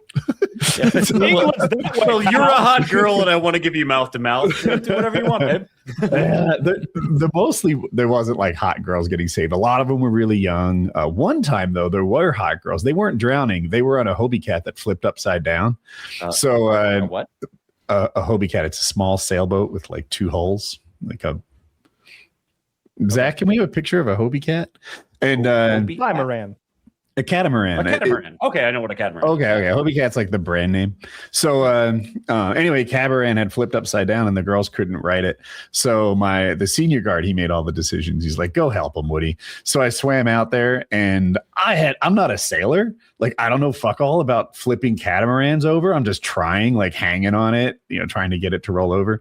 And it must have taken like 30 minutes before I came back with a mission accomplished. But it was cool. The girls were fun. How many of them? Yeah, I like the one that impresses me. 0. I always had girlfriends. The one that impresses me is the guy who would like cut his femoral artery with like a surfboard or something. Yes. Squirting blood on the beach, and you save that guy. Because Man, I always that was- think of femoral arteries is like a death sentence. Wow. That was barely a save. He was in like waist deep water by the time I got to him, and we like carried him out.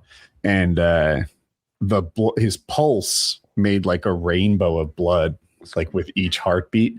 And no, so there were medics on their way, so I just gave him a clean T-shirt, and we applied pressure until the medics got there. It's a pretty fucking good story. Dude, the favorite story is not that dramatic, but it was a big guy. I'll call him 285 or something, like fat, not strong. And he thought he stepped on a crab. So instead of like pulling his foot away, he gets the bright idea, like, I'm going to catch this crab and teach him what for. So he reaches down and he wants to like get the crab. It's not a crab. It's a fish hook with 2 hooks on it. And now he has hooked his thumb to his big toe in the surf, and he's fallen down. And even though it's only like 3.5 feet of water, he can't breathe. He's in a pickle, right? But he's not far. It's not like a This hard is Final save. Destination shit. So I go out there and I like sort of pull him back by the armpits, and then the seat in the lifeguard stand doubled as like a backboard if he needed one, or you could carry people with it. So we just put the seat under his ass, and me and my partner carried him up. And now he's on the sand. Everything's safe. His thumb and his toe are still connected by this bait thing, like 2 fish hooks. And I'm just sort of keeping him company and whatever. Anyway, the medics put him in the back of like a gator, like a golf cart with a pickup bed sort of thing. And they take him up the beach to the ambulance, and the medics are using these wire cutters to try to split it. And they couldn't get it. So they're like, Woody, can you help us out? And I was the guy that used the wire cutters and separated his toe from his fingers. Cut the fish hook. The pickle jar. Yeah, I opened the pickle jar. It was a good, like, dude, I love this shit. I loved it, like, victims. It was my favorite part of the I job. love victims. Yeah. So That's so funny. I've told it so many times, but the best one ever. It's the end of the day, and we spotted this guy as a customer. That's what we called people we thought might need rescuing.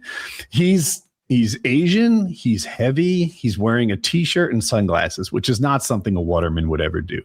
So we're like, oh, this guy, he's got it coming, but he's not doing anything dramatic while we're watching. So at the very end of the day, we have to pull the boat and the lifeguard stand up so the tide can't catch it. And while we do that, we're a little bit distracted, if I'm honest. You can't pull the lifeguard stands are so heavy, like, even Taylor would find it to be a lot of weight. So it has our full concentration. We pull it back. And before we leave, we check the crowd and we wave goodbye. So everyone knows like they've become unprotected, and he's drowning. He's out there drowning. And he's got like one arm, barely getting like a cartoon drowning almost.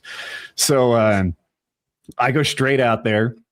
I grab him, and when I get there, he's underwater, right? I have to dive down. I pull him up, and I would always give the same like speech. I'm like, all right, hold this with your hands, kick with your feet, help me a little. I'm going to pull you in. This guy, he wasn't hearing speeches. Even his English wasn't that good. And he held the flotation device, like the Baywatch can thing, the red thing, if anyone can picture it, while laying on his back looking at the sky. That's all he had to offer me. And he just stayed like that on his back, looking up, breathing between splashes into his face. And I hauled him in, and that was like the end of that story until the next day. The next day, he brings his wife and his kids, and they came and they all thanked me for saving the dad. They bow? They didn't bow, but like bullshit. It was there. They brought him a sacrificial cat. Like, we brought you dinner. They vibed bowing, and they thanked me one by one, like one at a time. And I'm not good at receiving compliments, and I'm just like, yeah, it was nothing. It's cool. It was my pleasure. Thank you so much. And but like it's that was fucking 35, 40 years ago, something like that. And less than that, 35, 30 years ago. And it was like, shit, that I've lived a cool life. That's one of the coolest things I've ever done. Well, we work awesome. for tips.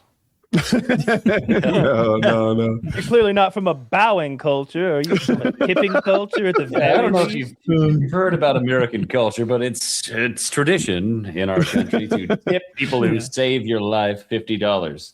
I did beg for tips when I rented out the umbrellas. I would put The irony. People would earn like $7 in tips a day or something, but not me. I was pulling in like $100 a day because after I'd make a big show out of like wiping the sand off the chairs, and then I wouldn't leave, and they'd be like, "Thank you," and I'm like, "Usually we tip here." And then they give me money. I'm just imagining the scenario of somebody Based. rents an umbrella from you and they're being very rude and they don't tip you and they're like, fuck you. They set up their umbrella and they're drowning in the ocean. You as a lifeguard go and save them.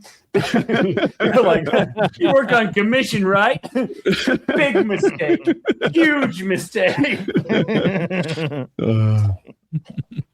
But Well, all right, yeah, I've had those all are I good can say. times. Beach jobs are good. Yeah, All my right. wife's making me pretzels.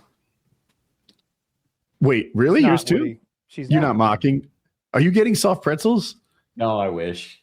I'm happily divorced. Good for I get soft pretzels after every PKA. Been there, brother. Well, that's the show. All Check out our right. sponsors down below. Links to Trout and Cecil as well. We've enjoyed it thoroughly. PKA 809.